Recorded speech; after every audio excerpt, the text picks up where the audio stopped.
Welcome to the Nomad Network, your first stop for complete and comprehensive Chicago Bears football coverage. Dive deep into analyses, updates, and all things Bears. Subscribe to our YouTube channel today and never miss a beat. Thank you in advance for your support. We promise to bring you the best because together we're unstoppable. Go Bears!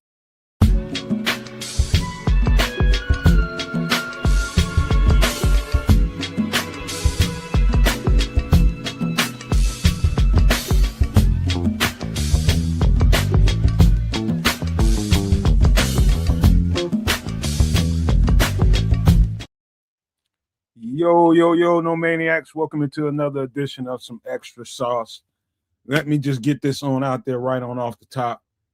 The part of the show I plan for the UFO stuff, we're gonna have to bench that for the week because I don't like being unprepared, and I kind of got hijacked when it was time for me to finish doing what I need to do for the show. And I do not like being unprepared, and so I like to get my shit done and make sure that we're gonna be able to talk about it the way we need to talk about it. So Scrolls and everybody else who's going to come here for that segment of the show, don't worry, we're going to get it.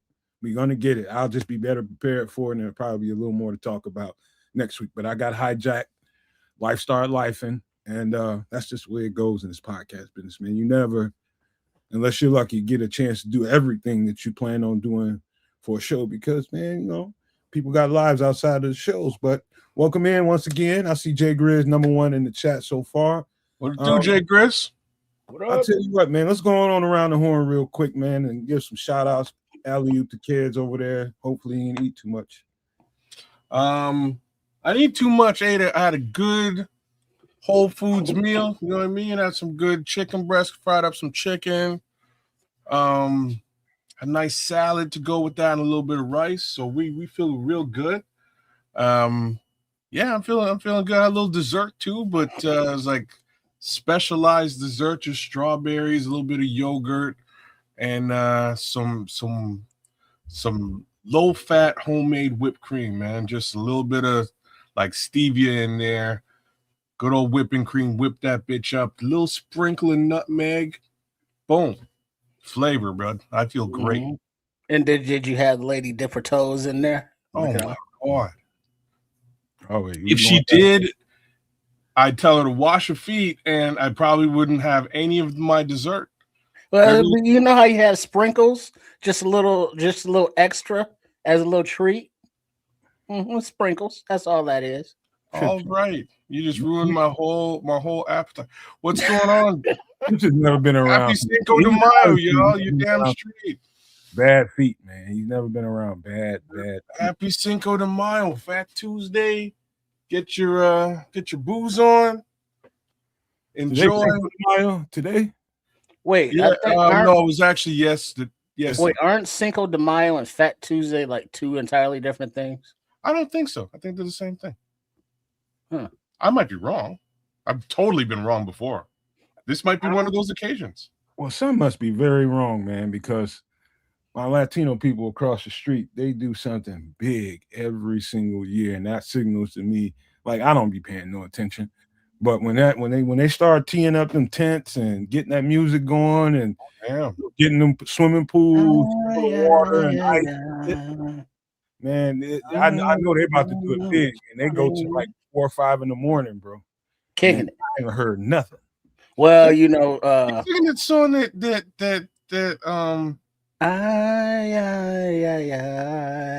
ay, postales, masica, barica, da da da da da da da da da da. That's a song that Speedy Gonzalez used to sing back in the day, though. Used to get into it. Things are different nowadays, with immigration and such. You know, you hear the ting ting ting ting ting music around the way, you know, somebody dropping a dime. Then we got people rolling up on you trying to send you to North Africa or someplace. Hey, man, that's where things went sideways, man. Bro, I saw the most messed up story in the world, bro. I was so mad when I saw this story. So a lady got some contractors to come over there and redo a roof. And when they got done with the work, she called ICE on them. Oh, that's cold blooded. So now she don't have to pay these people. Is What? that really what her flex was? That's Do what the work and get out of my country. that's what the idea was. Yeah, she was white. Well, No kidding. yeah, she was white. Let's get it on out the way. I was so pissed off, man. I mean, the gall, like, you sorry. I called her every name under the sun, man, and I don't disrespect women at all, but you know, I was so upset. I was just like, you sorry B. You sorry B. Well, I mean, even if I hated you, I wouldn't do that to you. yeah, I'm just not that low. I don't live life that low where I would stoop to a level like that.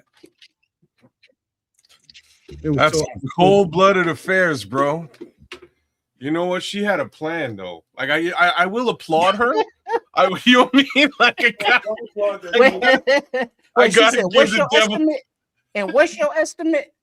And where's your crew from? Not only, you know, the great thing about it was not only is she gonna have to pay them, but she's being charged with a hate crime.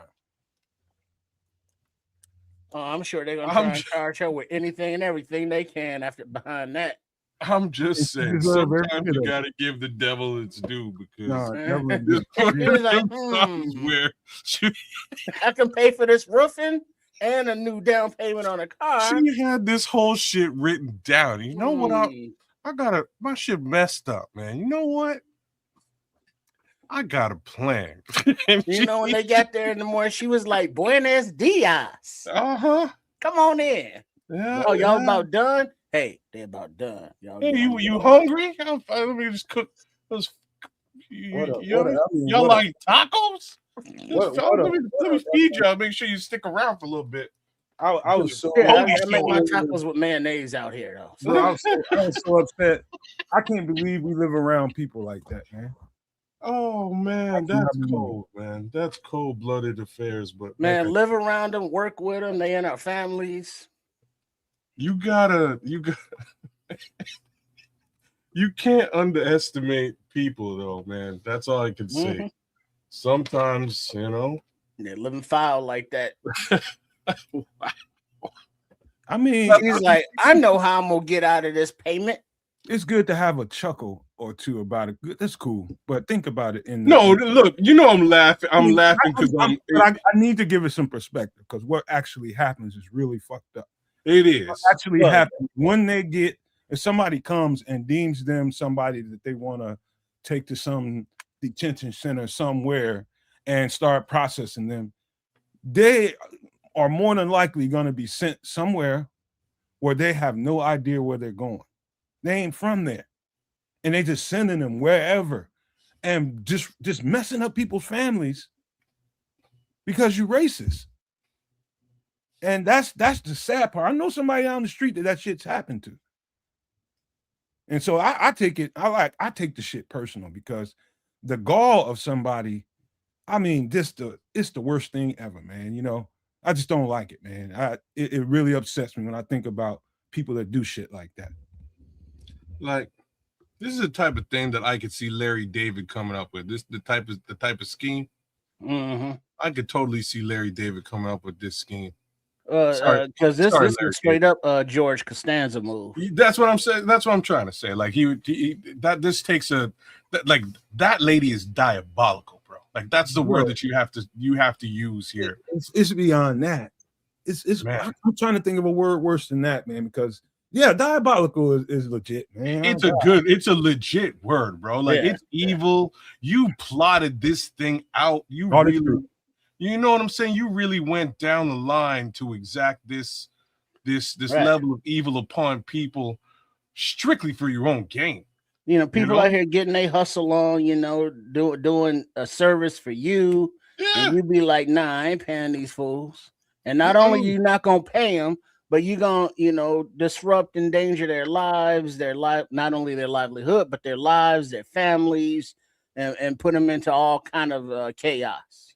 And then shit, that might be the ultimate goal right there. You know, the free construction work is just a byproduct. May never be devils out here nowadays. May never be repaired. That chaos that they insinuated never be prepared. Somebody might die. All kinds of, you're not thinking about none of that, you selfish piece of shit. Yeah, there's a lot of that going on. Yeah. I'm just saying it takes a special breed of human being to really be that subhuman, underhanded, man. Like that is some underhanded shit with no, I don't know, man. Settle down, Paul. We're not talking about that. No, we ain't talking about Diana Rossini. These two know way more. I just read the headline. That's it. I don't know nothing about the shit. I can't have an intelligent conversation about any of it. That's funny, Paul. No, not right now. Are we talking about Diana Rossini? And Coach, I care about my wife and kids. Rabel, all my kids, all the ones that ain't in my family, but are named after me. Sometimes they named after me and they have different daddies. Yep. Well, yeah. Skeet. Damn. But yeah, shit. It's some extra sauce. Big up to everybody tuning in. You got the Nomad Network, you got Kids Canuck, and you got Sports Chicago Style. And we got new features. Look at that. The chat is live and direct on the show. I don't know if you noticed this. Yeah, I just turned it on. I'm just noticing this right now. Oh yeah, on the screen. Yeah, I just saw that. Live and direct on the screen. That's the Patriot way, Jay Grizz says. Man, dude. Hey. Fuck yeah. Learning, people, I tell people all the time, man. It's funny, I heard Michael Irvin say this, but I actually said this shit before. Just trying to do the wrong thing the right way. And you know what I mean? You can do wrong, just do it the right way. You know what I mean? But what do you mean? Sometimes you gotta do wrong. Sometimes you gotta do a little wrong to get something right with your life. You know what I mean? You never curved the law a little bit, motherfucker. Come on. Don't let me say like I have not. You done came out your ninja bag. I did, and I definitely did all of that the right way. I was just looking for examples. You understand the logic. That's all.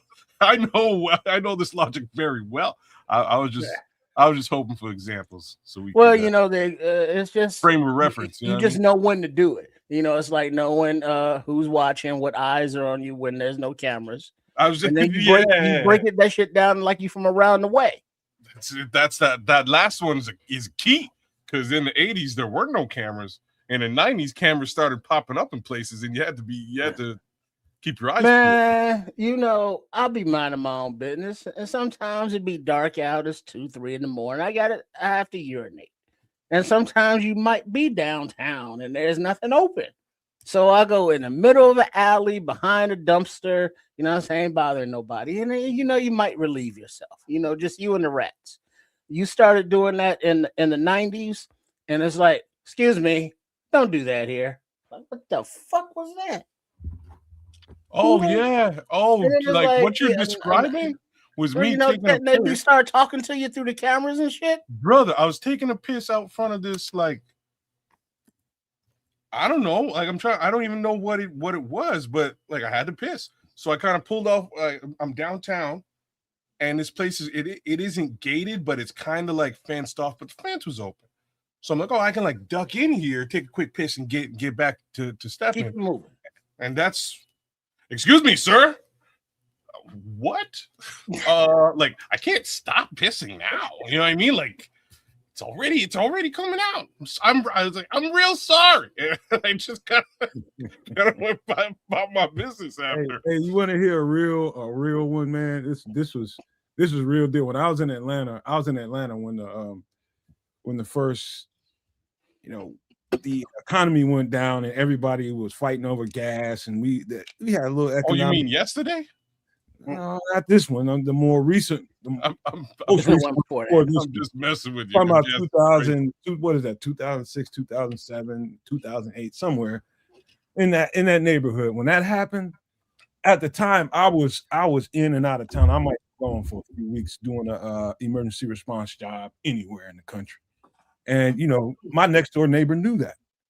All that shit was going down while I was on jobs and shit, right? So I'm gone. Next thing you know, I come back to Atlanta. I'm going through I live in like a little gated community, man. Richard Dent lives like he's got a house not too far from where I live at. And I get through there, I'm seeing all these foreclosure signs and people moving around, and I'm like, what the fuck is going on? It's like I wasn't even part of the planet for a few weeks. I get back and it's all kind of chaos going on. So I pull up, and first thing I see hanging out in my mailbox is an envelope, and it's got $1.50 in it with a note, and it's my next door neighbor. My next door neighbor then figured out a way to boot jack my electricity while I was gone, and you talking about doing the wrong thing the right way. Sent the letter, put the money in the envelope, and I was just like, what's going on? So I ain't see him again until like the next day. And I find out his wife then dipped on him, and he stuck him there with all the bills, the lights turned off, and all this kind of stuff. And he said, "Man, I just need a little help for a couple of weeks, man. And I hope you don't mind. I gave you some money, man. If you need more, I give. Man, don't even worry about it, man. You did it the right way, man. It's the I'd have never known if you would have got that. He didn't have nothing plugged up back there when I was there. Nothing. I would have never known, bro. So you got principalities that matter. Yeah, man. So it's you can do the wrong thing the right way sometimes. You can. Mm-hmm. Oh, I'm not, like I said. How would you react to that? I'm very well aware. I might be the king of this, but how would you react to something like that, kids? How would you play that one? You get dealt that hand. as you, or as the dude whose wife. If you were in my shoes and you had that hand dealt to you, I'd probably let that one slide. You know, I'll be honest on this. I'd probably let it slide. It's not like he's in a situation. You know, it all depends on what my pocket looked like the next day. Like, what does my situation look like? You know, you learn that sometimes you're the hammer, sometimes you're the nail. Yep. So I mean, there's times where it's like, hey, homie, I'm upstairs neighbor. Shit's going down. Let me run this extension cord up there from you a little bit. I'll kick you down. You know what I'm saying? But that was less than what the light company wanted. You know what I mean? So I could keep the importance charged. But then it's also times where it's like a neighbor needed some something like that, and so you look out for him that way. You reciprocate. Even if it's a different neighbor, different building. But it's like, hey, go ahead and plug in and charge your shit up, a little something.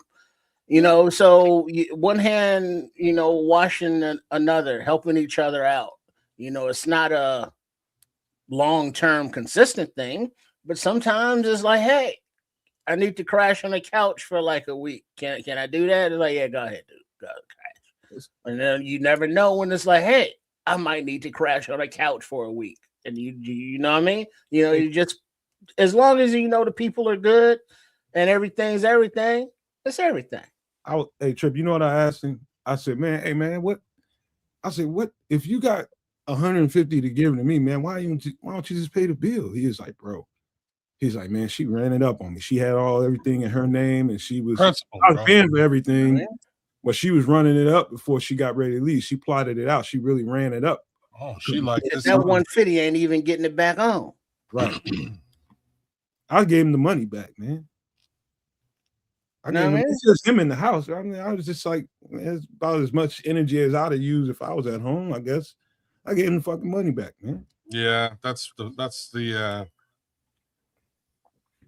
if you're all right, you know what I mean? If you're doing all right, yeah. I ain't need it at all. That's what I mean, man. And then the times where people are not indebted but are grateful that you look out for them, they'll look out for you.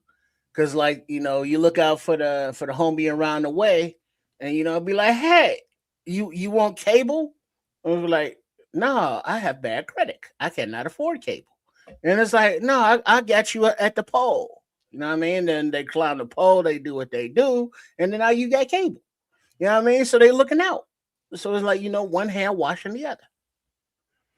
Yeah, it was a hell of a situation, man. And it's about, I always think about, I get up this way, man. I go about my life, and any kind of situation I'm in, I imagine how would I be if how would somebody, I mean, you want to treat people the way you want to be treated, because you never know when you're going to get dealt the hand. You know what I mean? You just never know. And I believe in karma like an MF, man. I really do. And the way you treat people tends to come back to you. Mm-hmm. One way or another. And if you didn't, like, I could have stuck that $1.50 in my pocket and whatever. But he needed it worse than I did. His girl really, I mean, this is a nice, trust me when I tell you, it's a very nice community. Tupac's mom has a house out there. The producer from the Bomb Squad. Ooh, Hank Shockley? Not the producer, but the engineer. I told you that story before, kids. He mixed and engineered a lot of those records. Nice homes out there, man. Freaking Richard Dent had an Excalibur in his freaking driveway, man. He never was there. His family was always there, man in the house. But I never seen him, but I know it's his house. So it's a nice ass community, man. And people fall on hard times, man. Pretty quickly, credit cards. Pretty quickly, you found out who was living a lie and who wasn't. Pretty quickly. Mm-hmm. Trying to keep up with the Joneses, trying to be the Joneses. Shit. I was one of them. Mm-mm. I was one of them. I was probably living a little beyond my means. Because me, kids, I was more like me and Mrs. Jones, Mrs. Jones, Mrs. Jones, Mrs. Jones. We got a thing. One of the biggest mistakes in my life, but it was a learning lesson for you. Yeah. The Jones, mistakes, but fun. But learning. But I mean, that's all part of growing up. You different strokes, different folks. You grew up in the hood, you learn hood shit. You grew up in the suburbs, you learn suburban shit. And then when you go and visit your cousins and either or, you go, wow, this shit is crazy out here. You know what I mean? Vice versa. Well said, man, because that's kind of how it was for me growing up in the hood and then kind of going out to the burbs and checking my cousin, man. He kind of lived a whole different style of life than I did, but it was still cool, man. Like my uncle, which I've alluded to before, like my uncle was a diplomat from Jamaica. So when he came down to where we're at, nice joint, you know what I mean? Nice place, nice whip, big up job in the government, doing his thing, man. So he's doing well. And there we are, kicking in projects and shit. But you know what I'm saying? just I'm outside on a daily basis whooping ass and surviving, and that's not my cousin's upbringing. But it was different, man. It was kind of cool to see that, wait a minute, I can come out here sometimes and not have to like whoop ass and just be like chill. Cool. Yeah, I mean, it's kind of chill out here, man. I like the suburbs. Then you get back home, man. I'll tell you something. I'm starting to see, and I'm a little early to this part of the show. We're gonna be covering some of this, but I'm starting to see people coming down to earth right now, and not gracefully at all. Like people are really, really crashing hard about not only, I don't know what it is in Canada, but kids, if you live in the United States and you don't ride a goddamn bicycle, you feeling the gas crunch right now. Companies are feeling it, all kinds of like people are having cars repoed, and they filming the shit now. They putting it on social media and they cussing out the repo man, going crazy on the repo man, threatening them. Like, hey, pay your damn bills. I mean, like it's not yours until you done paying for it. You know that, right? You just leasing it. You just claim it as yours. And I always thought credit was I don't even use credit. Never really had. You're clearly a black man. I'm clearly a black man who lives within his means now. Yeah, it's not about your means. It's like the world is no, just to like. And this is shit that it's taken me my entire life to understand. And even to a certain degree, I don't fully understand it. But the way that rich people don't spend their own money. Well, I ain't rich. I know. But that's why they're rich, though. They spend other people's money. That's what Well, credit is. that's a simple enough. I know that. I know that. But until you accrue a certain amount of wealth, to me, all you That's doing the misconception. Wait, hold on, bro. Let me tell you something, man. You're digging a hole for yourself. Is where you're going. Until you get a certain amount of money where you can kind of leverage a little bit of it, to me, the way I see life, you don't mess with that until you get a certain amount of leverage, because you're gonna just like, oh my God, man. I know people with student loan debts that they thought they really were paying these things off, and the interest on it slowly and surely was just adding up, and they're just never going to be able to pay them off. Let me tell you, that's credit. That's credit, kids. Let me tell you a story. So younger me. Is it not credit though? You're bang on, but here's the misconception, right? So younger me, same general situation that you're sort of describing. You know, I got kids, I got a place I got to pay for, I got appliances and a couch and all the fun shit that you have to do and acquire as an adult. I got a whip I got to pay for, all that stuff. And I lose my job. And I stop and I'm like, man, the upside about losing the job is I get a pretty handsome buyout. So I got some good money, you know. I can do different things with this money. And I stop and I'm like, you know what I'm going to do? I'm going to go to the bank. I'm going to take out a loan because like I will get another job sooner or later. Plus I have this money. I'm going to the bank, take out some money and kill off all of my debts and consolidate them into one debt so that the money that I'm paying on a monthly basis is low. Right? Makes sense. 7? What is that? Chapter 7? No. This is not bankruptcy. This is just 11. That's one of them. No. This is just a consolidation loan. I'm just taking a loan out to consolidate my debts as opposed to paying 7 different debts at $500 a pop every month. I'm paying one debt at $1,500. So I'm saving on a monthly basis about $1,000, if not more. All right. So that's a consolidation debt or a consolidation loan. I go and I take care of that. I'm living all right. Everything is cool. I paid these debts down. I'm just doing my thing. Problem is, I just didn't know what I didn't know at the time. I could have taken that money, bought stock with it. When you have stock in a margin account, you can loan yourself money. So I could have done, and let me explain this now. I would keep 70% of the stock that I would buy. Sorry. I could buy, let's just say I borrowed $100,000. I can buy $100,000 worth of stock and borrow $70,000 worth of money from me and pay off those debts. The cool thing about what I'm describing to you is that I would have kept the stock. I would have gained dividends on the stock, and I would have actually been making, I don't know, about $1,500 on a monthly tier, as opposed to paying off $1,500 on a monthly tier. It's like the complete opposite way of thinking. And this is how the folks with money think. And it's just the fact that we weren't taught this shit. And like I'm telling you, I didn't know any of this until years later when I actually did it myself. And I was like, oh, snap, I'm making this money now from my dividends. I could have used this money to offset the monthly payment that I had, and it would have been a wash. It would have paid for my monthly payment. I'd be out of debt, and I'd have $100,000 worth of stock still making me money today.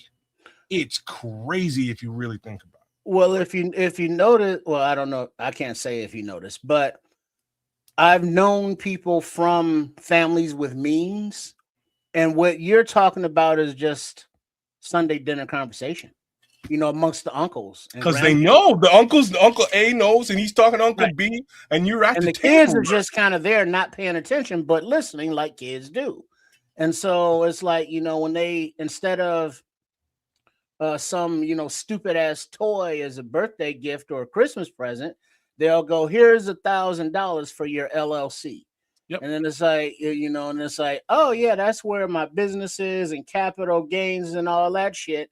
And it's not like they went to school to learn this shit. They're just learning how to, grow their paper. And that they've been absorbing all of this information, and they've been nurtured with it from people who are doing it. And coming from the hood where, you're learning how to make a dollar out of 15 cents, a dime, and a nickel. You're learning different financial lessons on how to survive, whereas they're learning the lessons on how to progress. So you're learning different lessons, even though everybody's learning something. You just described why everything must change. It's almost like black people and brown people, for that matter, any person of color.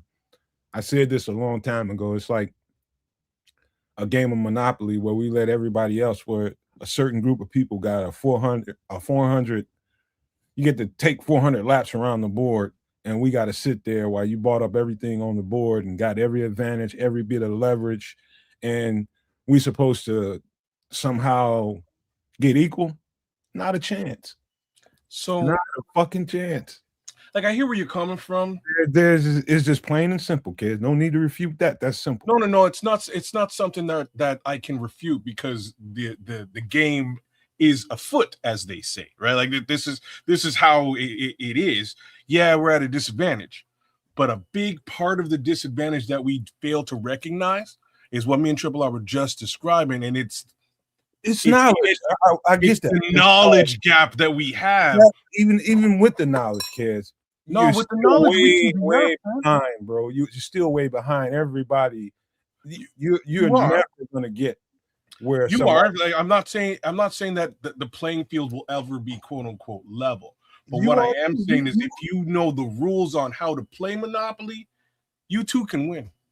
Because just think about all the boys and girls, men and women that in the game, and it's like, they make their money illegally, and it's like, hey, you're stacking all this paper, and it's like you're trying to figure out, how to clean it, how to wash it.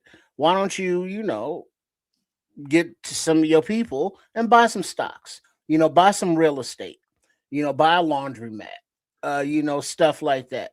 No, you want to get rims, and you want to get, bling, and you want to be flashy and show it off. And it's like, well, that's how you get fucked up. You know what I'm saying? You put that shit away, you do what you got to do, but the greed and the stuff and the knowledge that they have takes over, as opposed to the quote unquote white collar criminal, who hides his money in offshore accounts and Swiss accounts, and has it in 8 LLCs under these different entities and all kinds of shit. And so it's the same thing, except the knowledge and information and knowing how to put it there. And now, to Nomad's point, yeah, if you, not only black and brown people, but people who are not, those who don't have the means, which is the majority of the people. We want that to change, but the people with the means, with the shit, it's working just fine for them. Hey, bro, let me tell you something. It's doing the wrong thing the right way. There's two different psychologies. Let me explain, man. There's two different psychologies. You're talking about somebody that comes up in a situation where they've never really seen adversity, never really seen struggle, don't know what it's like to be hungry. They go out to eat so much that it's like second nature to them. It's like, I don't want that. No, give me something. It's like some people grow up with a different psychology versus someone who grew up around people like me that had to eat syrup sandwiches and different things like that. That's like entitlement. Yeah, so you got people that had none of that adversity going on versus somebody that had all of that adversity and some. And okay, if his mindset is like, damn, I want to have something. I want something nice. The minute I get some money, I want some nice clothes. I want some nice jewelry. I want a nice car. I want this because I never fucking had it. And so I understand. I've been through this so much it will make your head spin. I understand that because I'm him. You know what I mean? I'm him. I'm just telling you, there's two different psychologies in the world. So what's funny about what we're talking about, right? I like what you just brought up. So I remember having almost this identical conversation. It was me and a very close friend of mine. Shout out to Mindbender, Addie Stewart. We were in grade 11 English class, and it was with our English teacher. And he was sort of going along the lines of where you are, that, you know, people are generally different, and what one person's upbringing versus another person's upbringing would really sort of leave them in, you know, with completely different perspectives on the world. And we initially agreed with it, and then after talking, we realized that it's not as cut and dry as that, right? So, you know, I'm going to use Paris Hilton as a example here. So, like, what happens if, like, Paris Hilton breaks a nail? In her world, that could be like levels of trauma, because she's in this bubble. Delusion. You would call it a delusion, but it's absolute delusion. I'm not saying it's not. I'm just saying in her world, though, that's the end of the world for her, given her affluence, her level, world. Her level in of her affluence. world, that is traumatic, a traumatic occurrence. And that's and then you sort of, and then you have to like position that against what you know the three of us would really call like an actual somebody getting shot, real life. I mean, like an actual traumatic occurrence. Yes, the one that we would describe as being traumatic is, and it's levels above, you know, the Paris Hilton example, but for her, it's not. Hey, all right, let me give you a perfect example because of my life experience will tell you this story too. So I got a homeboy named Joey. He's white. He goes to the school. His dad made him go to the public school because they thought it would teach him something. Didn't need to. Could have went to any private school in the area. They sent him to a public school, him and his other brothers, man. And they become cool. You know what I mean? I get friends with him. And so Joey, us both at the same time, Joey's like a year older than me, so he can go legally get a job. So I'm like 14 or 15. I'm getting paid under the table, you know, doing some shit, man. And I get my first check. He gets his first check. So we get employed doing two different things. This boy working at Pizza Hut or some fucking where. I'm somewhere picking strawberries. And this motherfucker, you know what? The first thing I did when I got my first check, ran to the first fast food restaurant. I've been thinking about this fast food restaurant for months, but moms ain't got no money to go get it for me. I ain't got no money to go get it for me. First time I got some money, that's what I wanted, something to eat. You know what Joey did? Went and bought dope. That's what Joey did, and Joey's still strung out to this day. To this day, Joey's strung out. And you talking about affluence versus poverty, and what the mindset and the psychology is when people get money, and the people that don't know and don't have the knowledge, their first recourse when they get money is to go and try to fill that void that they've been, all those voices, all those little holes, they just trying to fill them. Versus somebody who's already had all of those holes filled, and it's just like, what's next now? Let me go get a blast. That's the psychology in a nutshell. I don't know. Like I said, that's a little bit different. And when I say that, I mean you both went and filled the void. Yeah, I guess. Right? Like you went and filled the void for you. It just different substances. Yeah. It's just a different substance, and it was not, you know. I went and got a gyro. He went and got some cocaine. Some heroin, little bit different. I get. Like, I bet you he probably made a couple more bucks than you at the Pizza Hut. Then you're making it. Both gave you the itis. No, not really. Damn, that I was going to do extra to get mine, man. He really blew his cash, man. He really blew his money. Joey he's a fuck up, man. He was, you know, but that's the thing, though, and just because people have means, or their parents have means, or their family have means, you know, it doesn't mean that it's all good in that household. Oh no. You know, because there's still I've learned that later on. emotions. You're right about that, Trip. You're right about that. You know, It was they not all still good. be There was abuse going on. Yeah. There's a lot of that going on, you know, just because it's, you know, all nice and shiny on the outside, don't mean it's all good on the inside. No. And the converse of that, just you go to the hood, just because it's all ghetto on the outside, don't mean it's that way on the inside. Damn, Because there's loving, peaceful, mature, nurturing families in those ghettos, just like it's pieces of shit families in those gated communities. I was like, Joey, I was like, I was like, who the fuck think about cocaine at our age, man? He's like, dude, my brother, he gave me a bump one time, and so his big brother is the same kind of way, man.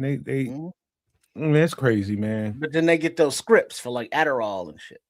Man, these motherfuckers. And so that's why, and the more affluent, the more apt to prescription abuse, because why? They have access to doctors. I took Joey, his family still has money, but they don't deal with him. Like his parents don't deal with him, his grandparents don't deal with him, because he's out in the street and on this side of the city. And you know, man, it's like as long as he's over there fucking up, you know, we won't have anything to do with him. Wow. But if he comes over here and fucks up, we'll have something to do with him. Joey says, y'all the only ones that treat me like I'm a human. Talking about us black people. And you know, I seen Joey when I first got back here. First thing I did, I said, man, you getting your dirty ass in the truck, and we going to Walmart and getting you some clothes. You're going to the hotel and you're gonna get cleaned up. And I'm gonna do that for you at least. And that's exactly what we did. He got him in the hotel, got him a shower, cleaned him up, put a little money in his pocket. You know, at that time, you know, I'm not buying you no drugs, man. I'm gonna get you some. You want a few dollars to go get you some liquor? You can go get you some liquor. I ain't buying you no fucking drugs, man. Got him cleaned up, and he's okay, man. But his family won't deal with him so long as he's over here. You know, and I'll knock on wood. I know you have the exact same story about somebody who isn't affluent too. Oh yeah, yeah. Got too many to count. That's what I'm saying. It's got nothing to that, like that experience is just life, man. It's got no. It's particular, kids, because like if you seen his situation versus mine, like if you saw me growing up versus him growing up, all I daydreamed about and dreamed about at night is I wish I had his house, and I wish we lived somewhere like him. I wish I didn't have to worry about where the next meal is going to come from, or if it's going to be a meal, or you know, all the shit that I got to worry about. I wish I can just. They got nice bikes, you know. We little boys and shit at the time, you know what I mean? We jacking for bikes, dude. What are you talking about, man? It's like the mindset. But this is what I'm trying to tell you is like it is and it isn't, because like I'm saying, I know you can turn around and look at somebody who looks just like you, who has had more or less the same life experience as Joey. What you're doing right now is you're projecting you onto Joey, which is like normal for you to do, because I do the same thing. What do you mean I'm projecting it? You're looking at Joey's situation through your eyes. You know what I mean? Like through you wish you kind of said it yourself. Like you wish you had the shit that Joey's family had, and potentially like, you know, like I know this guy, kids. I know his whole story. Like and he got under normal pretenses, you would probably have preferred being in his shoes, minus his own, like minus the Joey part, minus him being a fuck up. Right, minus the drama. You know what I mean? I just want the nice house and my mom not having to struggle, man. Right. Yeah, man. Right. You wanted your family in his conditions. Yeah. Yes. And that's normal. Like, don't, like when I'm saying you're projected, don't get me wrong. It's totally normal, because I've done it. Like, I've done the exact same thing. And like, what's crazy for me is, like, I don't know if I can explain this correctly, but I'm gonna try. Like the projects in Canada are different, and I've tried to explain this, I'm sure, on this show at least once.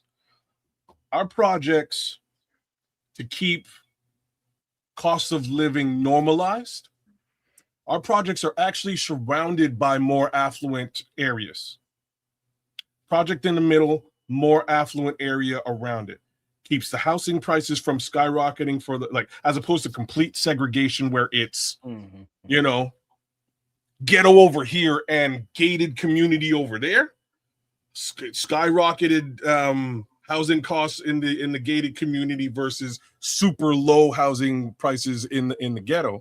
Things are kind of normalized, so you can actually progress from the ghetto to the suburbs, or progress from the ghetto to a more affluent situation. We all go to school together. There's no, like, things aren't quite as segregated as they are in the US. It's weird, and they don't sip syrup; they produce it. Don't get right high on time. Right on time, Scrolls. Right on time. But like, it's just a little bit different. So I got the opportunity / misfortune to live with and interact with people with way more paper than I had, especially when I went to high school. They used to send me about 45 minutes out of, like, away from the projects into the boonies to go to school with rich kids. And I was like, you could count the black folks at the school. There was 10 of us. 10 of us. There was maybe a couple Arabs and one Japanese family. White people everywhere. It was crazy. But you get to sort of deal with them and understand them on a different level. Some of them are just like us. Some of them are just like Joey. Like, you know what I'm saying? Like, it is what it is. Like, I've been to, like, the first little party I went to with people of that nature was on a golf course. Like, these people lived on the golf course in a massive crib. And like, I got to this crib, and I'm like, holy, like, I've never been to anything like this before. And the girl was like, oh, come, like, let's go check out my backyard. Her backyard is the golf course. No word of a lie. You know what I mean? Like that. I was like, you live on, yeah. We got golf carts. We want to take the golf cart up. Okay, we golf carting around. It's crazy. They got a pool. They got all that stuff. And I ain't seen nothing like this before in my life. Now, these people are normal. And when I say they're normal, ain't no Joey about these people. These people are doing life the way life kind of should be. They're the prime example that I sort of brought up in the first place, where, you know, the parents are teaching the kids that financial knowledge and passing that stuff down so they know what to do. Understood, man. But then there's Joey's out there, man. And also just think about the interactions. Like, if when people from the hood, let's say you make a suburban friend who has a pool, and so it's like, pool party, cool. You know, it doesn't take long for the kid who has the pool to realize, I'm not popular, but the pool is. And guess what? So I can be down with these people. But then you also have that same kid, or those same kids who have different personalities, like, hey, I can control these kids with this pool because they want something and I hold the keys to the gate. So, you know, it's either, how do they want to fit in? Do they want friends, or do they want to control? But either way, they will learn a lesson with the interactions. I wanted to point out something else too, man. I don't know if y'all caught the part when I said Joey doesn't deal with his family and they on another side of the city and we on the other side. He hangs over here and he's more comfortable over here. He said we treat him like humans, like a human. And I want you to know, Joey has been beaten within the inch of his life multiple times over here. Of course he has. Because there's a lot of people out here, and Joey's pushy sometimes, you know what I mean? He probably, at least one of them, he probably had it coming. Knowing Joey. Let's say at least one. At least one of them. But, you know, other times it might have been people a little less, you know, receptive to him being in the hood. Yeah, tolerant and all that kind of shit that comes with what you doing over here? You lost? Yeah, and beat his ass, damn near unalived him a couple times, man.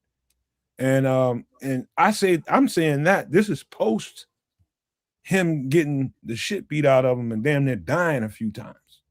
He's still more comfortable being around us than he is around his own family. You know how that is, though, right? I do, but do you? I do. Because like at some point, and then this will happen this will happen to your next door neighbor too. If he, as we say in the Caribbean, go on like Joey. At some point, your family is going to be like, okay, well, we've done what we need to do for you and with you. There ain't no fixing you, so you can't really come back here. We can't have you. You can't be sleeping on our couch, stinking up our couch. We can't, we can't. So for him, he feels more, not wanted is the wrong word. He feels more comfortable in a situation where he's not going to be judged. And that's what it is for Joe. Accepted. I'm not even going to say he's being accepted, because just like you said a minute ago, Trip, somebody in the hood going to be like, what are you doing here? Who invited you to the cookout? Well, but just think about Joey going to his neighborhood Starbucks. Does he fit in there?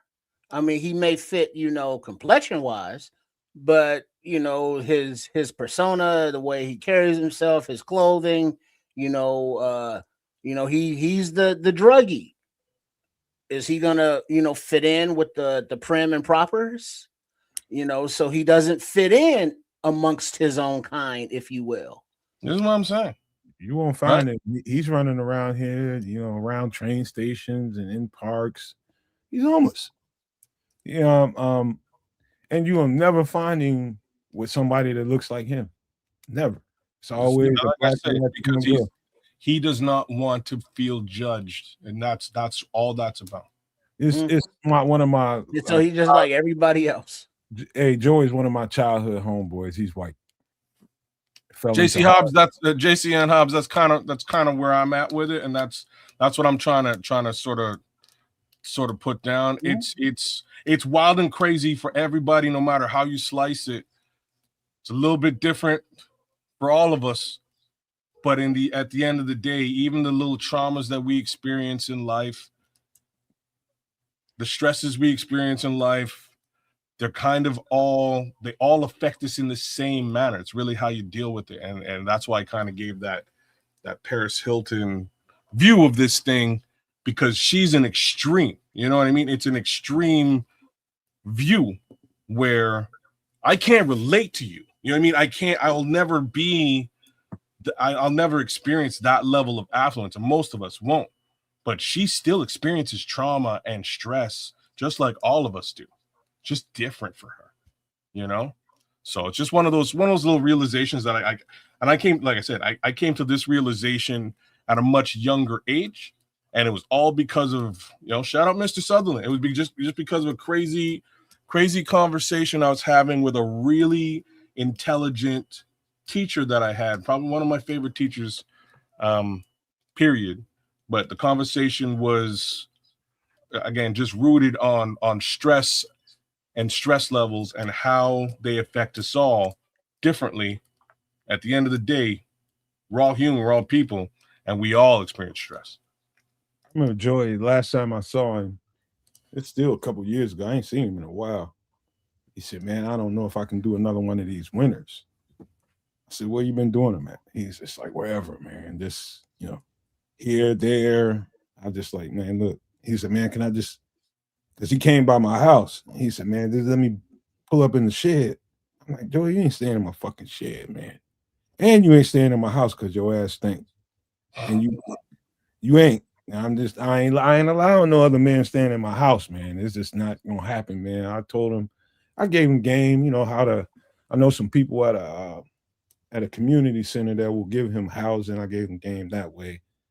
Because he's not gonna change, man. It's been this long. He'll never, ever change, man. And if it happens, some epiphany happens, and he turns the other corner, I'd like to see what Joey might be like when he's in his right mind again. Will he change anything? I'm just gonna ask that question. Like, do you feel that Joey might, like, do you think he might have some level of mental illness?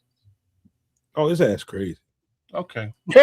Not like crazy, like you would imagine crazy. He's always been Off. Can't get right. Yeah, he's always been that. You know what I mean? This is the first motherfucker I've ever seen in my life that will massage his stomach to produce a fart because he thought that was funny. Kind of. I mean, no, he's not crazy. He's crazy. He's not crazy. That's hilarious. He probably might be hurting, man. You know what I mean? He's not crazy. He's got intellect. He's a character. He's not crazy. I said no, he's not crazy. I know he was just different. Like I know a lot of white people, man. He was just different than most of the white people I ever met in my life because he just refused to assimilate to his whiteness in proximity to it. He just didn't. He just gravitated, and at that time, a white kid with that kind of they had money, man, money to be gravitating to all the people of color and mostly black people. That's crazy to me. You know, if that's why I call it crazy. Like, motherfucker, you got everything in the world. Fuck you doing over here in the hood? Like, you insane? Like, that's what I think of as crazy. Like, motherfucker, get out of here. So no, literally, he's not crazy, bro. He's not crazy. Okay. I just figured I would ask because, like, again, I know, like Scrolls is saying, yeah, you don't normally see homeless white people that's not either mentally ill or strung out. And, like, wish I could argue with that as a statement. I know, like, I know one guy. I know, like, this guy and his brother. So his brother, two white dudes. Brother used to make beats and stuff and DJ. Cool cat. His brother, the one I'm really focused on now, used to break dance back in the day, and he was actually he was a good break dancer, tall. Good looking guy. I'm saying it because he used to pull chicks all day long. He used to pull women, this guy. And all I know, man, is I went downtown. Gotta be it's probably about a decade ago. I'm walking downtown and I see this dude banging on the bongos. I'm like, bro, what are you doing? He's like, oh yeah, I'm rocking the beats. And I was like, all right. I went about my business. And I came back downtown maybe 6 months later, and he's in the same gear with the same bongos. And I was like, oh, like, you out here, man? He's like, yeah. I don't live with my family anymore. I don't talk to my family anymore. And like as he's saying it to me, I could see he ain't the same cat that I used to know, man. Same type of thing, man. But you gotta. Kids, let me tell you something about that. What I learned chemically about people that have, especially for an extended period of time. Well, I say by extended period of time, it's like literally proven, like a year and a half worth of continuous substance abuse. Like that'll do it. It will change you chemically, your brain. It will change your brain chemically. And so it's not only the physical repercussions that it will do to your body, but chemically, your brain it may never return to its original form. Brother, I'm giving you the white example. I'll give you the black example, and this is my good friend, and he passed away a couple of years ago. But this cat, he moved out to BC. I don't know. He moved out to BC when he was about 23 years old. Left Ontario, went out west. And the thing about when you go out west, there's nothing to do but drugs, like just real talk. You know what I mean? There's nothing to do out there, so odds are you're gonna get into some hard drugs sooner or later, or be involved in some capacity. And what wound up happening to him is he was in a situation that, where he wound up becoming a victim of a home invasion. And when I say a victim, he was kidnapped and held down in this house, and they would not release him for like quite some time. And when they did not release this guy, they had him tied to a chair and they would just pump him full of H. And that was kind of the end of this guy. He eventually wound up getting out of this situation. I don't know what that required, but after that, he was basically strung out and has never been the same person since. Living on park benches, came back to Ontario, couldn't get his situation squared away. Just, jeez. No, Hobbs, who cares what race? Yeah, I got this. Why would your race make you not love him? I don't know why that thought would go through your head. No, not at all. No, man. Yeah. Look, we at the hour mark, and just so for the sake that we keep the show rolling, we can keep talking about these experiences, man. You know, the plethora of experiences I know we've all had, and they're interesting, all of them. You know, a lot of people was watching movies as they were growing up and young. I was living one. You know, I was really living a movie all the time, man. Like the shit I've been through and seen and experienced, it's worthy of conversation, man. I think that's a lot of what happened here. Not just me, Triple R and kids. That's real what we were just talking about, man. Real deal, down to earth stuff that people deal with every day. And I don't give no F's about what color somebody is. I never have, man. And I know a lot of people say that, but I really don't. I don't give no fucks about what your color is. I'm not obsessed with your fucking color. No, that's why I gave an example of both sides, right? The first example was a white dude playing the bongos. The second example was, again, like trying not to sort of allude to who this person is, but it's somebody who's you know, again, I consider him my brother, right? Like we grew up together, and this same type of mental illness / stress / drug addiction affected him just the same way. So, you know, races are what they are, but again, stress affects us all more or less equally. It does. Trauma affects us all virtually equally as well. I'll just say this, man. It's a lot of people that have way more than what they deserve and way more than they need that cry a river over any little thing and whatever. I ain't with that shit. But we're gonna move on to other things, because that can turn into a whole nother hour worth of conversation. And I did something for you, Trips, because you gave me the inkling to do it. I'm gonna show you. What do you think about this? I'm gonna pop for a second because I gotta let the cat in. I'll be right back. Let's see what. Drinks. All right, cool. Espresso martini. Ingredients: simple syrup, espresso, coffee beans, liqueur, a nice Kahlua, vodka, and a shaker, not stirred. Yeah, it'd be cool, but I can't mess with the vodka though. So. Oh snap! You ain't really messed with no martinis before, Trip? Well, no, I like martinis. You know, a nice dirty martini. You know, extra olives. You know, especially when the olives are stuffed with the blue cheese. You know what I'm saying? Make it dirty. You know, I like a dirty bitch. You know what I'm saying? So, you know, a nice vodka martini, or if you get gin, you know, those were cool. But then I discovered the clear liquors don't agree with the system no more, and I just can't mess with them like that. So it's like, yeah, I used to enjoy, you know, I might still enjoy a martini, singular, but because the vodka I just can't process it. You know, it's not that I don't like the way it tastes, or it don't like you. It don't like me. I can't process it, so it's like, yeah. So I had one of these recently, actually. My daughter bought it, and I was like, "What are you drinking?" Like we were at a bar, and I'm drinking. I don't know what the hell I was drinking, but I was like, "What is that?"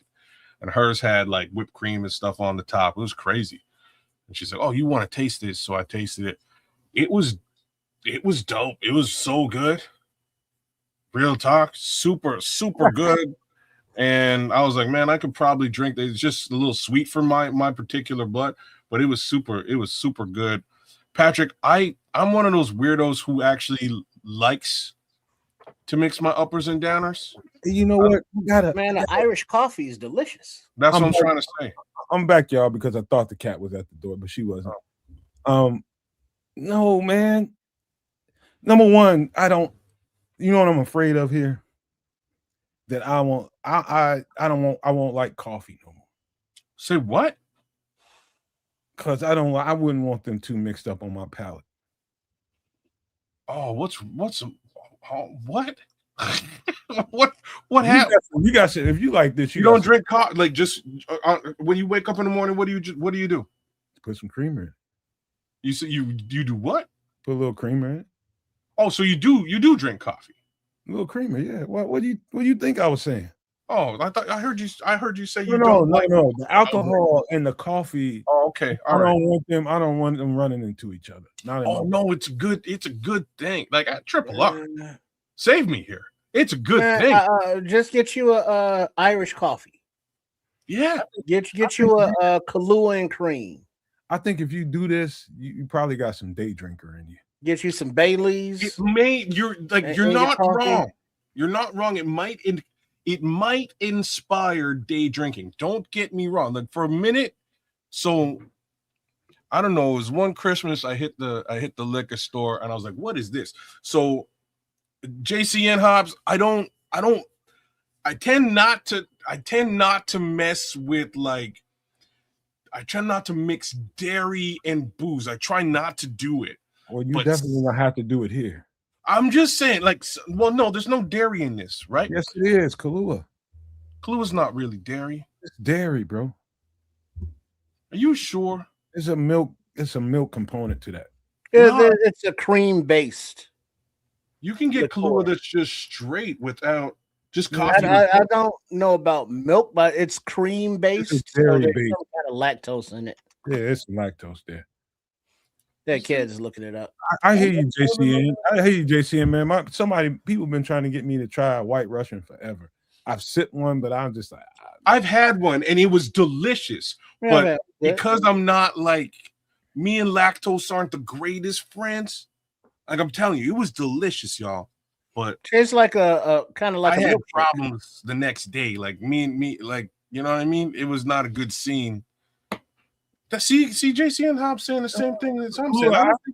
I used to serve this, man. Isn't cream based, and I checked it out. There is a dairy component to this. Then what's Bailey's? Isn't that Bailey's cream? So Bailey's is cream based. There is like a coconut cream version of Kahlua. There is a cream based version of Kahlua as well.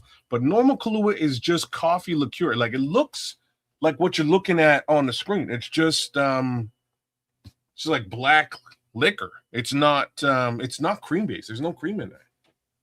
I come from a couple of generations of bartenders, and not bartenders, but bar owners. And a couple of them, I worked in both of them. And I served Kahlua in both of those generations. And Kahlua definitely has some kind of dairy to it. Let's see. Kahlua. Ingredients. Hold on. Let me get my spectacles. It's a blend of rum, sugar, and 100% Arabica coffee, sometimes including vanilla. It has flavors. It has storage, White Russian, espresso martini, which we're looking at, Black Russians, mudslides. Is Kahlua the same as Bailey's? No. What is in Kahlua? Okay. Kahlua is a Mexican coffee liqueur made from 100% Arabica coffee beans, sugar, cane sugar, vanilla bean, and rum. Yeah, man. Those are the ingredients. I'm reading here. One of the misconceptions about Kahlua is that it contains dairy or cream. However, this is not the case. Kahlua is actually dark brown liqueur and does not have a creamy texture. So, like you would be surprised by what is in this here glass in front of us. It's not. There shouldn't be any cream involved at all. You could add cream, again being like a Bailey's or Sheridan's or what have. So like Sheridan's it's like two halves One half is like a Kahlua coffee liqueur, and the other half is like a cream liqueur like Bailey's. So I picked that up one Christmas, man. And yo, like every morning through the Christmas holidays, yo, we drinking. I'm drinking, I'm putting that in my coffee. It's damn good. No sugar, no sweetener in my coffee, just Sheridan's. Damn, Sheridan's is good stuff. I had no concept of what this even was, and what 15 years ago, I had no concept. So one of the kids that I used to mentor and counsel, they had a therapist they had to see.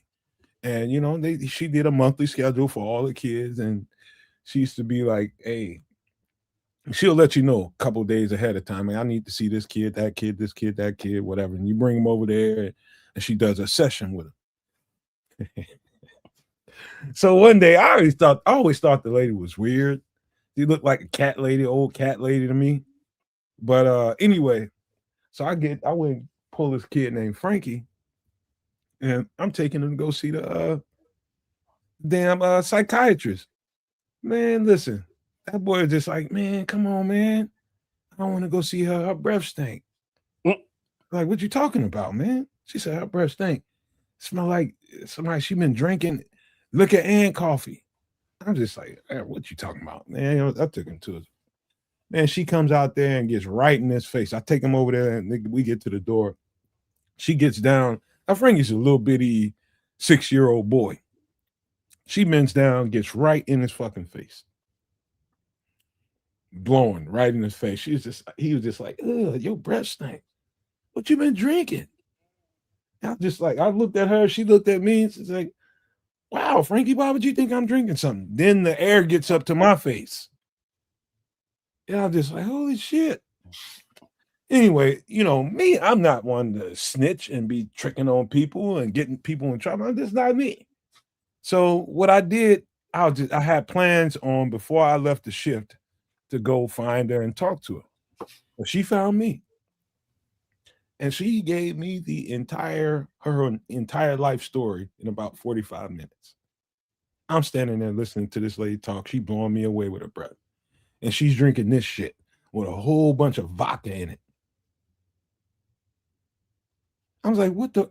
I had no idea, no concept of what an espresso martini was.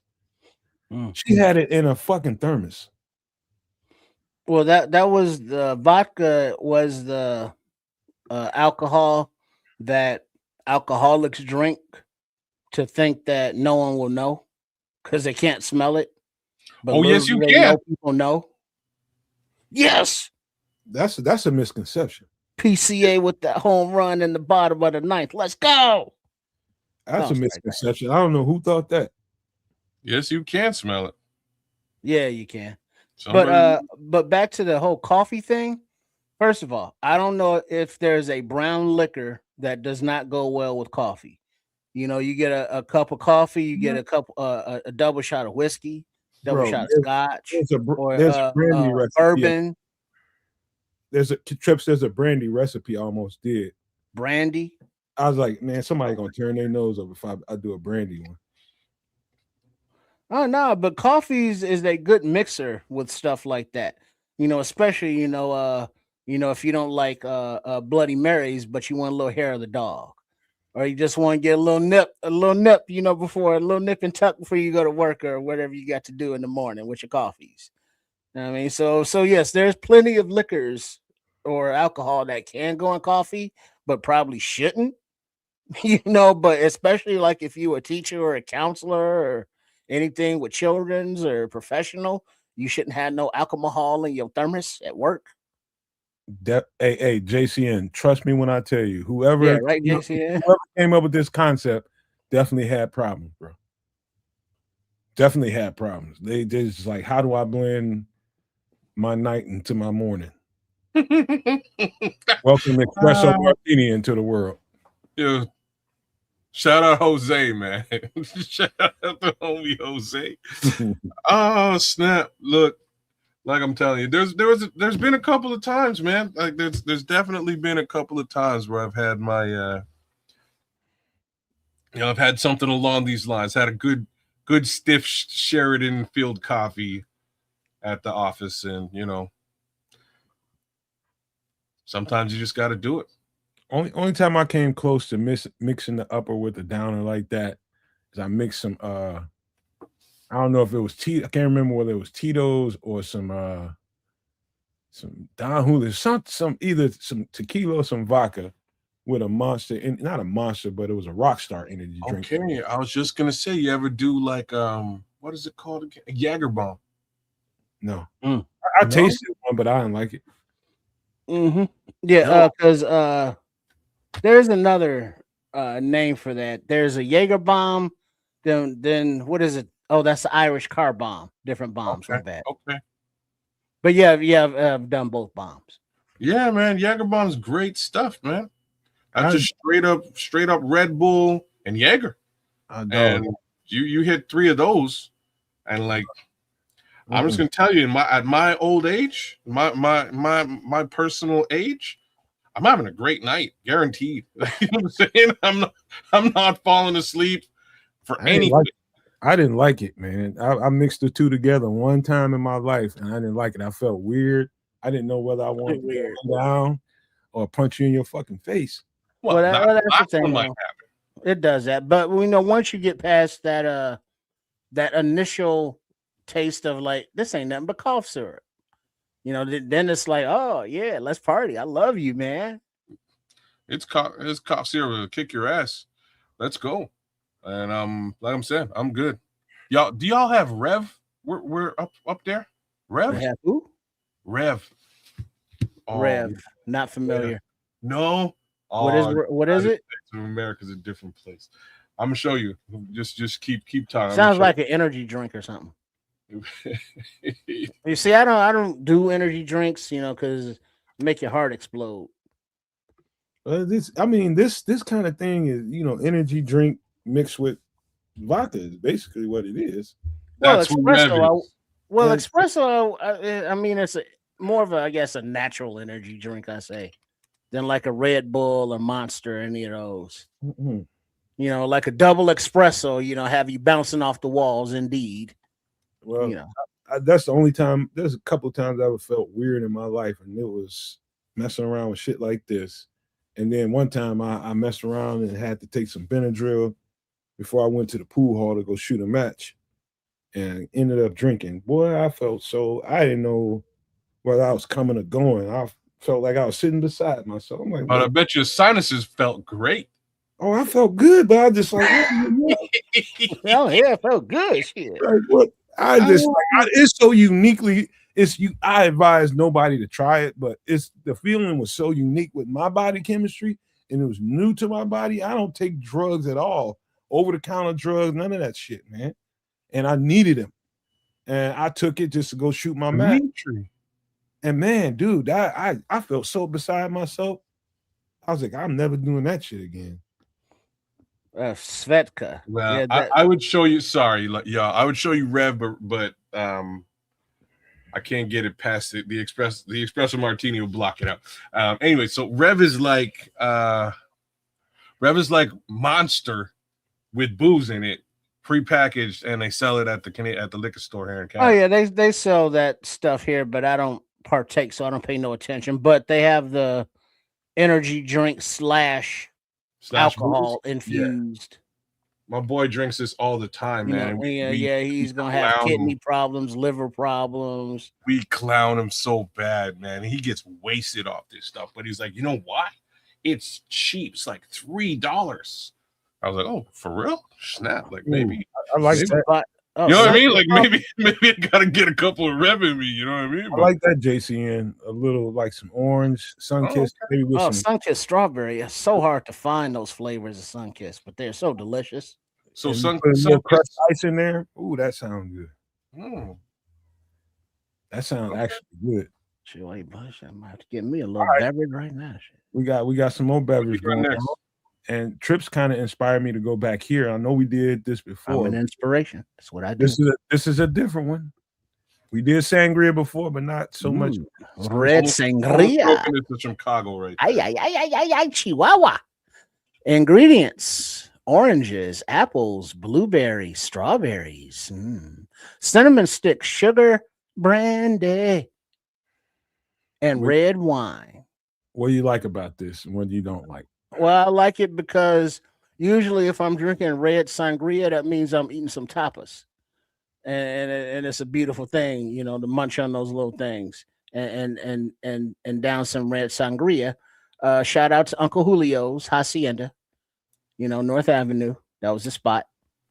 But yeah, I mean it's sweet, it's fruity, but every time I've had it, it was with, you know what I mean, uh a dish of its country of origin, you know, something south of the border. So it's always a compliment to that. You know, I've never just had sangria just sipping on it. Mm. Well, there's a lot of people out here that will see all of the fruit and all of that going on top of the cinnamon stick and the sugar and be like, man, that's a lot going on. That's about the only thing I would omit from this drink is the sugar because I like the natural sugars. I just prefer that.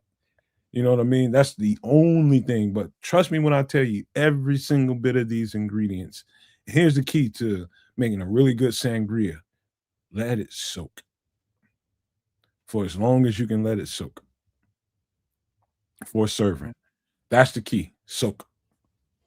And so, I mean, the flavor of a sangria, man, that red wine, I might substitute that brandy for a little whiskey or something. Maybe even a vodka. I might do that too. But I mean, you go for what you know as far as what kind of liquor you want to put in here. But man, sangria is some of the best drink I've ever had in my life. A really good sangria is hard to beat.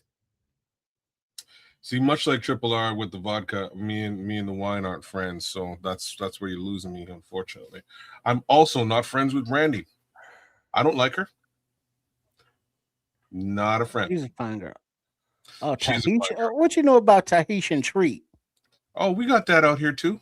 You don't know nothing about no Tahitian treat. Or you said Mhm. Tahitian party. It's not Tahitian It's usually party. in the hood, ain't it? The Tahitian treat, isn't it? Yeah, we got that out here Yeah, too. treat. Or is it island? It's one Tahitian treat. Yeah, but he's JCN saying they got the Starburst for $1.49 at his local gas station. That's probably the 2 liters.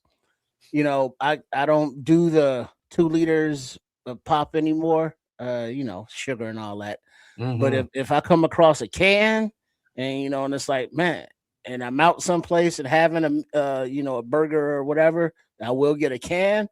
But Sunkiss makes the best fruit flavors, you know, the strawberry, the orange, and the grape. And I had one a peach when they had like the special flavors. It's like, oh, and they had a peach, but yeah. Oh, Tahitian treat fell off. How did it fall off? It's just sugar. It's just red sugar. The fruit punch is where it was at. That was it. Oh, you mean the cans of like the Hawaii high C that you had to open with the can openers? Man, dude. Now back to this And they sangria. had the flavors too. I had a sangria with all of this going on, similar to this right here, with the sparkling wine, and I think vodka in it. And so you don't think of sparkling wine, any kind of fizz is necessarily, you know, relatable to a sangria, but people, you know, they mess around with the recipes, man. And I went somewhere in where was I at? Freaking oh fuck, where was I? Somewhere in the Atlanta area, somewhere around Atlantic Station. One of my me and one of my co-workers went up in there and we went to a Latino restaurant. And I'm telling you, it was so that might have been the best sangria I ever had with sparkling wine and something else. I forgot what she said. She put in sparkling wine and some champagne. I don't know what it was, but it was good as shit. We went right through the first pitch of it like it was nothing on the job driving. And I regret that today, man, because we was dusted when we left up out of there. When I tell you we was dusted, we was right. But we made it on back, man. But yeah, man, sangria is some of the best, depending on where you go to get sangria. And you know, it's gonna taste different. You know, everybody doesn't make it the same. They don't put the same things in it. And like Red Baron is saying here, we're talking about Tahitian treat. Said it tastes like chemicals now instead of sugar. So the drinks, the mixers, they are all different now. With their artificial flavors and substitutes and science created stuff. So the flavors that our taste buds are accustomed to, they're different. You can tell the difference between like a generic, cola and a real cola. So if you substitute, you know, a Christian Brothers brandy for a different, higher or lower shelf brandy, I don't know if it gets much lower than Christian Brothers, but that could change the flavor profile. Are you using fresh fruits or frozen fruits? Changes the flavor profile. The quality of the wine you're using, changes the flavor profile. So, you could go to the same establishment, order the same beverage, and expect it to be the same. But if they change any one of those ingredients, it's going to be like something's a little off. Yeah, you got to be open to everybody's interpretation of whatever. You know what I mean? Your interpretation of spaghetti and meatballs ain't the same as somebody else's interpretation of it. And so I'm open. I'm always open like that. If it ain't right, it ain't right. And I'll be like, oh, I ain't coming back here. But that's just how it is. But you go from place to place, nothing gonna be the same, man. And that's what people end up rating, what they think is good and what they think is not. So I've never really had a bad sangria. If I did, I didn't know I was having a bad one. I mean, but but that's the thing, though. Any bad drink, by the time you have the second one, it don't matter. Man, dog, I've dusted some mug. I mean, some pictures of this. These trips. I mean, for you, because like you're right, they come in a picture. First of all, that's the first mistake. Because you see a picture of something on your table, you're gonna have the picture. So you get that first glass, and it's like, man, this don't even taste right. But like 3/4 of the way through that picture, you don't forget how that shit's supposed to taste. And it's like the thing you drinking right now is delicious. oh, some of it literally is, man. I've drank some of this, and it felt like grandma threw her damn slipper in here or something. Cause this shit is crazy good. Like trips, I ain't gonna say no shit out loud, but you talking about being healthy, man, and trying to maintain healthy. This is a great drink to do with natural sugar Mm-hmm. to keep around. I mean, especially in the summer months. Oh yeah, yeah. It's just I mean, if you look at the ingredients, if you keep some of those fruits in the freezer, frozen, you're good. Cinnamon stickers in your spice cabinet, sugar, you're good. Brandy is not a just something that you just drink on every night normally. Well, not me. So you can get a bottle of brandy and it'll be on the top of the fridge or in your liquor cabinet for months. Red wine, they just be chilling. So sangria, theoretically, if you keep a halfway decent home bar, you should be able to whip this up at any time. So all year long, you just want to have a little flavor, little red sangria, chihuahua. I mean, you can whip it up. Nothing very technical, nothing out of the ordinary, liqueurs or anything. This is just something that's like, And in this drink, I encourage you. In the one we were talking about before, the hot ass, don't eat the fruit. In this one, eat all the fruit. Mm-hmm. And the thing is, even if you don't consume the liquid, if you just eat the fruit, you'll get a nice little buzz. It's a delicious drink, man. And because I don't put sugar in the one, I'm gonna get my girlfriend. We was chilling to some Moscato just last night, but yeah, we gonna get on some of this summer, hard. Mm-hmm.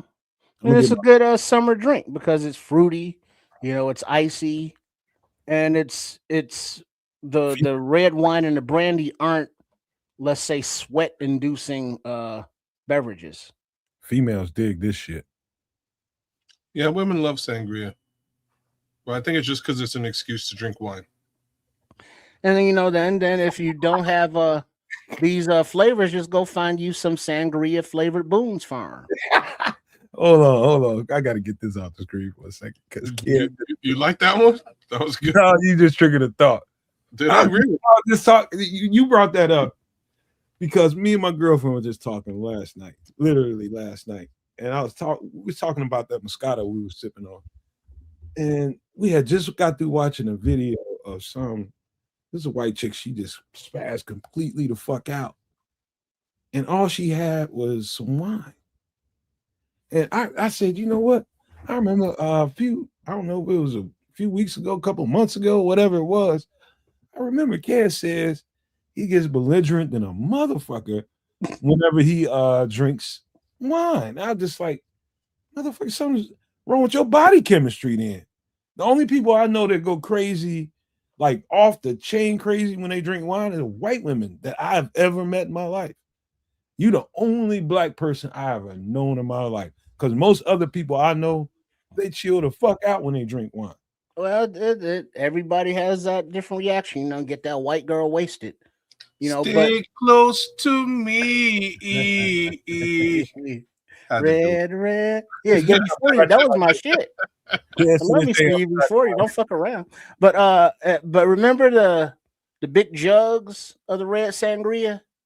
The same people that made the Martini Rossi Spumantes, and those big jugs with the little finger hole in them. That you funny, man. Those two I can drink though. I don't know if it has everything to do with Eric Sermon or nothing to do with Eric Sermon. But I don't mind Aussie Spumante or but they have a red sangria flavor, the same manufacturer. Oh, they do? Because it was in the same kind of jug. Notice I don't say bottle, I say jug. Hey man, hold on. One of those big things that you with the finger hole in it. I'm just trying to figure out what's wrong with this cat, man. What's wrong with you, man? With who? Me? What, the alcohol? I don't like wine. Well, some wines it gives me a headache just off rip, so I can't drink like cheap, all the cheap wine I want because I will have a headache. Whereas other stuff I can drink and there's no big deal. So it just depends on body reaction to the substance. Now, is it the same reaction with white wine and red wine? Well, hold on, Trips. You talking about a jug that had like you put your finger in it? You talking about that like you turn it up like the pirates and shit. Talking about one of them jugs, like one of my uncles still got like probably $1,000 worth of coins in. Yeah, it got XXX on it, like in the cartoons. No, this one you can see through. Yeah. Because it was like that real thick glass. And it got the label on the front, and then it had red sangrias. And then it's like it was awkward to hold because you had to put your finger in there and then you had to turn it around, lay it on your arm, and turn it up like that to drink. This guy right here will try to unalive you if you go anywhere near that jug. He treats it like it's supposed to be in the Smithsonian. Yeah, those are collector's items nowadays because they don't make them like that anymore. JCN said, other than that, it's Evan Williams. Yeah. That's some bad stuff right there, bro. That's some bad stuff. All right, we got to get to some foodie food. I got a feeling this is going to be right up kids' alley. I don't even remember if we did this or not, but what are we eating now? What we eating? You going to like it?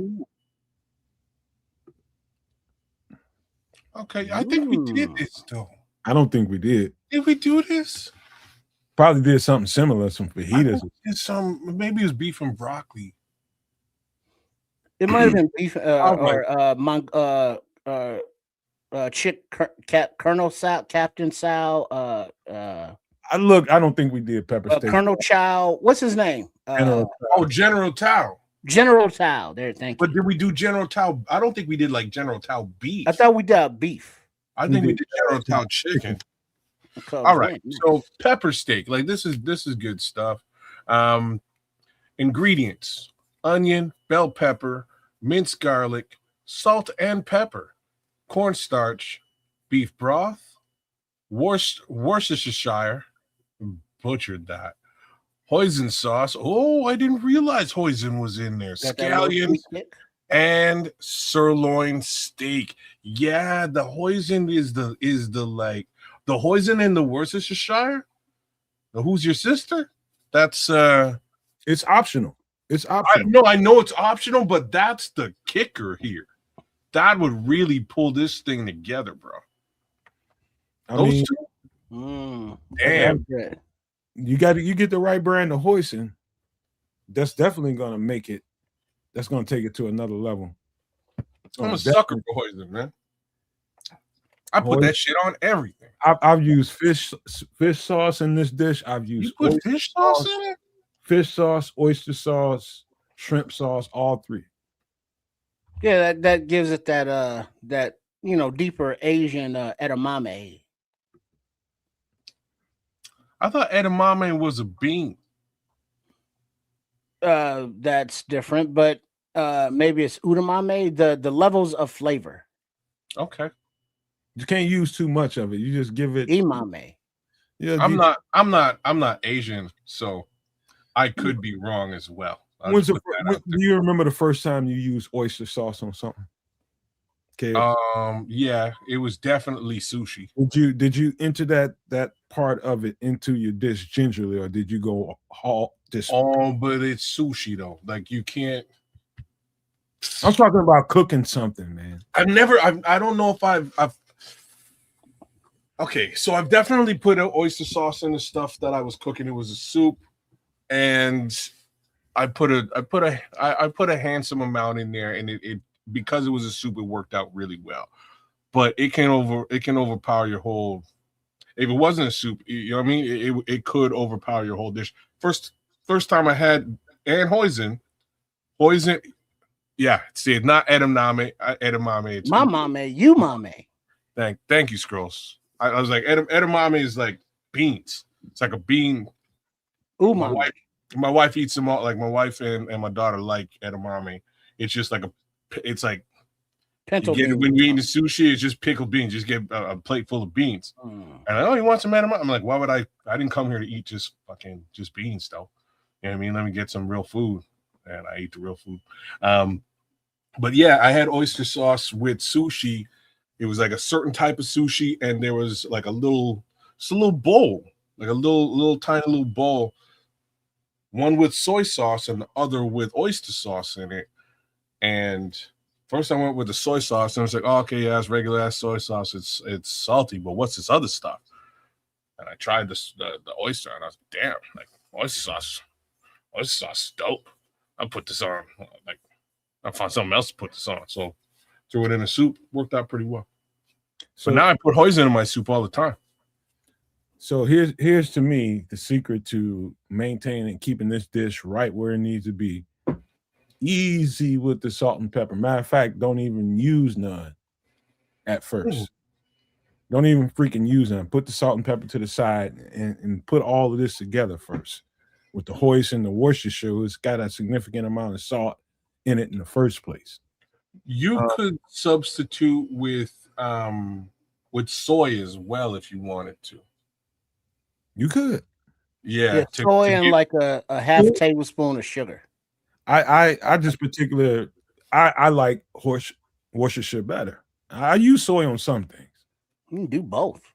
Yeah. I mean that's a bit much, but you can. But yeah, just stay away from the salt and pepper. Let this come together. And once you right before you put the hoisin on it, give it a taste.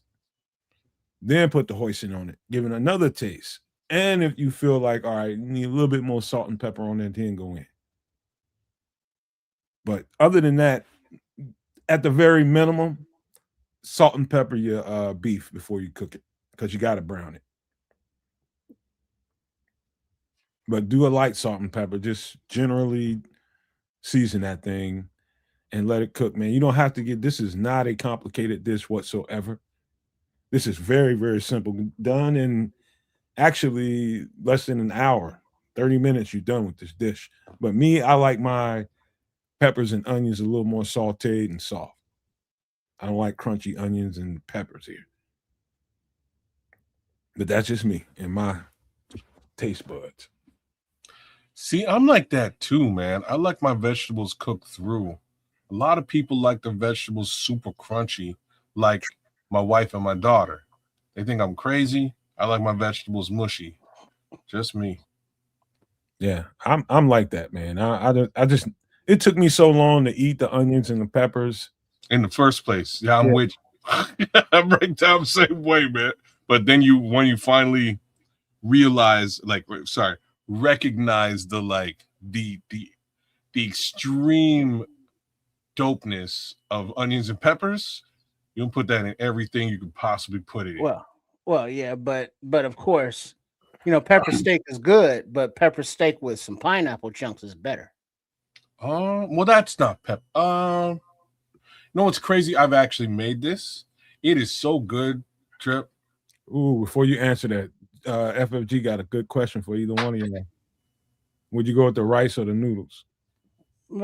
Shit, both. I mean, not at the same time. Yeah, but either and or is what he's trying to say. One time you have it, you go with the rice, and then the next time you have it, go with the noodles. Switch it up. For me, it's more of a question of would you go fat noodle or or skinny noodle, whatever noodle you got. Yeah, okay. You ain't because that's if if you are somebody who buys the same thing all the time. It's like, this is my brand of noodle that I get, and it's always fat, and it always comes from this store, or I prefer the skinny ones, or I prefer this basmati rice or brown rice. It's just preferences. You may like the green pepper and the red pepper versus the just the orange bell pepper, or the yellow onion versus the white onion. All of those little differences are little differences, but overall, the meal is meat, vegetables, and flavor. You ain't lying. Pepper steak is so underrated. My mom used to make this when I was a kid. At a time when I didn't eat the peppers and onions. Were you good with steak when you were a kid, though? Oh yeah. Yeah. Whenever we can get it, hell yeah. Yeah, this was the way in the hood to stretch a steak. Yeah, you're damn straight. Deep ass steak. You're damn straight. My mom used to make this for me all the time. And what I'm trying to tell you is, like, as a kid, I didn't really mess with steak. I hated steak, actually. Wow. It was funny. My daughter, I was talking to my daughter. In a particular way or something? Well, no, it does. Well, here's before you go, kids, I would say it this way. I did not like this the way certain people made it because they overcooked the steak. So it would always be tough. So I'd be like, yeah, this is horrible. But once you have it to where, the steak is actually tender, it's like a totally different dish. Right, you are so bang on, because that's exactly what my problem was. It was like a whole bunch of unnecessary chewing for no good reason. Like, you know what I mean? Like, you're chewing and chewing and chewing and chewing. And I've had enough. Okay. So basically, texture. Gotcha. Yeah. That's really what it wasn't, the flavor or anything like that, but it was just like, man, I gotta eat this steak, man. I'm gonna be here for like 45 minutes. Just also, there's a difference to the texture if you marinate the steak beforehand. Yeah, as opposed to just slicing up, seasoning, and throwing it in there. Yes, man. Like if you want your steak, especially for this dish, whatever your favorite marinade and flavors, I'm not going to tell you how to go about that. You can marinate, and that's going to definitely break that shit down. And to be honest with you, the best way to cook this, I've learned, if you got a flat top, like I got a flat top I can put right over my stove right now and cook it on there. That's just to me, for whatever reason, it just comes off better. And it's a cast iron flat top. It's like a griddle. It just comes off better to me. Mm-hmm. Yeah, the way you cook it, how you cook it, what you cook it on, but you want to make sure you go with a low heat, because a higher heat will dry out, the meat and vegetables because they're so thin. So you want to, and Patrick is saying, you velvet steak with baking soda that makes it tender. You know that's true as well. So you marinate it, you got the baking soda and all that, and it's nice and soft, and it's not chewy. It's almost a melt in your mouth kind of consistency, even though it does stay in its cut portions. It doesn't fall apart. Hey, JCN says pepper steak or stuffed peppers. For sure, pepper steak for me. Stuffed peppers is way too much pepper for me, bro.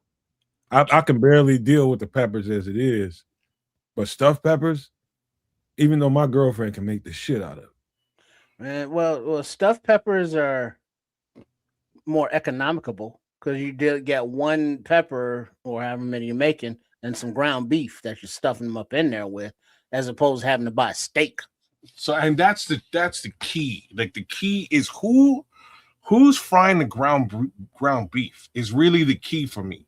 There's no I'm frying the ground beef for the stuffed pepper. Yeah, dog. Yeah, dog. If I'm the one who's cooking the ground beef, fire. I'll go stuffed peppers all day long.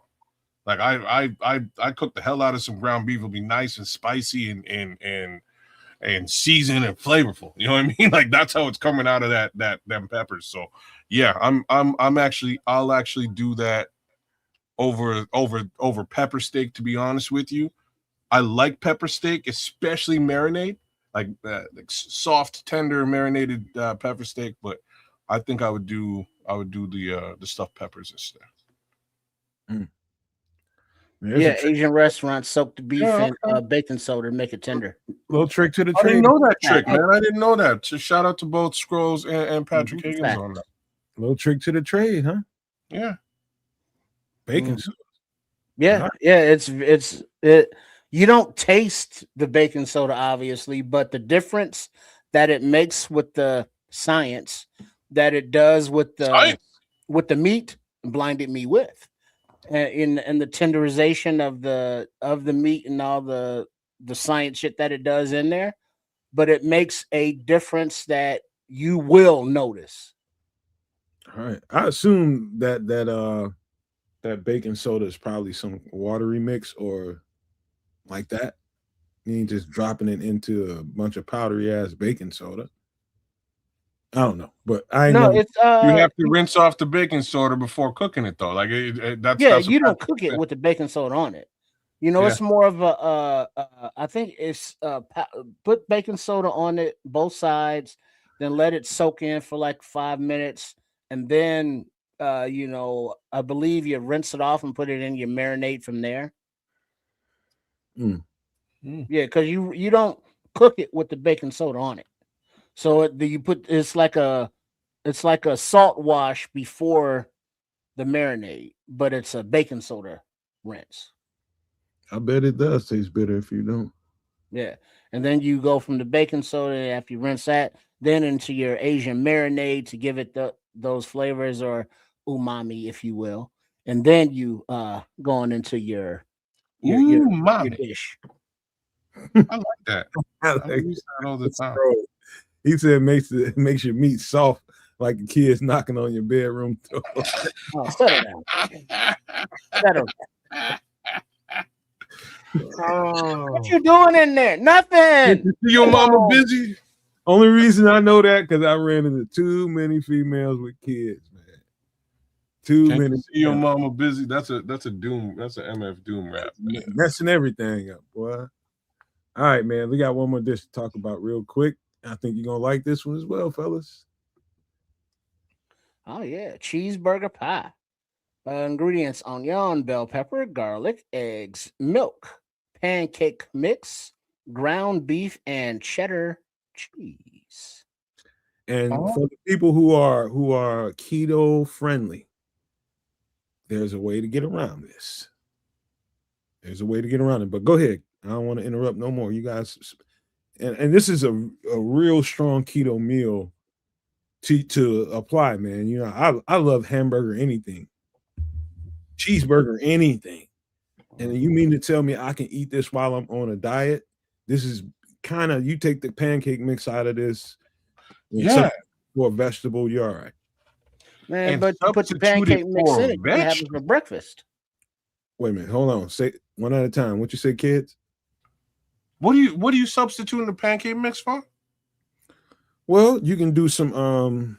You can make some like I would make mashed potatoes out of yellow squash. Okay, I was gonna say cauliflower, but that would work. Cauliflower too. That's Okay. probably a better way to go about it. So that's how we do shepherd. Like, if you're familiar with shepherd's pie, which is similar. Mm-hmm.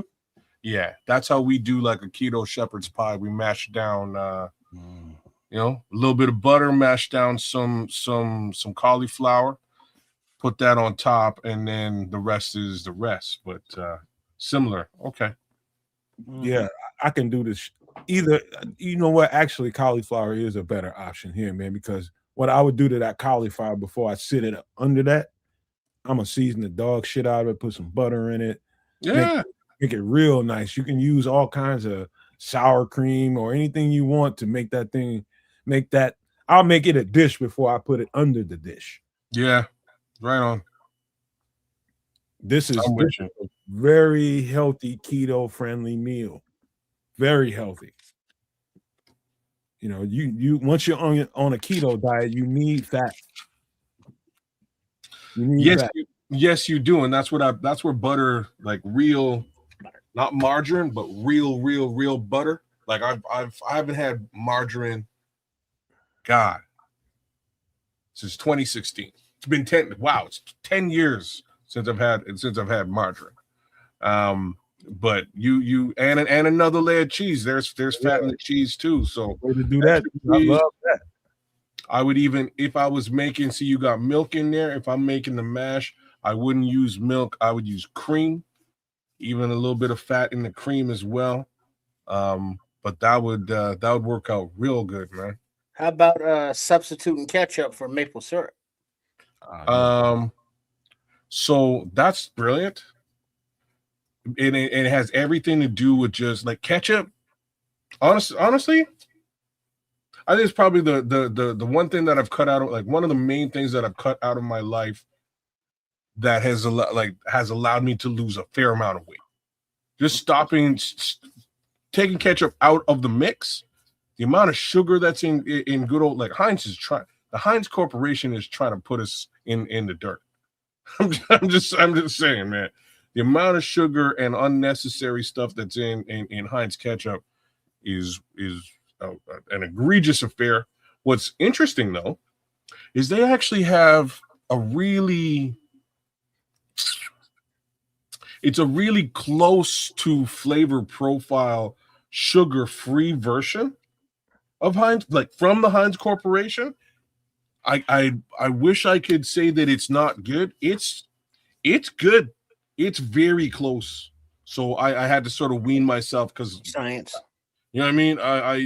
I used to put ketchup on everything, man. Just the way she goes.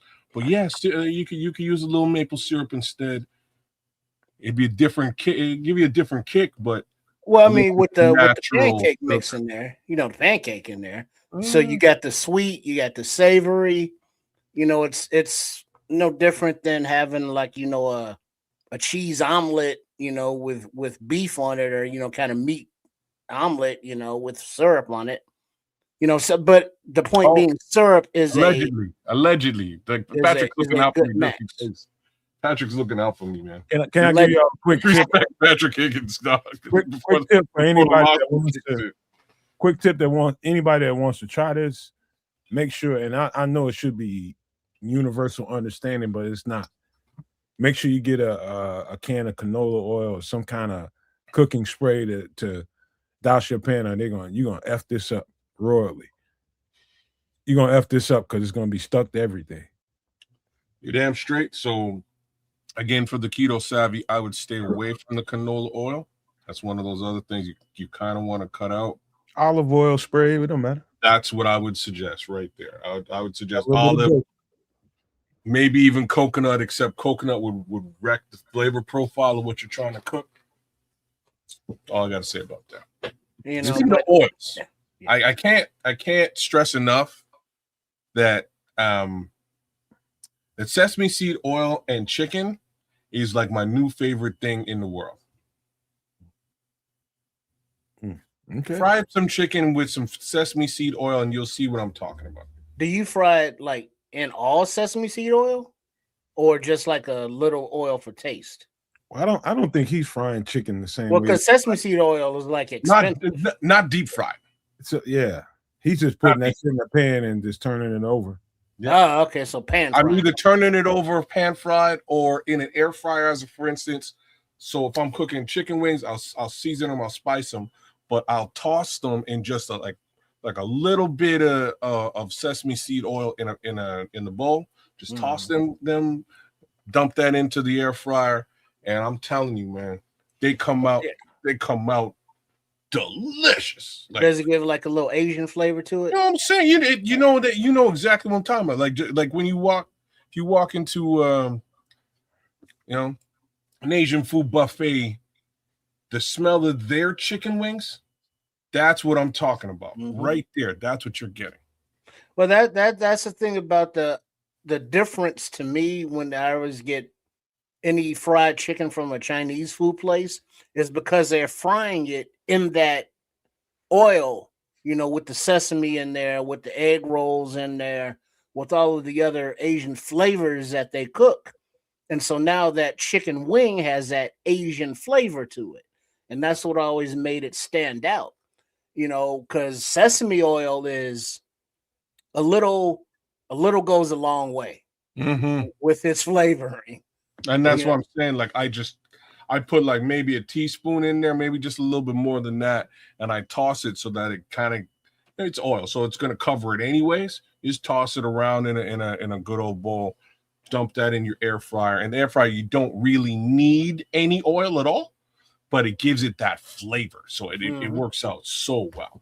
Quick question, fellas. I like, how many bites does it take you to finish a wing? Like, I met people that just stick the whole wing in their mouth and come back with nothing but memories. What did you just say? Like, how long does it take you to eat a chicken? How many bites? Am I in public or at home? I don't care where you at home when you just to your carnivore self. About 8, 9. 8 or 9 bites for a chicken wing? Lying now. Stop, man. I mean that when I'm done with my bones, there's nothing left on it fiber-wise. So I mean, they're what do you call it? Like if you were to drop it in a tank with piranhas, you know how they would take like every little piece of gristle and fat, everything right to the bottom. You're pissing off piranhas, is what you're saying. Yeah. There's I don't do that as much in public, because you can't enjoy sucking on nothing as a grown man in public no more. So I can't do that at home. Thanks to people like you, we got to pause every damn thing. Right. You know what I'm saying? I can't enjoy my wings with somebody all up in my face. I'm about I'm sorry, y'all. And then you look up one day and you find yourself on the internet sucking the hell out of some wing, and now you're a meme. You just can't do it. Can't do it in public no more at all.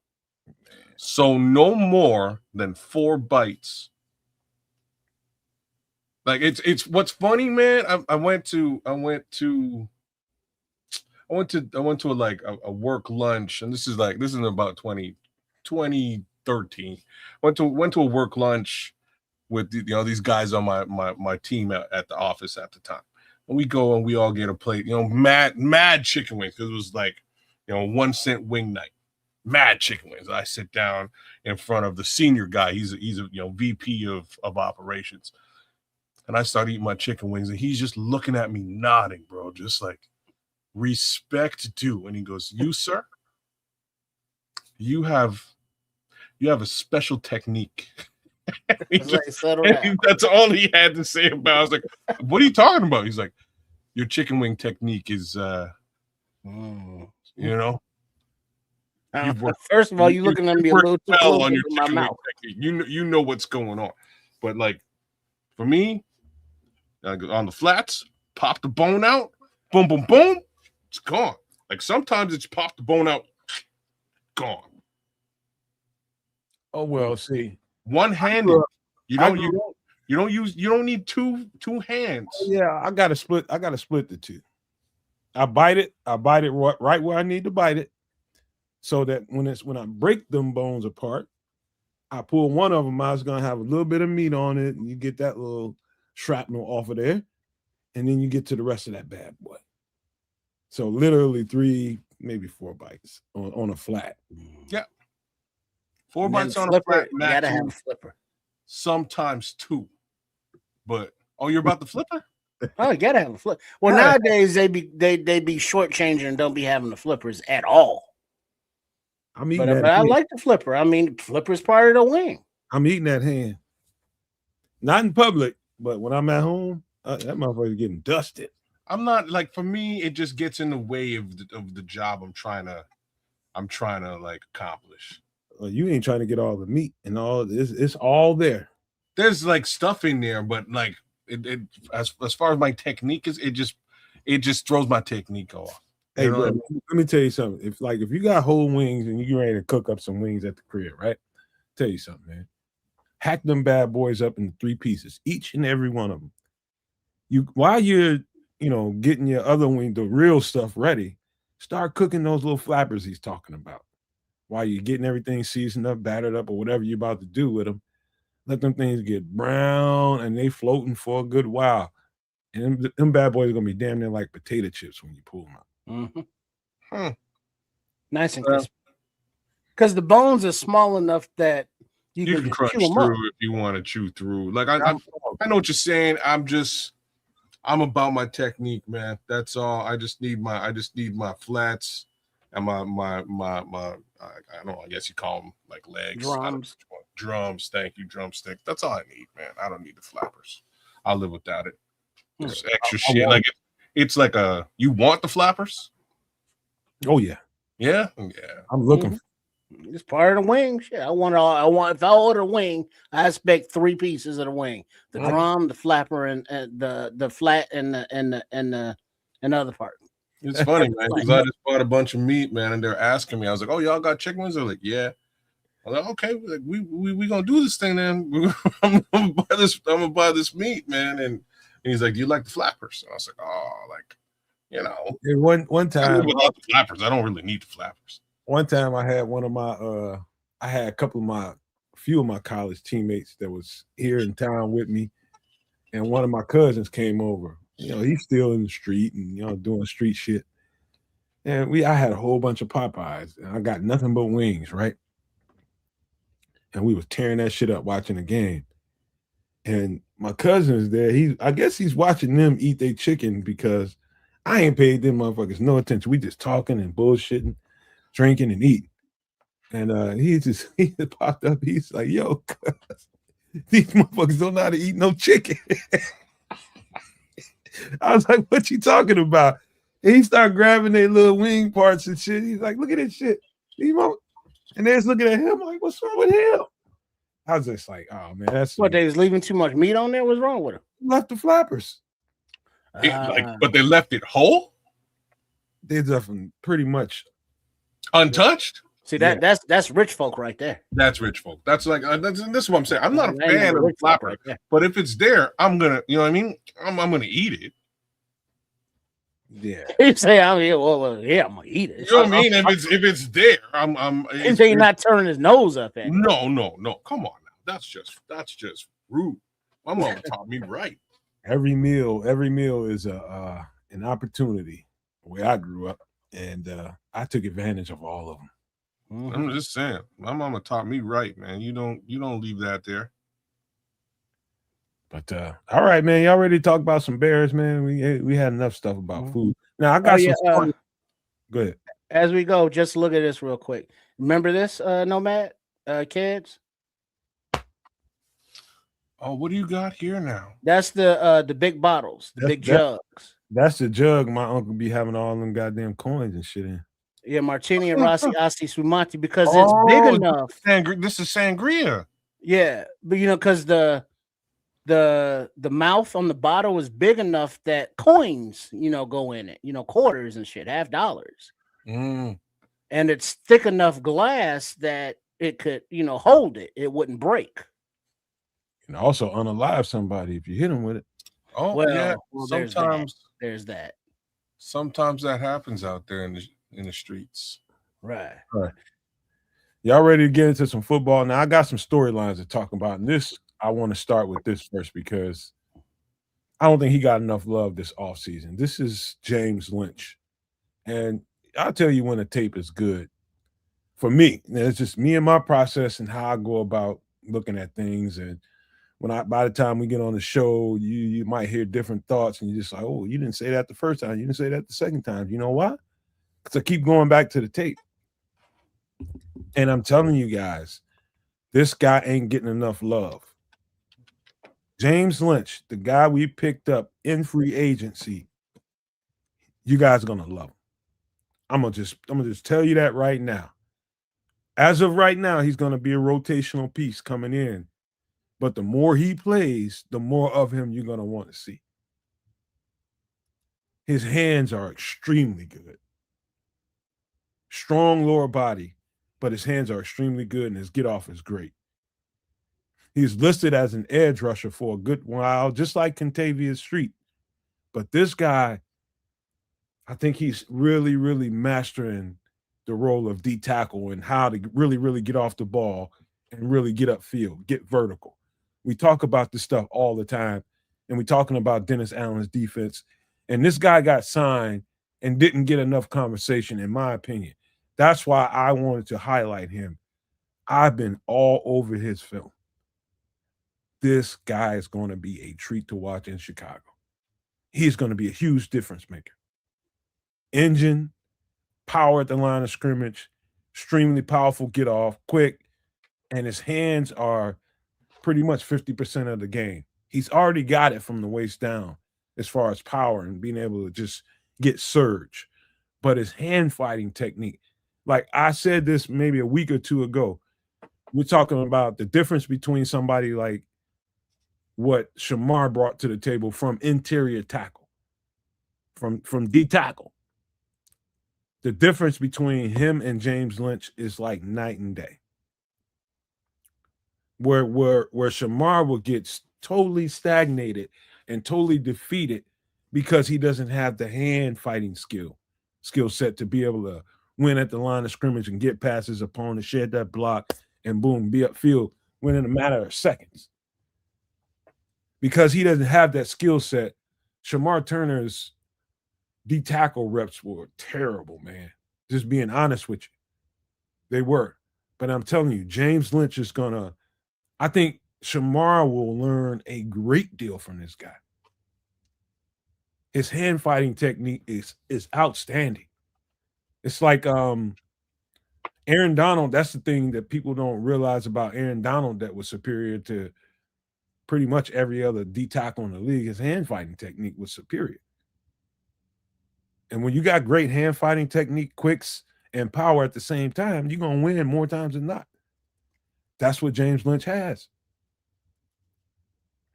He's going to kick your ass at the line of scrimmage. So not only is he going to give us an instant boost, the multiplicity that he's going to bring to the table because Shamar is there. And if I don't think they plan on playing Shamar at D tackle as much as they did last year. I think they're going to use him as an edge.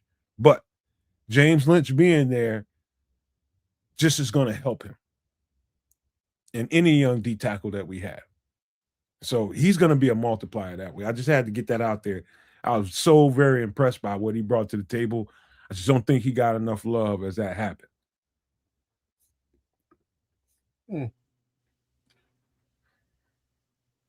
I didn't even realize that we'd grabbed him, to be honest with you. I knew about Kentavious Street, looked at him.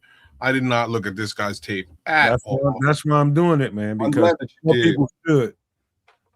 I'm glad that you did. I mean, again, Neville is a kid that I grew up here and I've played with my son. I know Neville as well. So, again, I'm familiar with his game and what he brings to the table. James Lynch, I'm not familiar with at all. Apparently played every game last year for the Tennessee Titans and wasn't too bad. I'm kind of confused as to why they would even let him go. Well, they had a lot of change over there. Oh, that's fair. That's a very, very fair point. Okay. This dude is good, man. This dude is good. I like Scrolls' comment, man. Good credit package. Yeah. I mean, put that together. That's one of the bad things about getting a player that can play with this skill set, and the market is kind of watered down. He doesn't get what he deserves. And so we benefit from that, subsequently. But man, that man's value is much more than what he's getting. Much more. I see the skill set, and when he gets off that line of scrimmage and gets on a guy, his handwork is so good. There's so many times where you just see a guy constantly backing up, and it's just like, how is he just constantly? I mean, he is thrusting like little pistons, just pushing this guy back, one punch after the other, and just making sure he's doing it in sequence and keeping momentum going backwards. It's impressive to watch. Call one of my homeboys to take a look at it. He's just like, this motherfucker hands is dominant.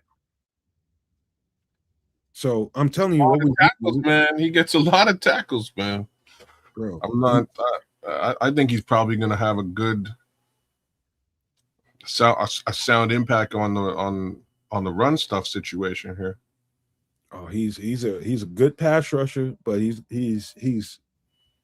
a beast against the run. He's gonna play. He's gonna be in there. Now, this is a true tweener, in my opinion. He's gonna get you some 3 technique, but he's strong enough, oddly enough, to play nose, man. And he's not that heavy. He's not that heavy at all, but he's strong as shit. I'm just like 295. Yeah, but he can. I've seen him play nose. Oh wow! Hold it down. He's versatile, along the D line, which is a Dennis Allen thing, and he's quick off the ball. He plays for the echo of the whistle, and he's very what's the word? Active, angry. He plays with an edge. This is a better pickup than we think. And I had to do due diligence to highlight him. I just encourage everybody to go look at the tape, whatever you can find on him. If you want to really, really narrow it down to his reps, do Tennessee Titans. Go to YouTube, do Tennessee Titans defense versus. That's where you'll find more of his recent reps, his most recent reps. Tennessee Titans defense versus, and you're going to get a multiplicity. I know my algorithm will pull up at least 8 games. And so I just get to watch the reps. All you'll see is defense, Tennessee defense reps.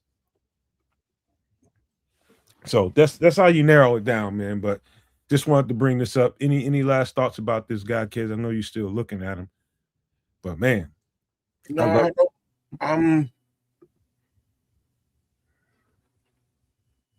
he looks good. He serves exactly the purpose. It's going to be an interesting. Scrolls saying solid run stopper. I completely agree.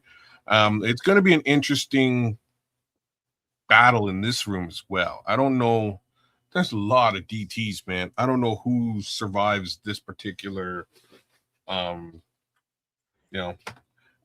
competitiveness in this room. It should be very interesting as to how this shakes out. It's why they didn't draft a defensive tackle high.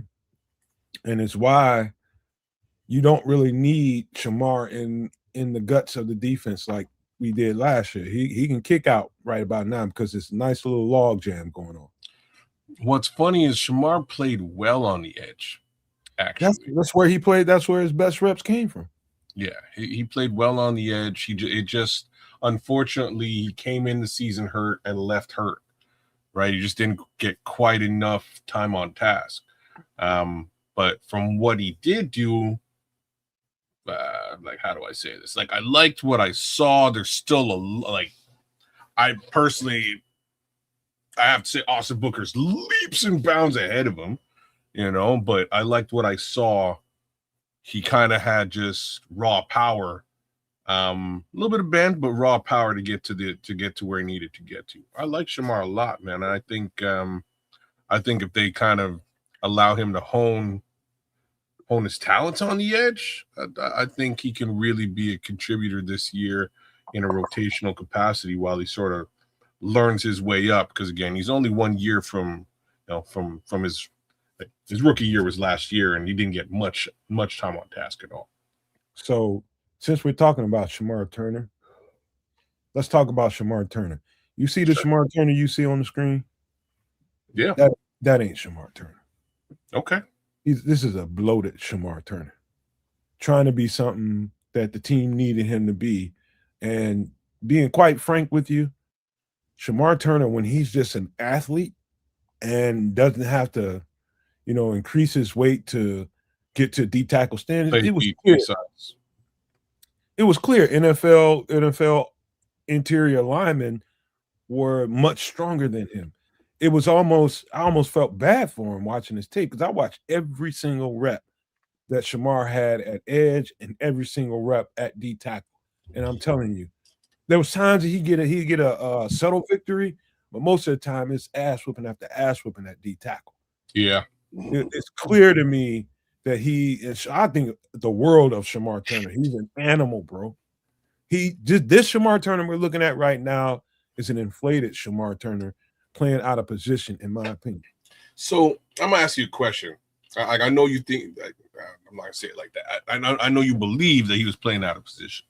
Who was he playing beside at DT when he was on the field when you were watching him? Do you recall? Various guys. Yeah. Most of the time he's in a backup situation. And that's sort of what I'm saying. I'm trying to understand. When you got Bill next to you, you shouldn't struggle as much. Sometimes they sub out Javon and put, Shamar in there with Bill. They knew by putting in certain combinations it would alleviate some of the pressure off Shamar. He wouldn't immediately see a double team, but that's not what happened. Sometimes you see the double team and get moved completely out of the picture. And this is kind of what I'm trying to. You know what I mean? I'm just trying to hone in a little bit, because I don't know. I also didn't like the DT reps either, but I don't know if it was just him. It's this what you're looking at, kid. If it was the size, like I know where you're going. Was it the build on him at the time, or did they have him sort of partnered up with the wrong guy as well? No. He was putting too much pressure. Scrolls has got a dead ass right this time. He says that's how he got hurt, playing with them big dogs in the middle, putting too much pressure on them joints. He's not built for. I mean, he can get in there and get you a few reps here and there at 3 technique, but man, that guy, he's a young, fluid athlete that shouldn't be this big. And this is what they try to turn him into. You know what? That makes so much sense, because again, his original injury, I believe, was knee related, and so is this secondary injuries. And what you're saying to me right now is his body can't hold that kind of weight. Them joints give up. That's it.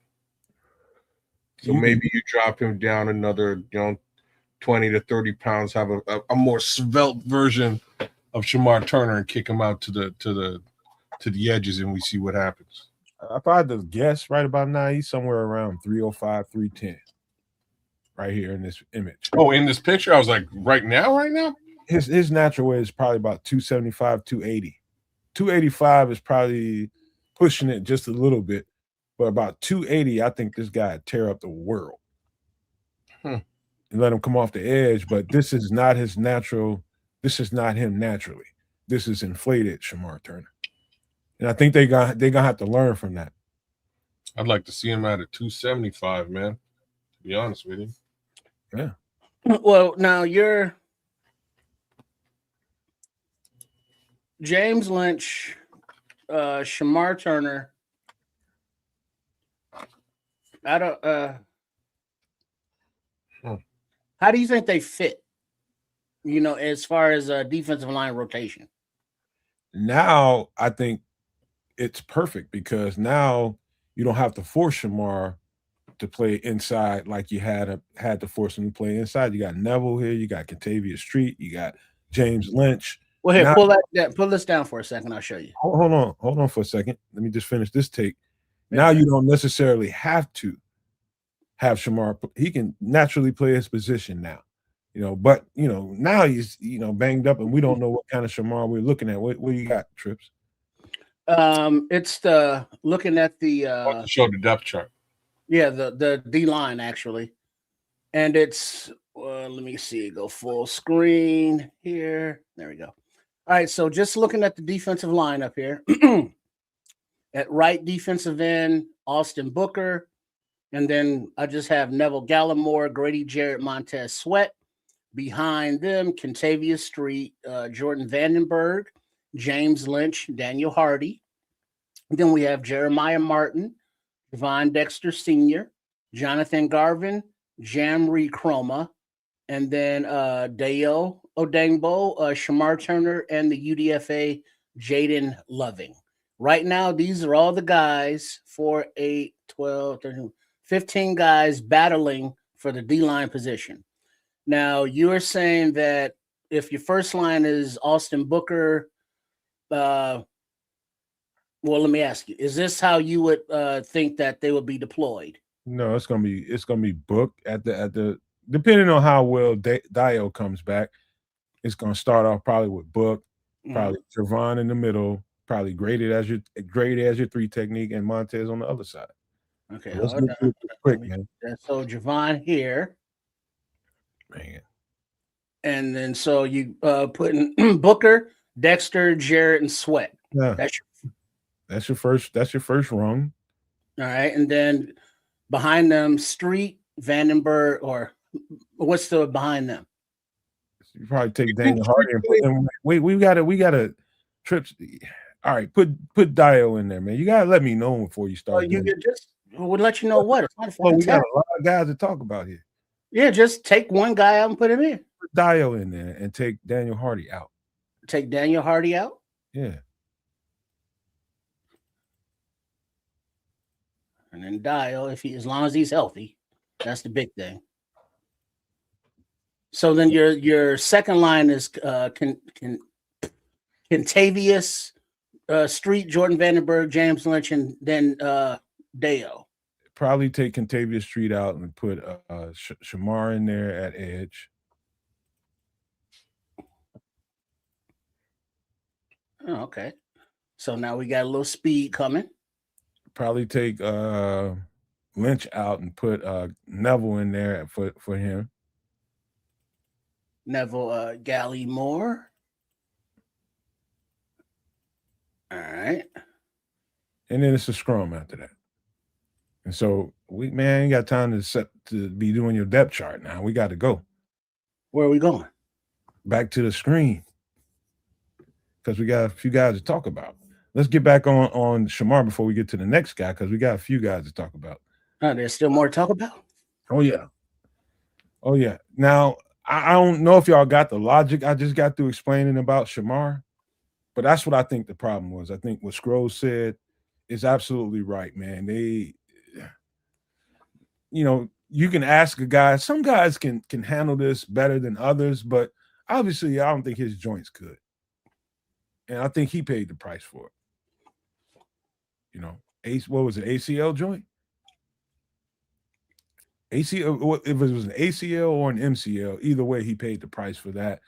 I just think, and I don't think they need to be knocked for trying, but now they know. He just looked way more natural being on the edge than on the interior. Those guys were too strong for him, man. So I think that's why we saw the Shamar that we saw. Any last thoughts about him before we move to the next guy? We're just talking about storylines here. All right, let's move on. Now, Dio, it's a lot of conversation being had about him this offseason. And truth being, what was it? Was it an Achilles for him? Yep. Yeah. Now, expectations for Dio Odengbo versus reality for Dio Odengbo, we don't know. We don't know what Dio is going to be able to bring to the table. What I do believe is Dio is going to be in that log jam of D tackles. I do think they're going to, looked at his tape too, looked at his reps as well. And at times, man, he was really You think he's a DT and not an edge? His D tackle reps looked better when he was in Indianapolis than his edge rusher reps.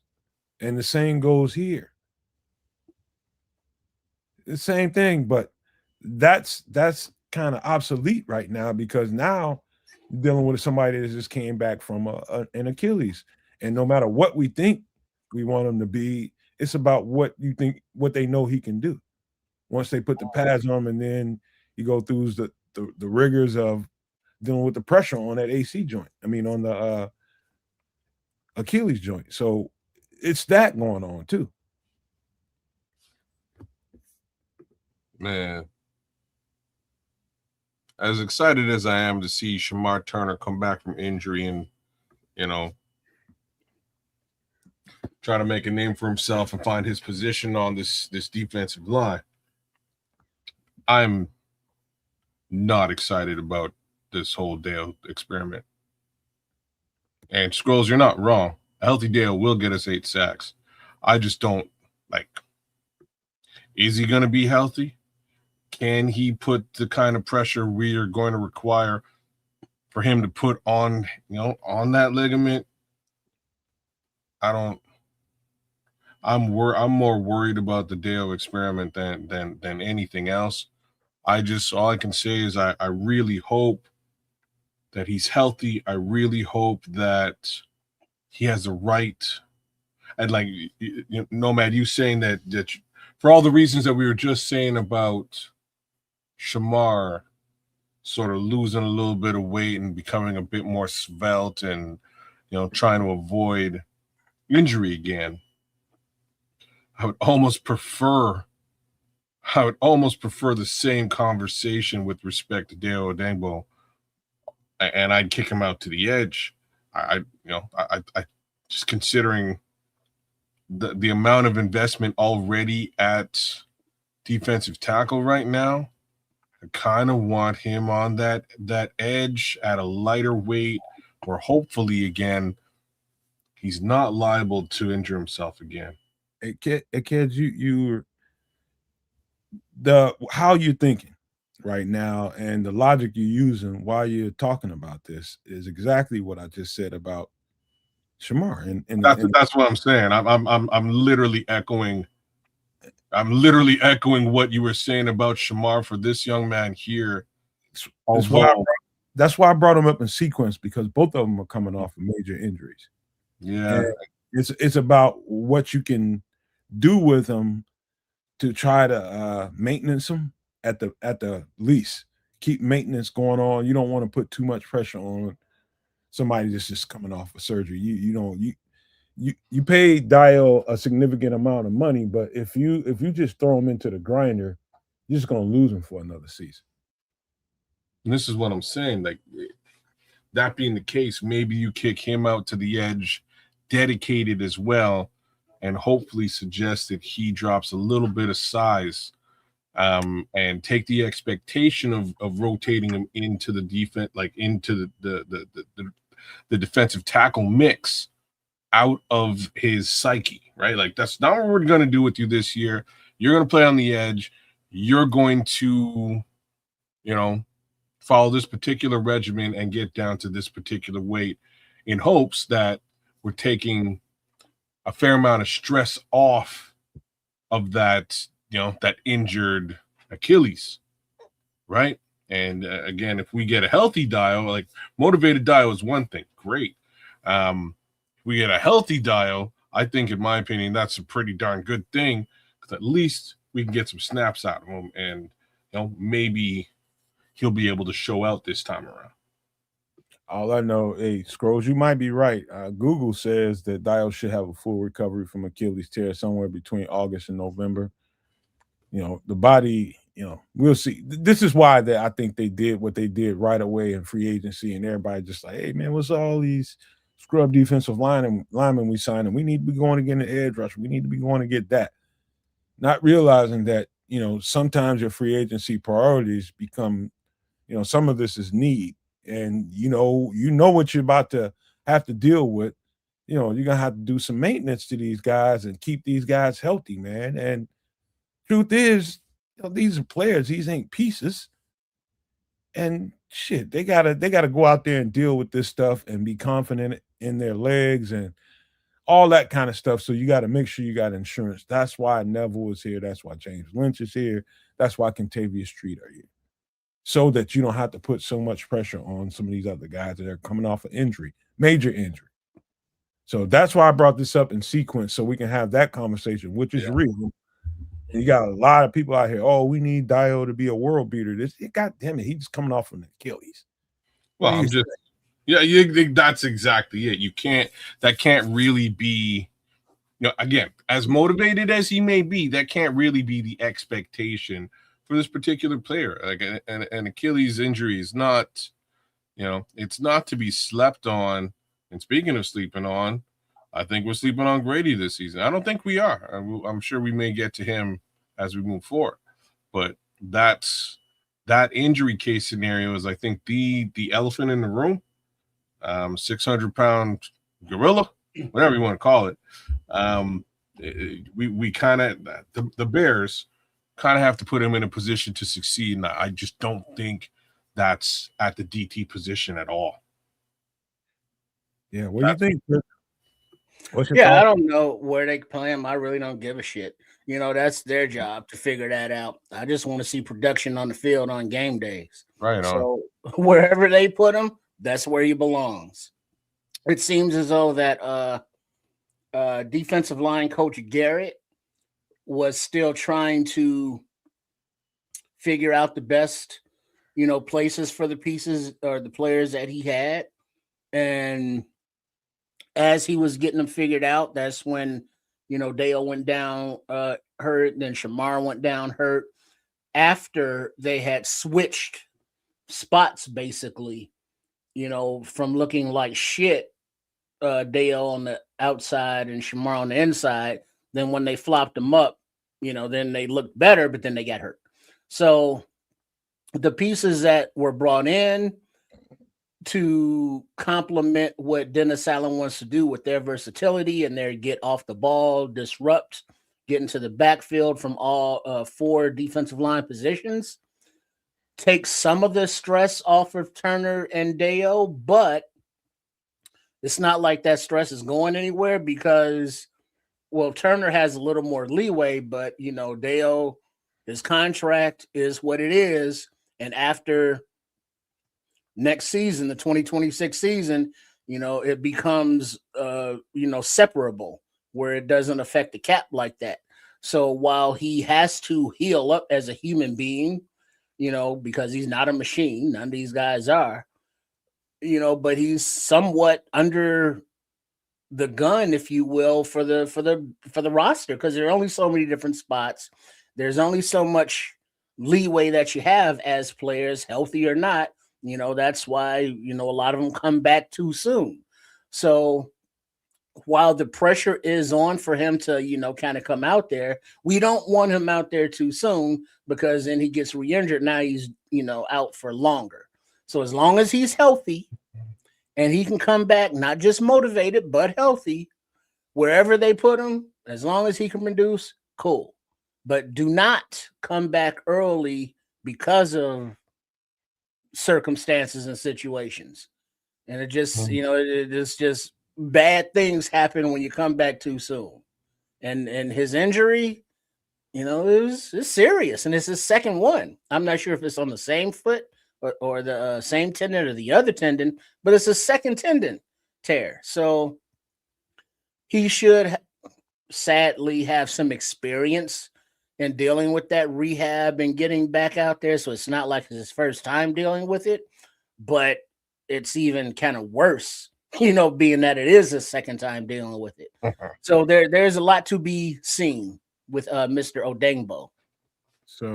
So Dio, I just before we get to the next guy, and we're gonna get to all corners here because that's worth the conversation. I'd say be patient with him, let him, he's gonna come, and whatever he's gonna be, it's gonna come at a certain point. But I just say temper your expectations early. is the best thing I can say to the situation. Just don't expect much early. He's just trying to get comfortable with the legs he's got to play under. You know, yeah, that's what it is, man. So I just had to highlight him and some of these other guys because we're talking about roster jockeying and who's going to be who and what's going to be what. This needs to be a conversation that needs to be had because people go crazy in the off season with, okay, we overpaid this and we didn't do that. And oh, guess what? Whatever you think of Dio Odingbo, I think he's a good piece. It's just now we got to see what this looks like as a repaired Dio Odingbo. So be patient. Next guy we're going to talk about real quick is another injury. And you guys might want to refresh me. I think it's another ACL here. Am I not right? Patella tendon, much like Ozzy's. Same injury as Ozzy, just different timeline. Yeah. Okay. I don't know what his timeline is, but I do know this. Now, this just comes from the research I did a couple years ago when we drafted him. We were in a zone-based scheme. And I've said this a million times, so y'all forgive me for repeating myself. He was drafted into a zone-based 4-3 system. Doesn't mean that he can't adjust and play in a man-based 4-3 system, which we play in now. So he had that hurdle to jump that he's not playing in space as much. He's playing a lot more man-to-man than he's, I guess, used to playing at Minnesota. And to be honest with you, the little bit that we saw with Terrell Smith, I was a little bit impressed with when he was healthy.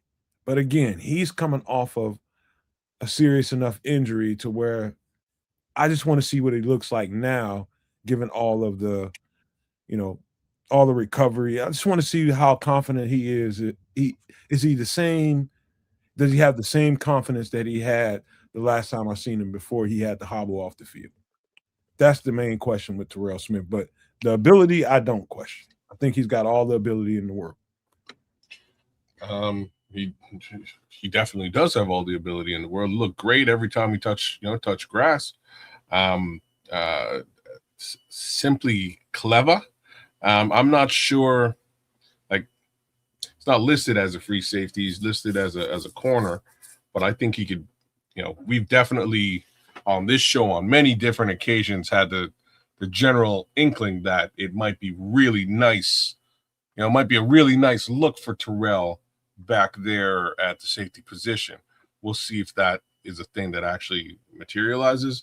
I have a strange feeling it won't, considering our draft picks and the very latest trade. But maybe in backup capacity. In either event, what I'm hearing is Terrell's still working through his injury. So I believe that he injured himself last year during training camp, if I'm correct. That being the case, it's been a solid year. Hopefully he's back on, hopefully he gets back up to speed sooner than not. But considering he's going to be planting and twisting and running on that injury at high velocity, high speed, it's a problem, man. Can I tell you a secret right quick, kids? And keep in mind that this guy has an agent, and the agent has all kinds of connections to this, that, this team, this general manager, that, and the third. And so, little dirty little secret that cornerback is a lifestyle, bro. Playing cornerback is a lifestyle. You grow up in it and you live it, and that's what you do from day to day when you are not doing regular domestic things, hanging out with your girlfriend, family, and all that kind of stuff. When you go and work out, you do cornerback things. So it's specific, right? Everything that he does is cornerback. Everything. Trust me, every workout is designed to basically enhance that skill set in a layman's way of talking about it. Now, here's a dirty little secret, kids. And this is for all the people that, even myself included, I've mentioned this. to us, safety is a step down. To us, that's like telling the world that I can't handle cornerback. I need to be moved to safety. That's the way we think of it. Now, the people on the outside looking in, they just like, why do you think about it that way? It's the most, you have to be the most impressive athlete on the field to play cornerback. You have to be. That's just the dynamics of the job. You better be better than the people in front of you. And that's just the general concept of playing corner. You have to be better than their best athlete. That's why you play corner. That's why it's the most unique role in the defense. Island corner is the most important part of your defense because you're telling him to take the most jitterbug, the fastest fly, the best athlete they have on the team is going to try you. And it's my job to stop you. And so for all the people, including myself, that see Terrell Smith playing better as a safety, I get it. But just understand how he's thinking about this. And I know it because obviously I've been through it. Well, but the thing is, he's in this 2026 season, Terrell Smith is going to be 27 years old. And since we drafted him, he's had mononucleosis. He's had whatever the injury was that next year that kept him off the field. Then he's got this injury that, kept him off the field. We know what the flashes have shown and what he's projected to do, but he hasn't been able to do any of it. And I just kind of find it hard to believe that this staff, not Poles and staff, but Dennis Allen and Al Harris staff are going to give him a lot of leeway, going forward because of his history. And it's like, well, you don't exactly fit what we need you to do. And physically, you haven't been able to do anything. So, yeah, you're going to have to show and prove it like right now, or I don't see where, he gets re-signed. Well, and that's where things get interesting, right? We're talking about same with that. These two players are kind of on the bubble with respect to 2027. They're here for 2026 regardless. That's just a fact of the matter. But looking forward towards 2027, Adayo Dangbo's got to kind of show out to make sure that he's someone the Bears want to retain. And all of the things I just said about Dio are directly applied to Terrell Smith. He has to show out this season, which also means he kind of needs to get playing time. He needs to be on the field, right? So that happens one of two ways. Way number one, along the lines of what Nomad is saying, he needs to beat out the existing, one of the existing cornerbacks and become the starter on this team. After the injury that he suffered, that's tough, right? Like that's going to be a hill to climb, considering that injury, right? Somebody in the chat was saying that, it was simply clever. He was saying with the injury, he's probably a step slower. Backup safety hybrid might be the only way he makes the team. And I wish I could argue with this sentiment, right? Like, I think it might be his easiest path to staying afloat on the Chicago Bears squad, especially given, the influx of fresh, young, new cornerbacks that have come into this team. Listen, man, I'll be honest with you. If you're his agent, the agent is gonna. So that's a particular thing that I should probably speak to because of the people I know. There's people who will accept that, and there are people who will not. And if his agent or himself, he tells his agent what to do, but if his agent is telling him, hey, if they don't have confidence in you as a corner, man, you let them know that hey, you're okay with them releasing you. We'll get you a job over here where you can do your job. Now, if he's, I don't know exactly what his mindset is. If he's the other way around, he's just like, I'm gonna show him, and he decides to take a role at safety. I'm okay with that, but I can understand it either way. Just based on my experiences tells me he sees himself as a corner, and that's the way it's gonna be. And hopefully, and he can be healthy and agile enough to be the Terrell Smith that we know he can be. And I just wish him the best. I think you're right. I'm just not sure he's better than the corners in front of him. And the only reason I'm saying that is due to the injury. If we were having this same conversation a year ago, I was all in on Terrell Smith.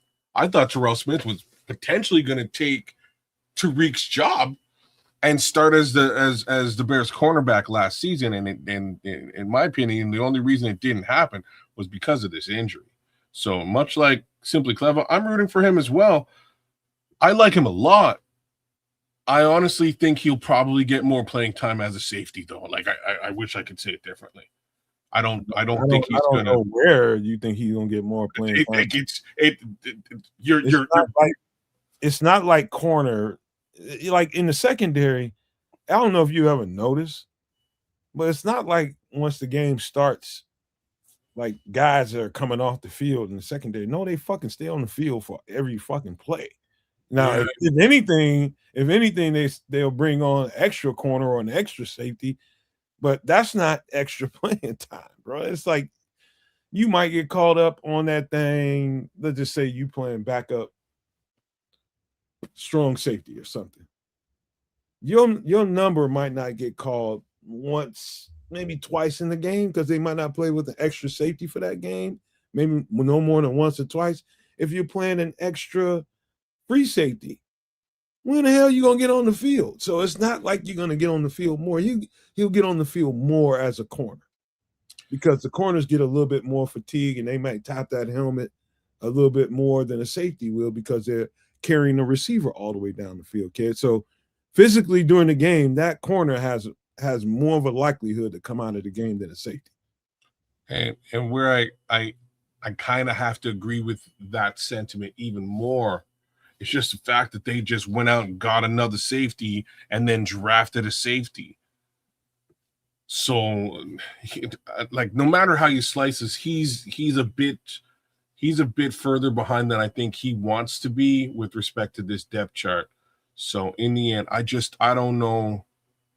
I don't know what happens to Terrell Smith, but like you were saying, I wish him all the best.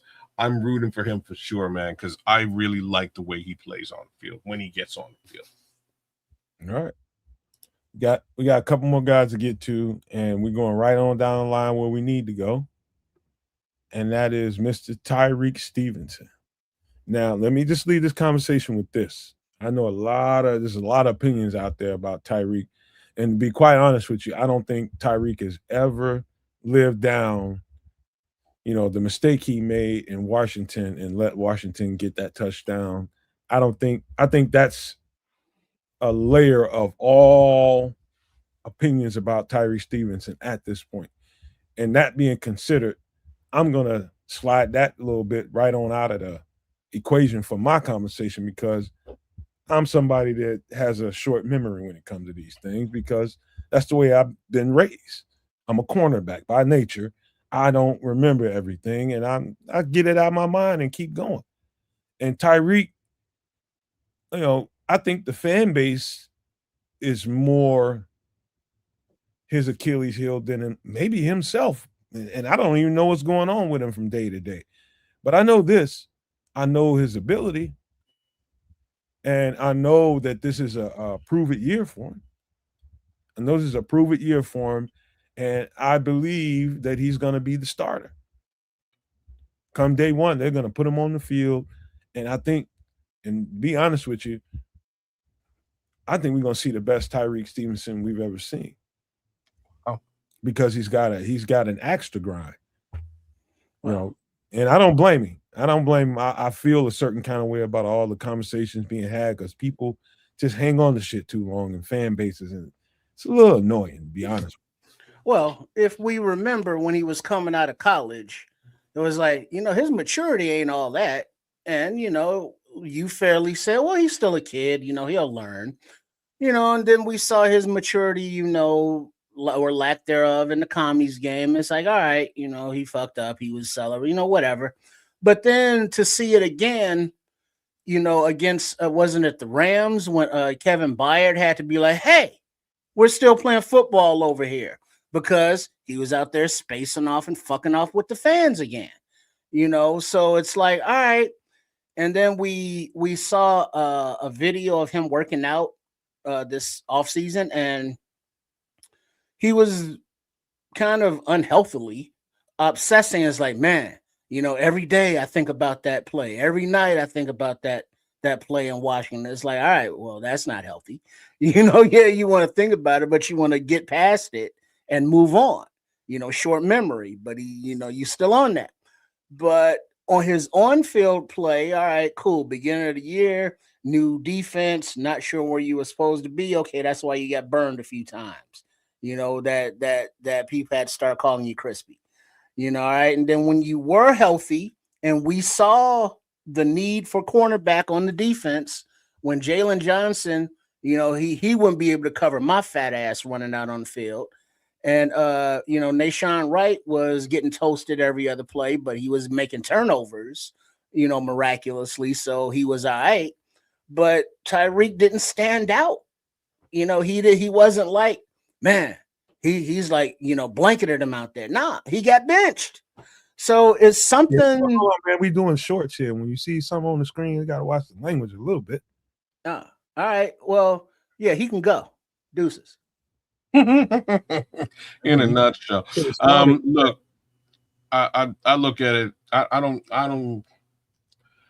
know what to do with this one. Like, I love this player a lot. I really like Tariq Stevenson.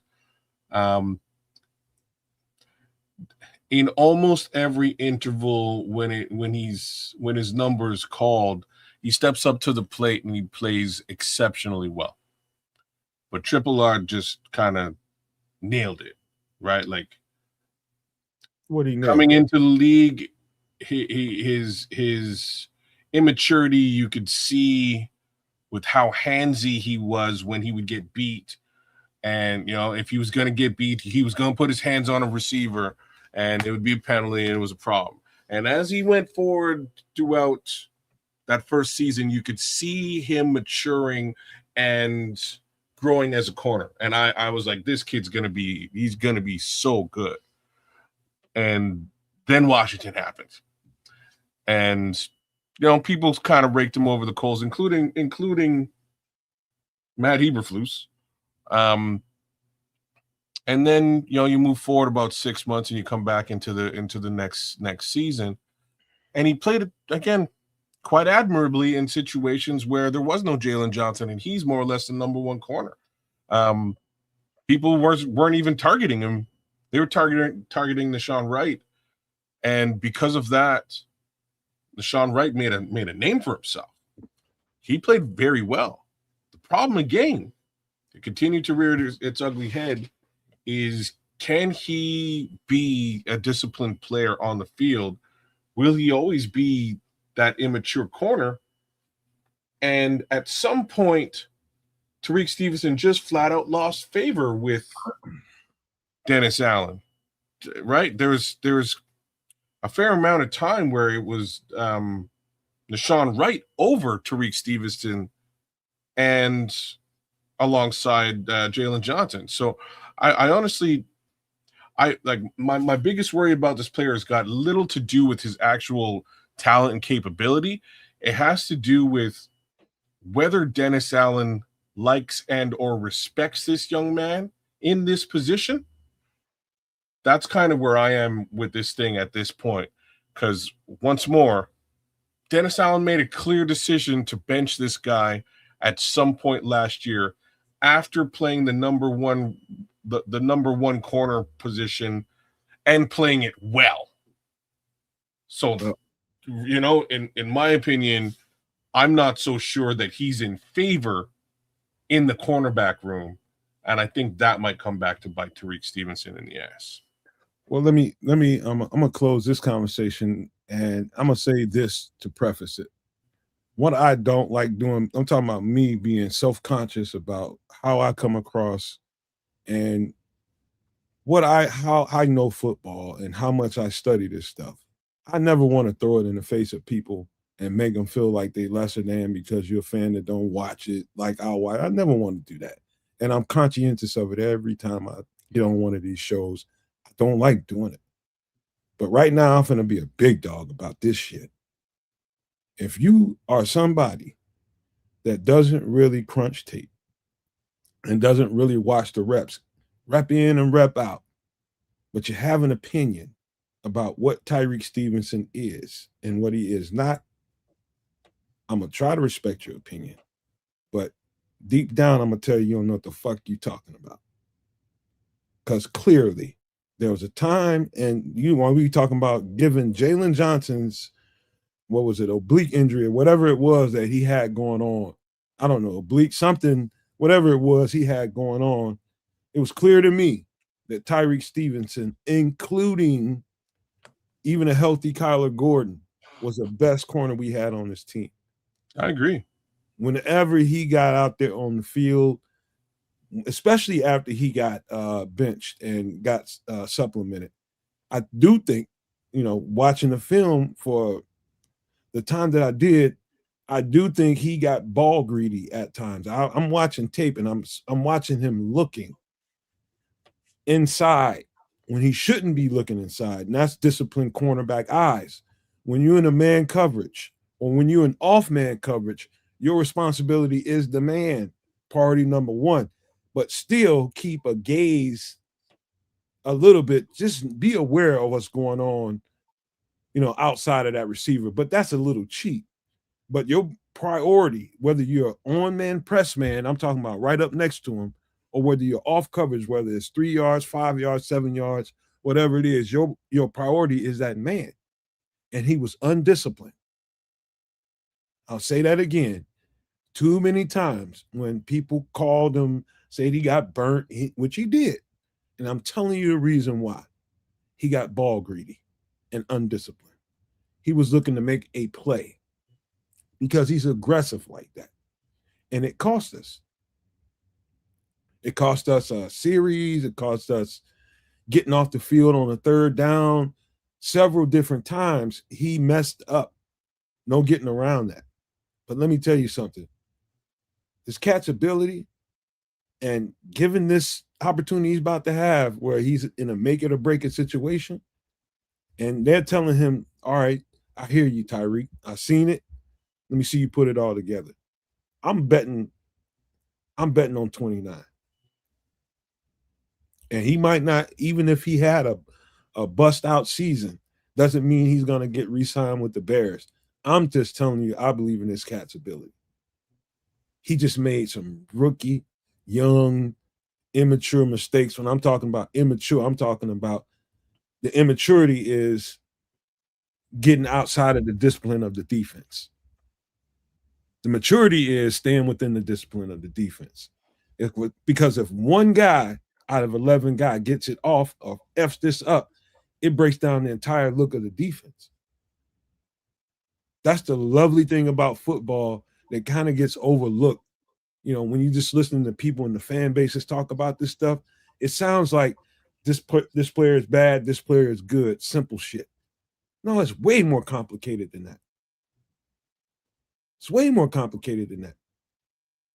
And when people don't understand it, I ain't got time to be arguing with people about it.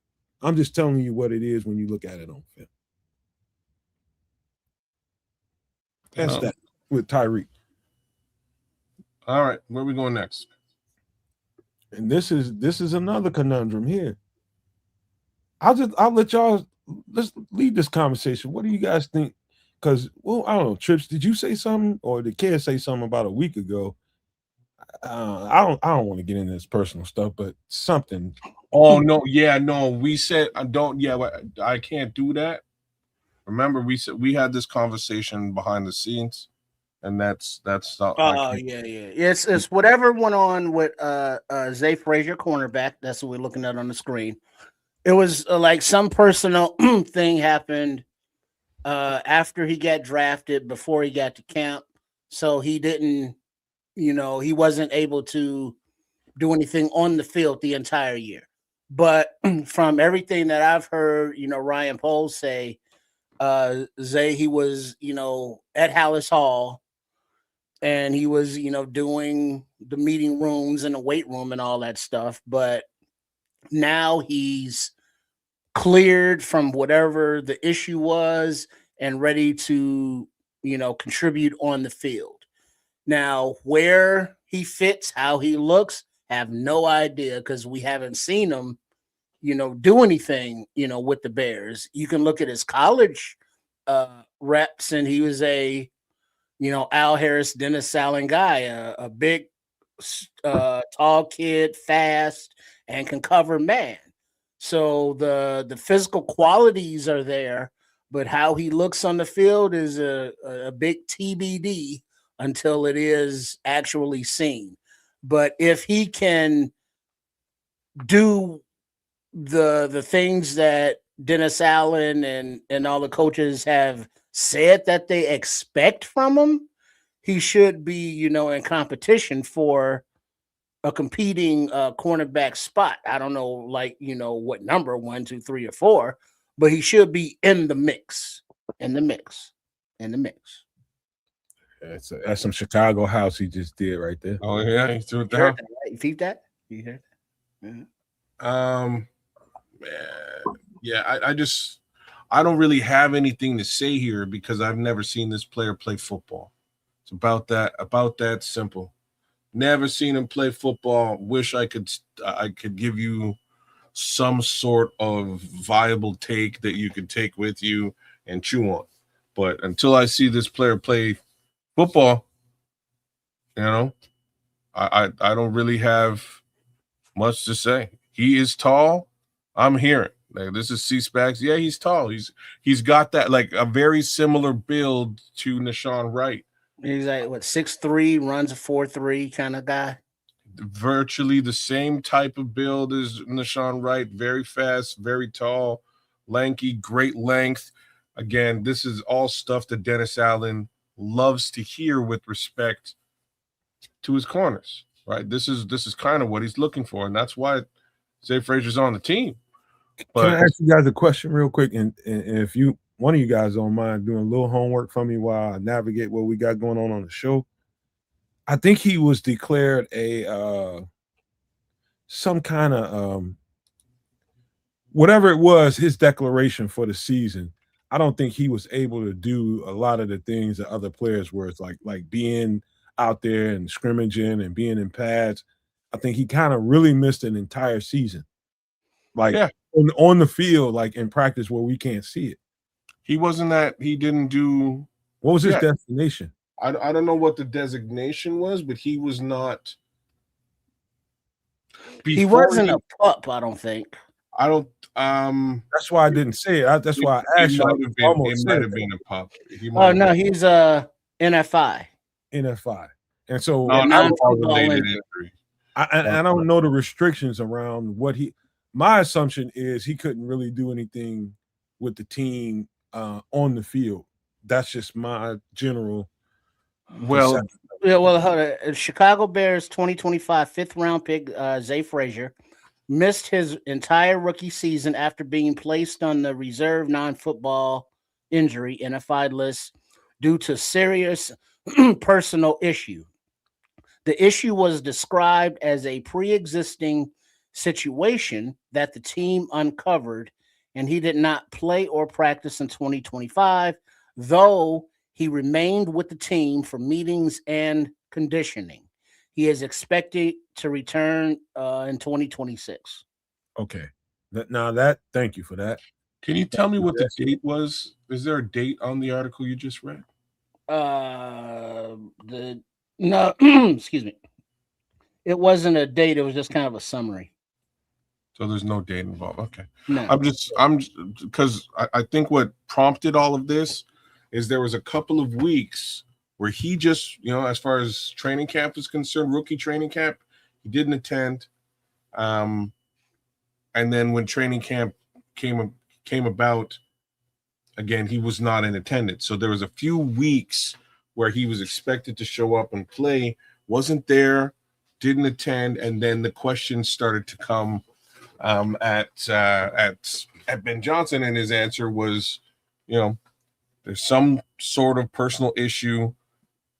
That's what we're looking at, and that sort of continued on for the entire season. So, like I say, not a lot of folks have seen him on the field do anything with respect to practice. And again, clearly there's something going on. I have an inkling as to what that might be. I read something, but I can't share that with you guys because I don't know how. If you don't know, it's best not. You know what I mean? I'm not, and that's right. I'm not going to put out rumors with respect to this young man and what may have happened to him. I just wish him the best. And the one upside that he does have, guys, is again from a measurable perspective, he's exactly what DA is looking for. Okay, that's where I'm about to go. And my girlfriend's texting me, but I gotta ignore it. Now that I know, based per the definition Trips just raised right there, what he was able to do and what he was not able to do. So basically, Zay Frazier was a Bear in name only. So now that narrows it down to how I can break it down. And all I had to do is go back to what I saw on tape before we got him. And the traits are there. The traits are there. The length, the quickness, the speed, everything physically is there. Now, the question is, given that he spent an entire year away from football, how well did he manage his body? How well did he take care of himself? I'm assuming, because it wasn't long before the new NFL season, the year hadn't really restarted, has it? But when they were able to give declarations on who's who on the roster, he was kind of declared as active, I think. I don't know how they said that, but that's kind of what I got. And what that tells me is quietly behind the scenes, they've been doing work with him. He's been doing work with them. He's been keeping himself where he needs to be, staying low key for whatever reasons these are. But we're here to talk about the attributes and how he can fight to get a spot on this roster. I still don't know what Zay Frazier's college tape translates to in the NFL against NFL competition. That's what camp is for. And that's why you look at tape. Tape was great. Tape was great. I think he's got everything Dennis Allen's looking for. Press corner, loves to be in man-to-man coverage. He's confident as shit in his skill set playing man-to-man. He doesn't bat an eye against competition. So you got that coming into camp. We got an extra rookie is what we have. Because if he couldn't even practice with them, this rookie season was for naught. This is his rookie season. And so I'm very confident. And if all these things are behind him, which I hope they are, what he can bring to the Chicago Bears physically is everything that we want. And that puts guys like Terrell Smith and Tyreek Stevenson kind of on the clock. Like, hey man, we'll see. But you're talking about experienced veterans versus somebody that's a rookie. And we'll see. We'll see how he handles competition day in and day out in the NFL, and everybody's a dog in front of you, and you got to have the stamina to deal with them and deal with the camp and the pressures that come with that. This is how you weed out boys and guys that can't hack it. Camp is going to do that every single time. Been through enough of them to know that, dog, the men come out of these. And whatever you got going on personally, and you better be able to separate it from what you got to do on the field, or it's gonna be to your detriment. So you better have whatever you got going on personally in some compartment, and when it's time to get on that grass, that shit better not come with you. because now you up against a bunch of other dogs that want your spot. And so that's what we're dealing with Zay Frazier. Can we justify keeping him on a roster spot now? Now we're gonna see. And that's the question of the day. They've added a couple more corners, right? There's guys ahead of him already in the depth chart.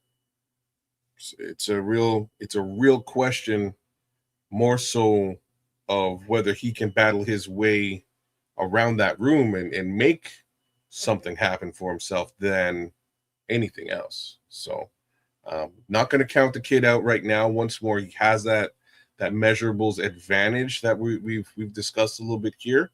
I think that bodes well enough for him to maybe he can find his way onto the Chicago Bears squad this season in a playing capacity and potentially down the road as well. No, don't tell kids to say allegedly. Don't say nothing, kids. What do I got to say allegedly Don't about even this? say allegedly. Don't even say allegedly. Whatever that shit is, you found out about it. All right, I'm getting sued. I'm getting sued. Looks like. All right. Don't even worry about it. Any last thoughts on Zay Triple R? Did you get a take on him? Yeah. All right. Yeah, he did. No last thoughts? No, I'm good. All right. That's it for the Bears conversation. We will I'll tell you what.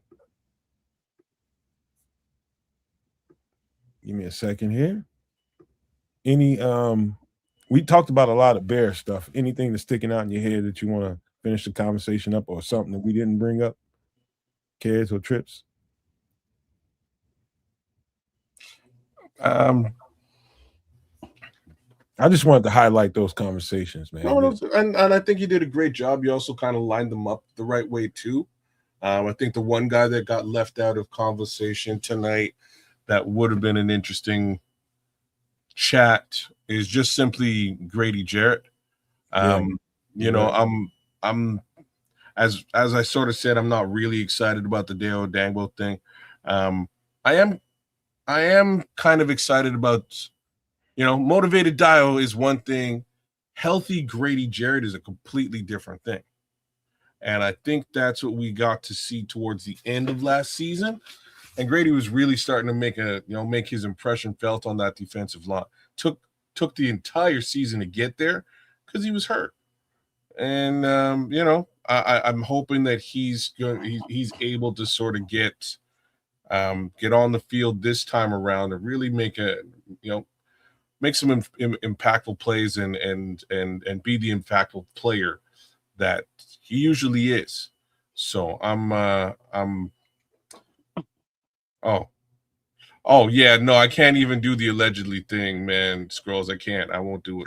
Text him, Scrolls. Yeah. Yes, ask like catch me on Twitter or something, Scrolls. If you can, I'll tell you for real. But I won't do it. Like I said, I won't do it in a public forum on the show just out of respect for him, because I don't know if it's true, and I don't want to spread rumors in a public forum. But like, hit me up personally. Don't get in the garbage, man. Stay out the garbage. Yeah, no worries, man. No worries. Yeah, it's just going to be interesting to see who's healthy. Yeah. Specifically on the D line, Shamar and Dio, because the team is kind of, I won't say relying heavily on them, but when you look at why the reasons given that, we didn't draft an edge high or at all. We took a defensive tackle, in the 6th round, but they're talking about they have to coach better and the players have to be healthy and respond better. It's like, all right, cool. But it's all going to be speculative until we actually see it happen. Because it's like, well, where's the pressure coming from? Well, kind of all over. Like, what the hell does that supposed to mean? Well, you got to see it. And then it's like the secondary is a lot faster. So that's going to help the front, get home. And it's going to be a, one hand washes the other situation. It's like, okay. And then, it's a lot of having faith in the coaching staff. But, Ben Johnson, he's earned it. Now it's up to Dennis Allen to earn his. And then the secondary, we got young guys. We got a guy, contract year. We got, I didn't even speak on Jalen as long as he's healthy. You know what I mean? So health, coaching, youth, rookies, contract years, the drama of it all. I mean, it's all coming down. Hello, football. Yep. Either like it or you love it. I love it. And guess what? Attrition comes with it. He just part of the deal. Trip just lit up something that I kind of want to bring up about Tariq Stevenson. And when Jalen Johnson came back, he was clearly laboring and had a couple of bad games. And they didn't put Tariq out even then either. It was really, like, to me, that spoke the loudest with respect to, where Dennis Allen's head was at as far as a relationship is concerned with Tariq Stevenson. That I was quite upset about it last year because I was like, Tariq played really well in Jalen's absence, but now that Jalen's back, I get why Jalen should have that number one role again. But damn, if he's still not quite ready to pick up that number one role, at least use Tariq as a rotational, as part of a rotation with Jalen and allow Jalen to get up to speed instead of getting burnt. And that's just not what Dennis Allen decided to do. So it's a little bit weird for me. You know what I was thinking, kid, at the time. I remember us doing the shows and us having them conversations while that was happening. And we was speaking to it in real time, live on the shows. And when I got away from the heat of the moment, which is when we were live on the shows, and I got a chance to think about it, it was really a dual thought that I had, that both of them could be true in a parallel universe, man. It's like either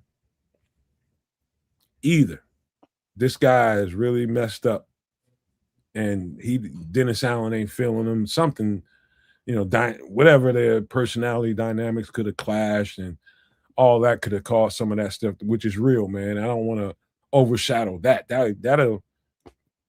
Unfortunately, that'll get a good player on the bench because the coach doesn't freaking feel you.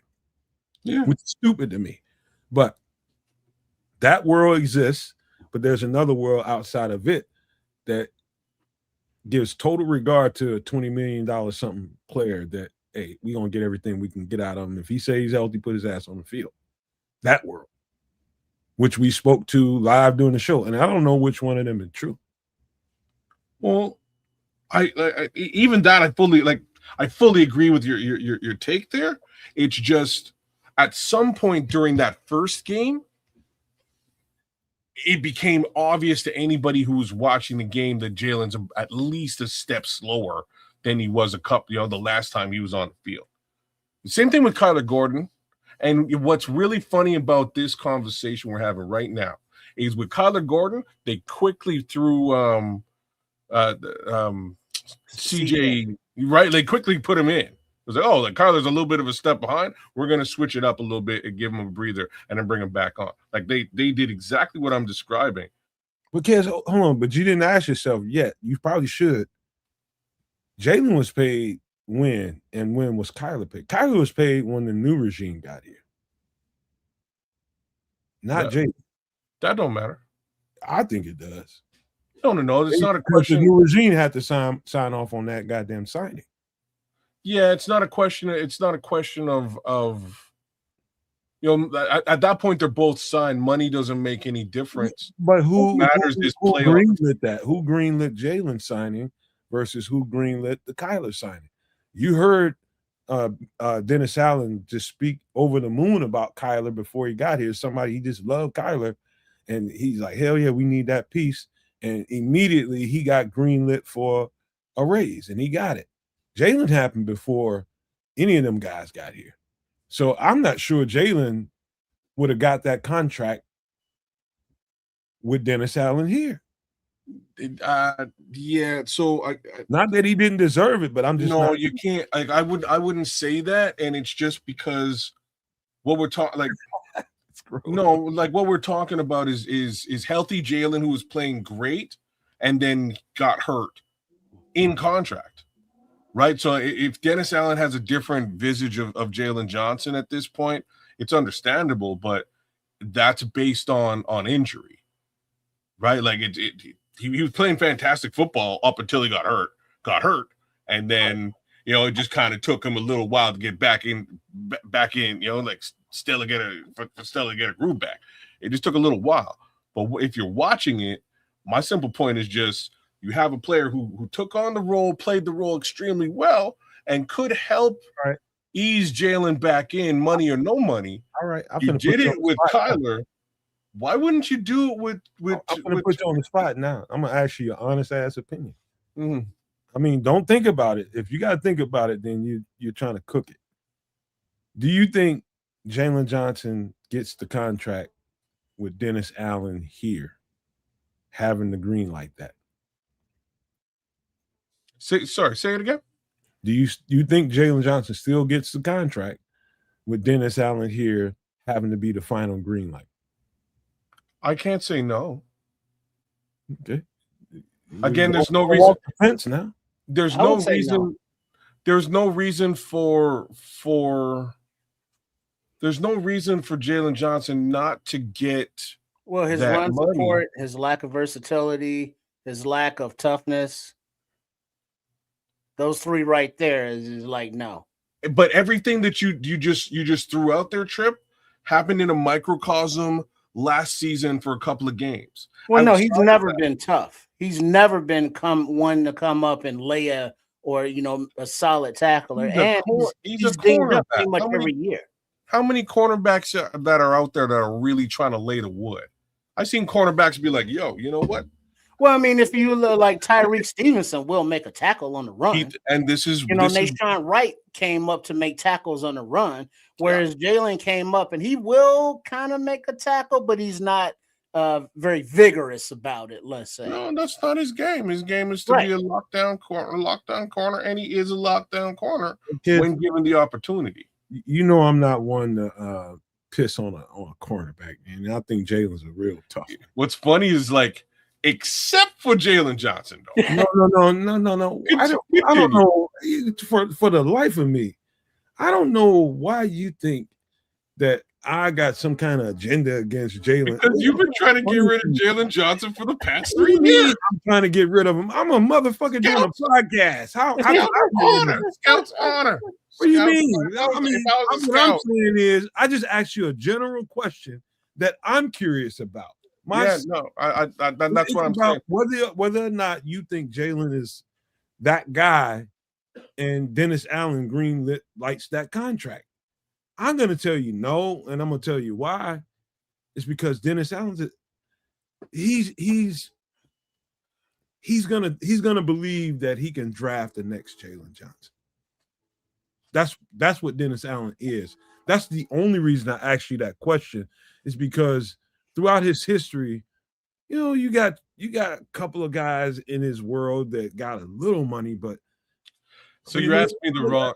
You're like asking me the wrong question, right? So I do still think that Jalen Johnson would have got the money, but the flip side to all this is, and the question you probably should ask me is, do I think Jalen Johnson will get an extension with DA as the defensive coordinator? No. Now you're asking, now you're asking me a question where I'm gonna probably say the opposite. That wasn't the question. I just wanted to ask you if you thought he would have got that if Dennis. I think he would, but now the DA is the guy, and he will probably do what you just said, and that is draft a high caliber corner who's probably going to take Jalen Johnson's job. I agree. You know what I mean? To that I agree. I don't think he gets an extension in Chicago under DA. I mean, he's proven that throughout his history, he will continue to draft corners, and he'll draft any position in the draft. I mean, when you got people like, what's his name, Hendrickson, you let that walk out of the door, and you don't stand on the table for him. That means you got confidence in what you can draft. You know, most teams would make sure they don't let a Trey Hendrickson out of the door. But I'm telling you, I'm what I'm trying to get at. I'm angling towards this, kids. I am working an angle for you or on you. I think that Dennis Allen is showing us that defensively, we don't have to get married to anybody. We don't have to go out of our way to get anybody. We can draft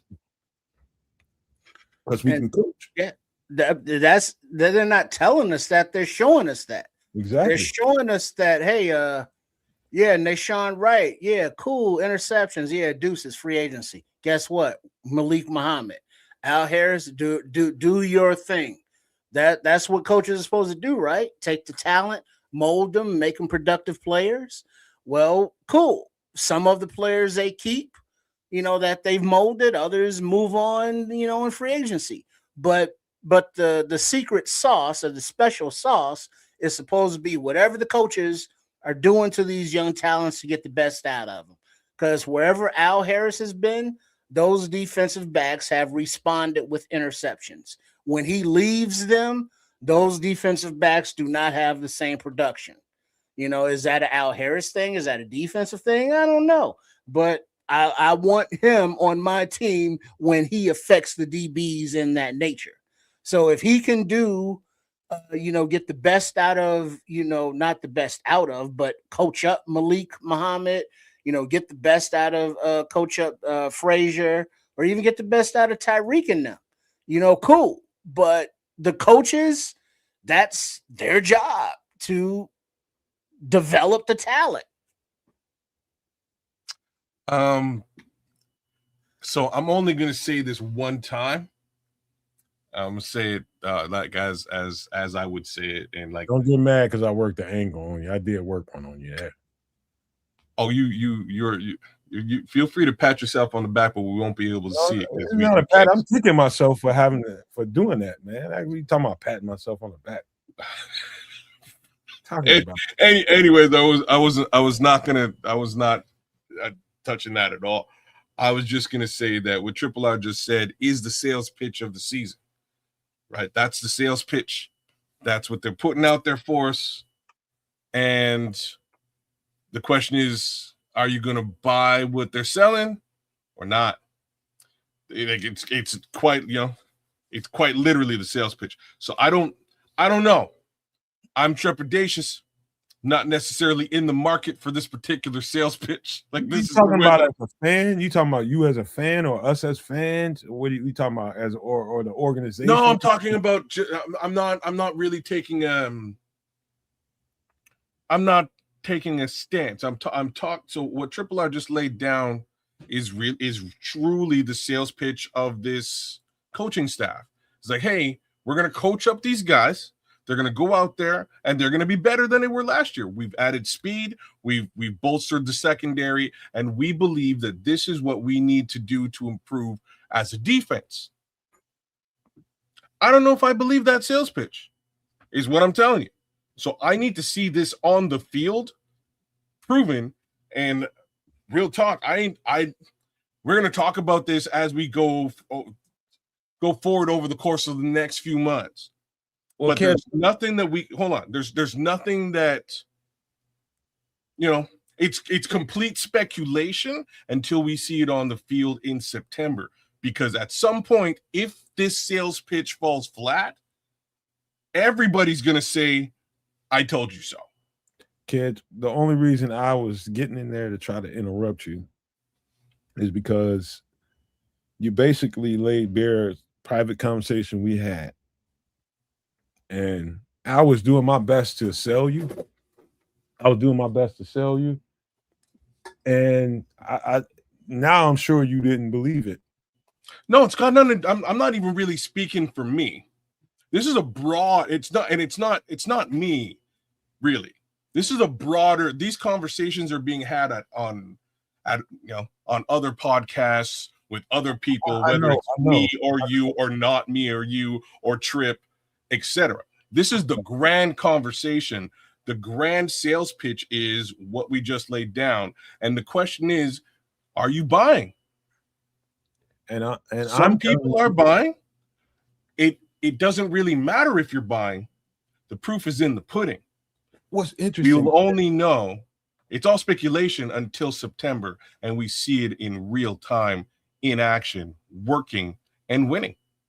And but you know, go ahead. Well, but before you go, Nomad, the one thing to Kedz's point that the fan base is giving the coaching staff grace on is if and when they sign a Jadeveon Clowney or a veteran edge, you know, before preseason, and then it's kind of like, okay, well, we see it all now. Even then, I don't know if like, because I'm gonna double down on where you're at, Trip. What's really happening right now, and it's an amazing thing. What's really happening right now is, I think collectively as a fan base, we actually believe in this coaching staff. Yeah. Like that's what's really happening, right? Whether we have an edge rush or not, or we really bolstered the D line or not, we'll see what that looks like in September. But right now, we know that this coaching staff is actually something special. We've seen evidence of that over the course of the last year, and the benefit of the doubt was earned. No, so I think No, it ain't. I think you don't think the benefit of the doubt was earned? Everybody and kids, I'm gonna give you a little smite here. People that's thinking like that are talking out of two sides of their fucking mouth, because at one moment they will say, "Oh yeah, Ben Johnson is the best thing ever," and everything, and then the next thing you know, you'll have them sitting there questioning every little thing that they do. Like these cats don't know what the fuck they're doing, and so that part. And even after I had some flashbacks of the conversations that we had, and I made some real good points to you. And you still need to see it. And that I understand. But all these people talking out of both sides of their mouths, and they love Ben Johnson, and Ben Johnson knows what he's doing. So I only trust Ben Johnson. Well, Ben Johnson is kind of calling these shots. But then at the other side of your mouth, you got this other shit going on. Either you believe in them or you don't. I believe in them, and I'm not questioning none of the shit that they're doing. It's easy for me because they didn't do some of the things that the fan base expected them to do. That's where some of this animus is coming from. And guess what? Fans, they ain't going to do everything you want them to do. You might, I think you guys have been fans for long enough to know that. It's never going to go down the way you thought it was. So you might as well just go ahead and swallow that shit. But that's not what's in question. And that's sort of what I'm trying to explain here. Why that's not in question is because the fans actually do believe, because like facts. We came out of last year's draft saying basically the same shit. You didn't draft an edge rusher. You left that situation bare. We still need an edge rusher. And you went out and you drafted a tight end first. What the hell? We already have a tight end. And it worked the fuck out. Right. Like, and this is why I'm sitting here saying that the benefit of the doubt was earned. This guy went on a limb, made some moves that everybody questioned, and they all basically came. Look at Luther Burton. Like it all came to fruition and it all worked. Cool. So if that's what happened last season, maybe these guys actually know what the fuck they're doing for once. Exactly. So that's where I am. Right. I'm at that level where I'm like, look, I see what I see. I have my own little takes on it. Doesn't really matter because I believe in what this guy did last year. And if it looks anything like it did last year, we're probably in a fantastic place. Now, I need to see that fantastic place materialize in real time. I'm good at scouting football. I'm good at evaluating football. I'm good at coaching football when I'm there and on the spot. Guess what? I'm not as good as any of these motherfuckers when I'm sitting on the sideline doing podcasts and doing fucking mock drafts. Guess what? These people are better than me at this shit because this is their profession. And what's funny about what you just said is we could have said that same thing about the previous regimes, and I don't think it would hold water. Well, you know what I mean? With this regime, though, I think it actually fucking holds water. Professionals. You know what I'm saying? I think these guys are professionals. Just because Flus and them was professionally paid as a professional head coach, don't mean he was a professional. I don't think he was a professional. Like, I don't. I don't, you know, like, we could go a little further back too.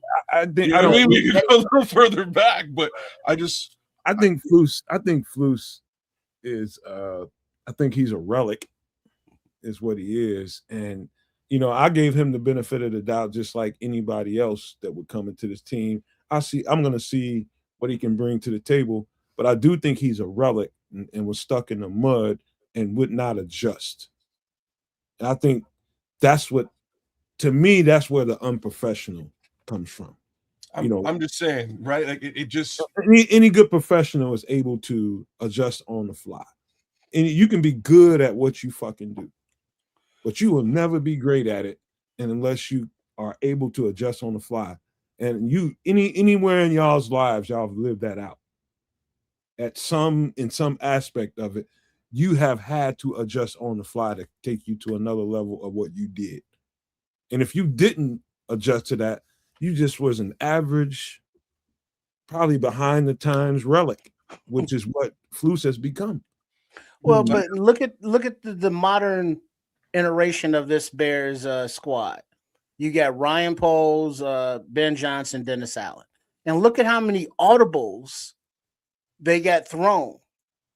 Nate Davis, contract gone. Oh shit, got to figure that out. All right, we signed Drew Dahlman, retirement gone. Oh shit, got to figure that out. Oh, we got our draft board, but damn, Luther Burton's available. Oh shit, we got to take him BPA, and we're gonna figure that out.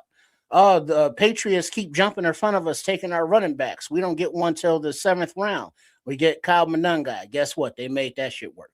So they're constantly adjusting to what the landscape is throwing them. And I'll say it here, I'll say it now again, because I said it before. I know that they traded a 5th for Bradbury because of the Dahlman curveball, but then they spent a 2nd on Logan Jones, and they got that UDFA comp. I could see Logan Jones being the starter, and now Bradbury is either depth or expendable trade bait now. You don't spend a 2nd-round pick on a 4-year starter at center from a school like Iowa and have him riding the pines. You know what, Trip? You saying that, man? The Ravens have actually come out and said basically they're in center hell, and they should probably make a trade with the Bears for Bradbury because they were looking for certain Mr. Logan in the draft, and the Bears snuck up in the 2nd and snaked him out from underneath them, and they were expecting to get him much later in the draft. Since the Bears took him, they need a center, but the Bears have a couple of centers, and maybe they might be willing to, relinquish a certain Mr. Bradbury. So, like, you might be bang on, but this is like what I'm talking about right now was released by the Ravens brass. It isn't from like ESPN or, you know what I mean? Like it's some sort of somebody's uncle. You know what I mean? A podcast here and there. This is actually from the Ravens themselves saying, look, y'all, go get this center. Maybe you throw them a 4th rounder, they spent a 5th, and it's a walk. Come up a little something. Let me end this conversation because we got to get out of here before I'm talking about get to the next subject before we have to go. It was interesting. You just mentioned the Ravens, and I was just having a conversation with somebody about the best football I've ever seen in my life. And I've seen some great football. I used to be a Cowboys fan. I've told y'all that.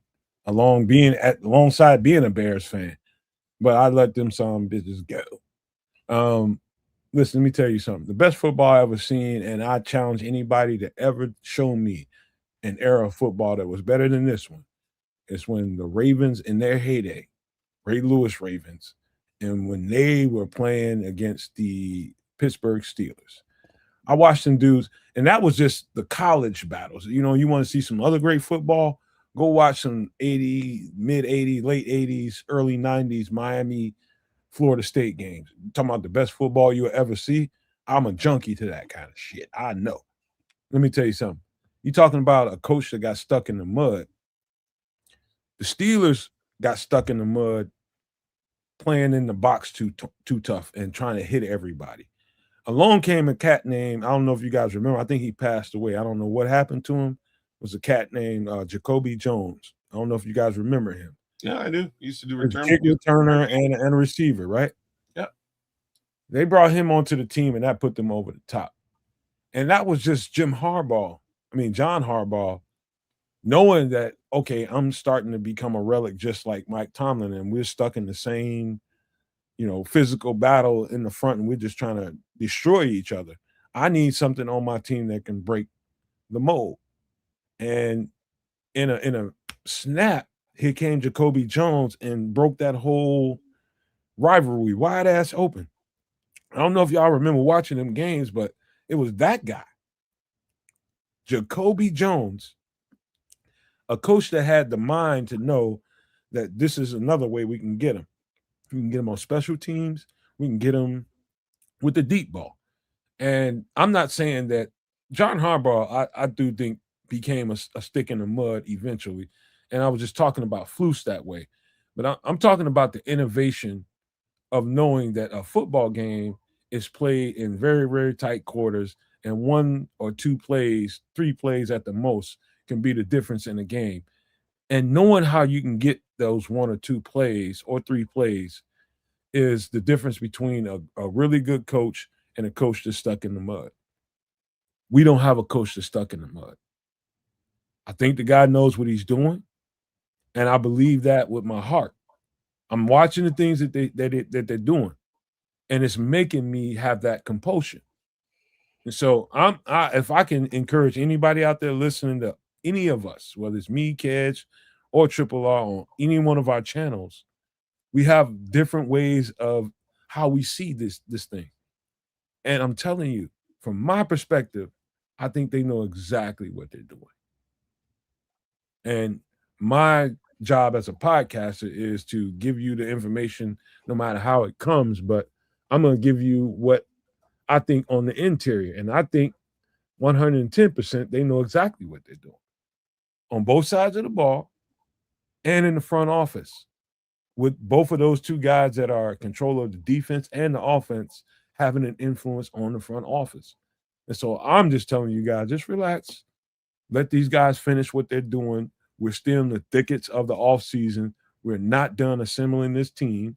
And no matter what you've seen in the draft and what you've seen in the free agency period, there's still time to add to this team. So just wait. Let them put the whole meal together. And when it's cooked, we can judge it. That's all I got to say about it. But we do need to get to the next part of the show. And this gets real quick, man. And this is just real life that's going on. And we don't have to really exaggerate on this because this is real stuff. This is life we're living outside of football, man. So let's get it started.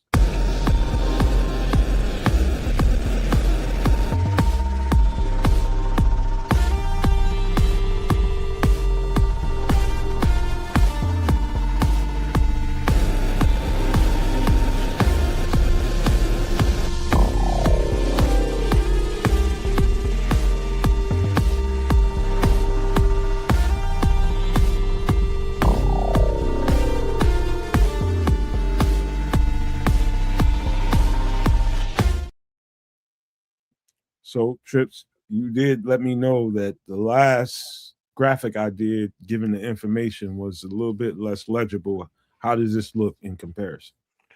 A little busy. Need a background or something to stand out. I'll try to fix that. I'm trying to read here because it's kind of blending in. All right, but latest fallout from war. Okay, there we go. Number 1. Food security crisis. The conflict is spreading hunger far beyond the region, due to spiked fertilizer prices. Urea rose up 80. Oh, urea rose 85%. That's a fertilizer component waste product that helps them produce the fertilizer. Mm-hmm. All right. 2, fuel prices have more than doubled in the most affected areas and soon to spread. Oh, no comment? Okay. No, 3, just read it. We're gonna comment on each one. estimated U.S. cost of war have reached past 25 billion, with an expectation to cost a minimum of another 100 billion. 4, key oil supply chains are broken, causing the global economy to shrink. 5, airspace and travel disruptions continue to increase as airline companies may choose bankruptcy to mediate debt caused by rising oil prices.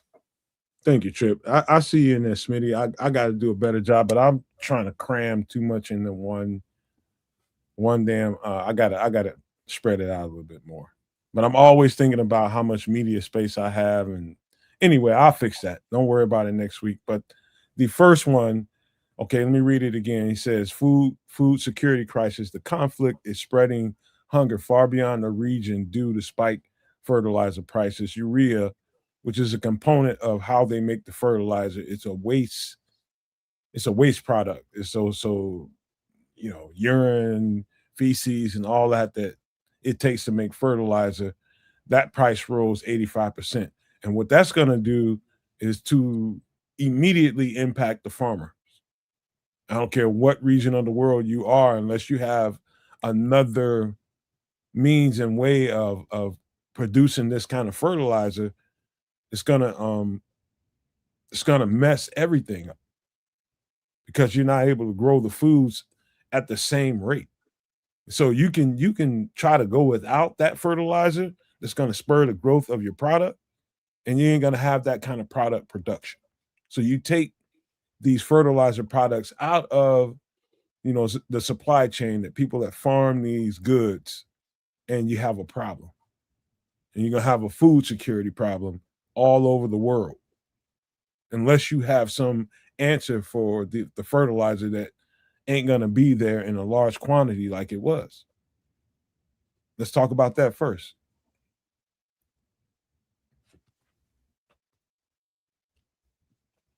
Yeah, shit's more expensive. You know what I mean? I don't. It's what's going to kick everybody's ass the longer this stuff continues on. It's all trickled down from that cost, which then is baked into the food itself that you're getting. It's baked into the food you're buying at the restaurant. It's a problem across the board, man. There's no way to avoid this one outside of really, that war ending. About it. This one sucks. It's far worse. A downfall of consequences, basically, than we can. I know I can literally feel right now. I'm talking about as a citizen of this country, and it's spreading, man. It's spreading. It's you may not hear about it, but I'm hearing about shortages at food banks. I'm hearing about shortages at all these places where the least of us need the most of the help.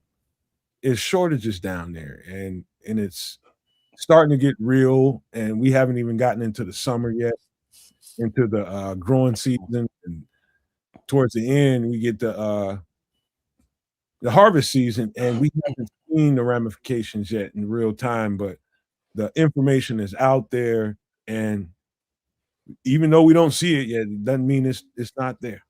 Well, we see it, but we just don't know we're seeing it, because if you go to the grocery store, pretty regularly, and you get pretty much the same stuff during the same time, your staples. And it's like, all right, I'll go to the store, the first week of the month and the third week of the month, however you divide it out. And so that when I go, I spend about $75 each time, and I get this much food.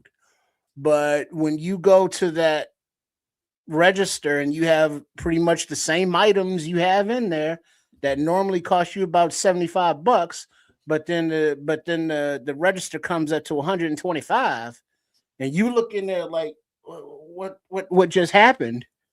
And it's like, oh, do I have to put some stuff back, or do I just go ahead and get this and try to figure out what the hell just happened? Because every item is higher by a dime, by a quarter, a few shekels here, a few rubles there, and all that shit adds up by the time you put it in your cart. And it's like, man, and then you see it. But when this crisis, number one from the fallout, is when the urea, the fertilizer, the part of the ingredients that they need to grow food is not there. What does that mean, kids? That means that that food doesn't get grown. And so when it's due to fulfill its spot in the supply chain and refresh the grocery store shelves, it's not going to be there because it wasn't produced. So the food that is there is going to be more expensive, because of the lack of other food. So yeah, we're going to be seeing that real soon. You know what? You know how it really affects people, and it doesn't touch us here in the United States in the same way, but it does a little bit. But in other parts of the world that doesn't grow these certain products or these nutrients, these vital resources that grow very well in other places, that are able to ship all those surpluses and give a lot of those surpluses, US aid and all these other different international organizations that made sure that the places that didn't have as much could have, you know what I mean? And not as many people starve. All of that shit gets nipped just right there in the bud, man. It's gonna be bad on a level that I don't know that we can really understand, man. It's going to be intolerably bad, man, if this continues. And then also, from the American perspective, kids, that soft power that Nomad's talking about by the USAID allowed, let's say, a doorway, an open door for the United States to be in those places. Be like, hey, we hooking you up with these malaria tents and shit. So make sure you sell us your rare earth minerals, because we need them to make some computer stuff back at the crib. And they was like, all right, cool. But we canceled all that stuff of the aid that we were giving them. And now China is moving and is like, hey, US, yeah, they faked on you, but we got you. And so now, all of the soft power that, the United States of America used to enjoy is going by way to China. Well, man, yeah, that's happening. But I mean, I can't even blame I can't even blame the Chinese. It's not like it's not even as if they're doing something wrong. They're just doing business. They're willing to do business in a situation where a certain somebody is, gone around the globe and said, hey, like, you're my neighbor, but like, you're gonna have to pay me to park in my parking spot. I know you just, you just came by. You need to park there for a couple minutes. I know you live right next door, and I park in your spot all the time, but you got to pay me. If you know what I mean, it's just a very, very interesting situation that and one of the things that I want to sort of put out there for you guys is Canada's a pretty large producer of oil. We have what they call the oil sands in Alberta that produces a fair amount of oil. And you know what we do with that oil? Do you guys have any idea what we do with the oil? No? We sell it to y'all. As in, we don't sell the oil to Canadians first so that Canadians could potentially, get gas and or oil or petrol type products at a cheaper rate. We sell it to the United States of America, to big oil, if you will, who then resells it to Canadians after marking it up. Which is one of the craziest things that in concept to really understand. So basically what I'm saying is, even though we produce tons of oil in this country, we're just as fucked as you are because homie decided to go to war. We don't, you know what I mean? As a country, Canada doesn't have, there's absolutely no reason why our gas at the pump in Canada just jumped up to 20 points. There's no reason for this. We could use our own gas, but we don't. Fact of the matter is that oil baron makes more money selling it to the U.S. So, middle fingers to Canadians. Well, that's kind of like the dude with the bridge, the private bridge outside Detroit or Toronto, or whatever. That's a toll to go back and forth. And then when y'all tried to build the free bridge, he blocked it. Yep. Yeah, that kind of shit. That same little situation. It is just interesting stuff to kind of look at across the board. And as much as I don't really like the guy who's in office here in Canada either, I have my problems with him. But he's kind of come to the realization that maybe we kind of need to do some deals with China because everybody's collectively getting screwed over. So we might have to do some screwing. That's number two. Fuel prices have more than doubled. And so that when we say fuel, that's not just gasoline. That's diesel. That's jet fuel. That's jet fuel. That's the basis, the oil basis for a lot of different products. So it's not just gasoline that this oil is used for in production, but we've seen how much this, what is it, like 2 months that it's been, however long it's been, this disruption, and we see how much the prices have risen. If this continues longer or gets worse and continues longer, we're just on the precipice of the prices of this shit. Damn right. We right there at the needle point. It gets larger. This has only just begun, guys, and that's kind of where we are. And I like me explaining that little situation when the tariffs started, and me and you really were talking about tariffs a little bit there, Trip. When that started, I could not understand for the life of me why Canada and Mexico didn't just sort of form a coalition and trade amongst themselves. And well, that's what's happening now, kids. But this is where I'm going. Like I was saying this. I don't know, whenever it started, like 9 months ago. Like, this is what should be in place. And you even reach out to China. Now you can make some good coin, because what's wild is the United States of America is not going to stop buying all those things, those products. And they don't even have to be geniuses to figure that out. It's very simple. It's cause and effect. It's fucking cause and effect. If these idiots want to go barrel head first into the ground and destroy themselves, we need to figure out some other shit, guys. Let's do it. That's simple. And that's what the whole freaking world did, country by country.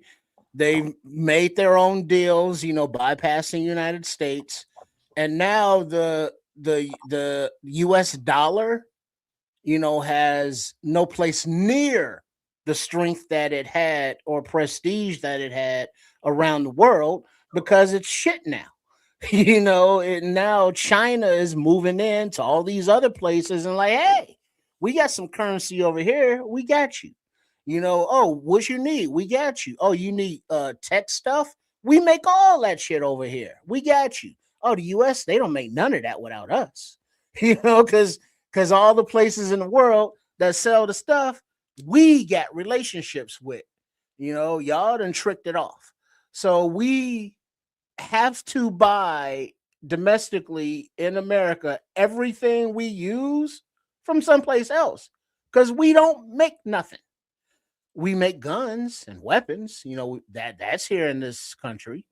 We make AI data centers, but yeah, that's not really making anything.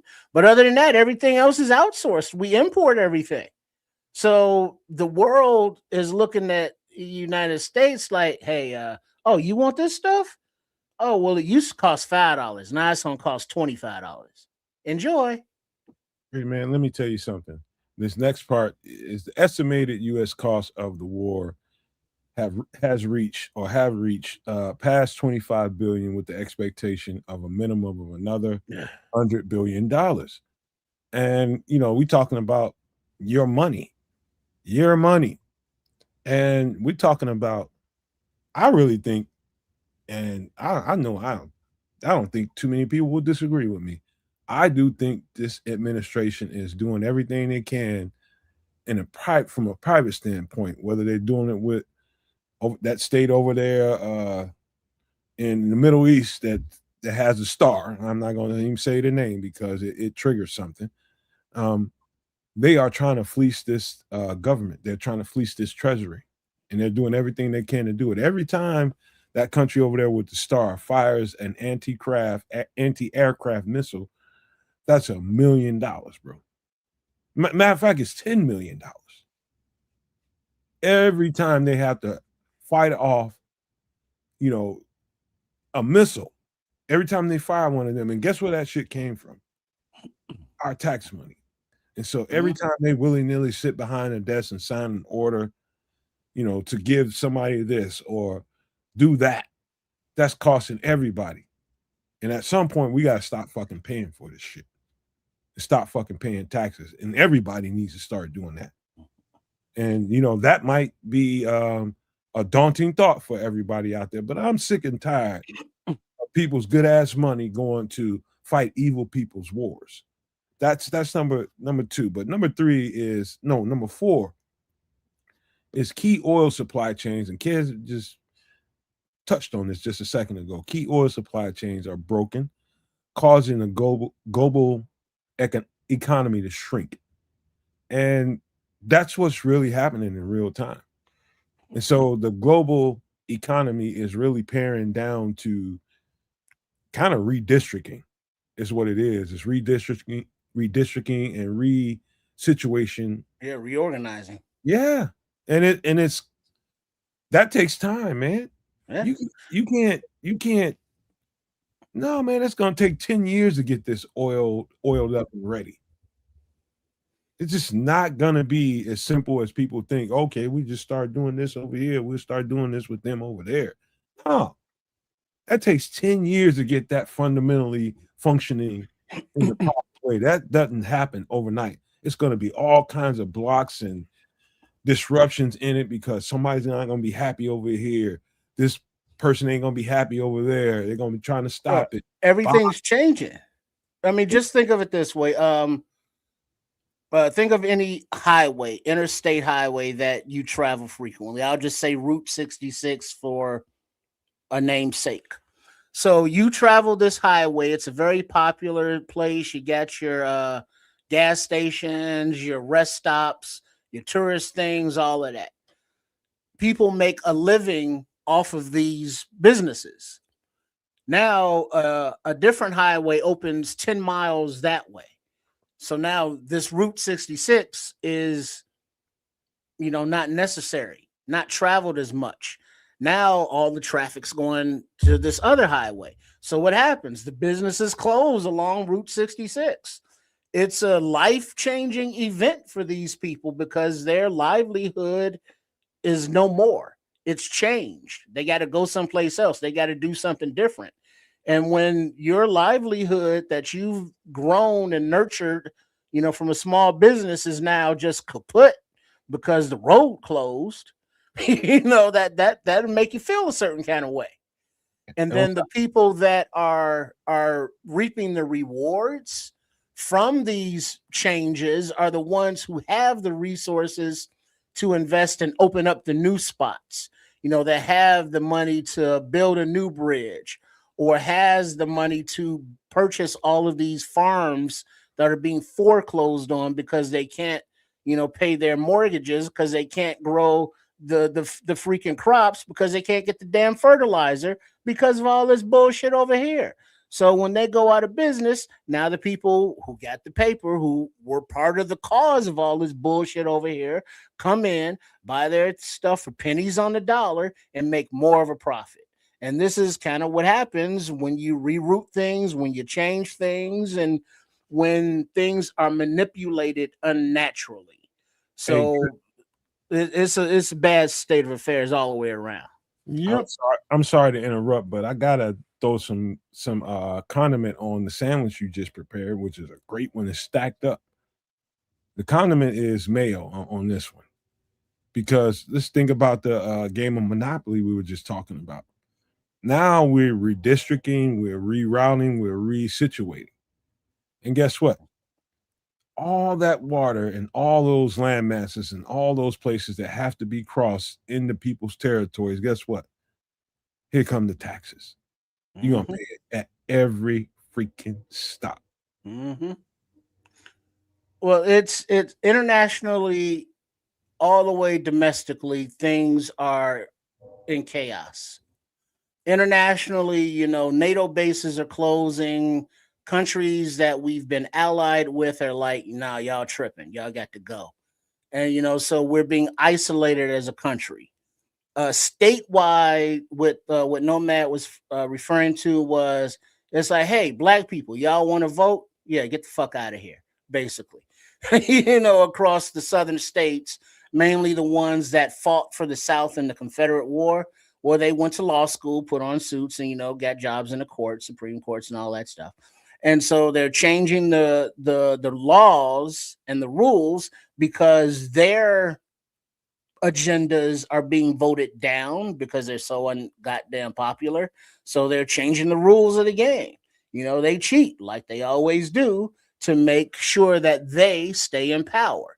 And it's the same thing domestically with the states, internationally with the countries, and that single starred flag over there in the Middle East causing all that ruckus. You know what I mean? They got their own agenda, and the people of the world are just ants to them.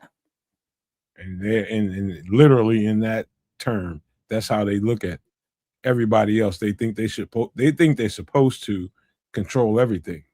They think they lied to their citizens, they lied to themselves, they lied to everybody to think that they're chosen people. Man, these are some heathens.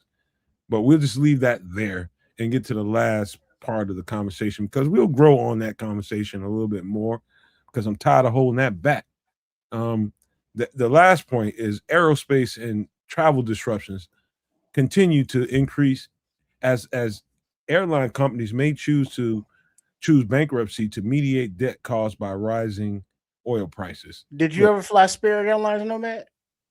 Never had to. Never had to. I know you ever fly kids?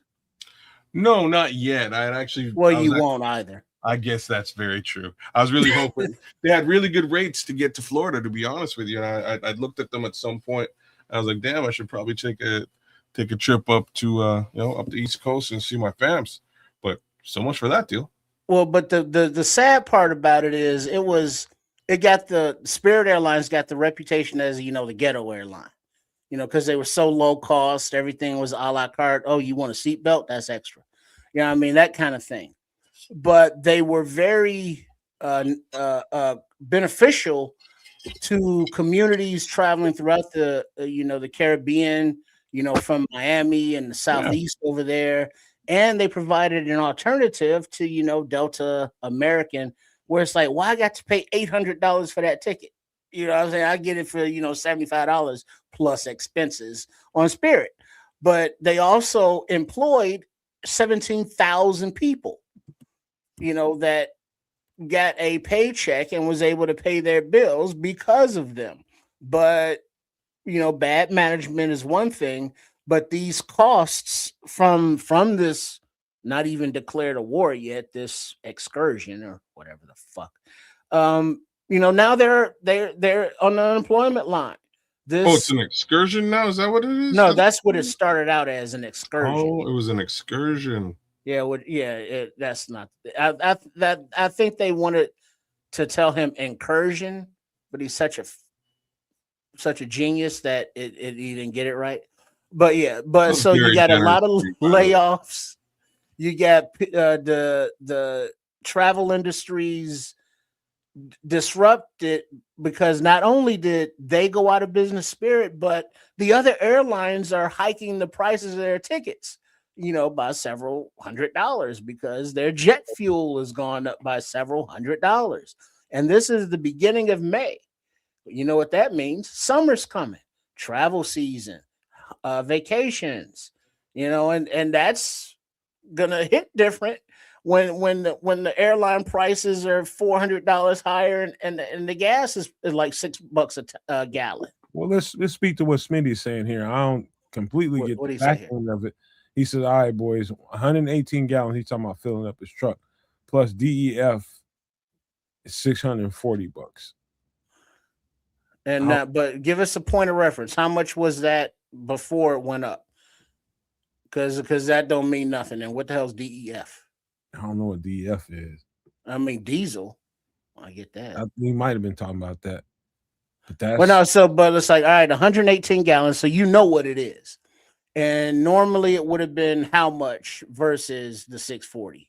last week. I remember he put up the number of about 800 for I don't remember how many gallons, but it was like $800. I just remember that. I can't remember how many gallons he put up. I saw that 800 number, and it stuck with me. Yeah, but 118 gallons? You know what I mean? And but we did at least get to the point that, you know, it's not coming out of Smitty's pocket, but it is coming out of the company's pocket, and everything is passed along. So while you're out there, it's like whatever, you going to Disneyland or you want to drive or you want to go see volcanoes or whatever you're doing, because you know that's what people do in the summer, right? You know, you go on vacations, you do shit. So plan for it. Let's see. So I was at half a tank. That should have been 300. So instead of 300, it was 640.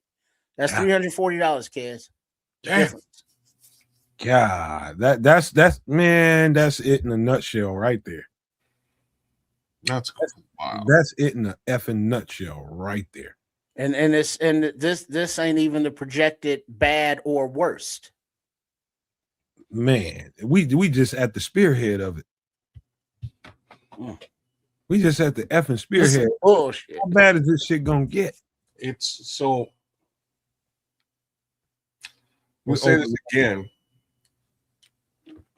It's gonna get a lot. It's gonna get a lot worse before it gets better. And what I mean by that is, I'm heavily under the impression that your dollar is going to collapse. Oh yeah, that's a given. Right. Economically, it's an easy call. That's not even. That's an afterthought. You know what happens after that? Like, my brother, I've been calling this one for 2 years, if not 20 years. Right. The question for me was how are they going to do it? And now we're at the precipice of how they're going to do it. So I don't know how you get around this at this present time, There is no You getting don't. You can't. I mean, we can't. There is nothing that this country produces that is keeping that bubble blown up except AI data centers. And the communities that those are going into don't want them because of their drain on the natural resources, their drain on the electrical grid, their drain on all the water and all that stuff. And they say, oh yeah, it's for AI slop, or is it for surveillance? I'm thinking, yeah, both, but more surveillance, because they're just building too many, too big, too all over the place, and they are all supporting each other. So, Facebook invests in Twitter, Twitter invests in Facebook, they both invest in Google, so they keep that loop going. But outside of the AI, this country makes shit. Hey, bro, let me tell y'all guys something. It's not about.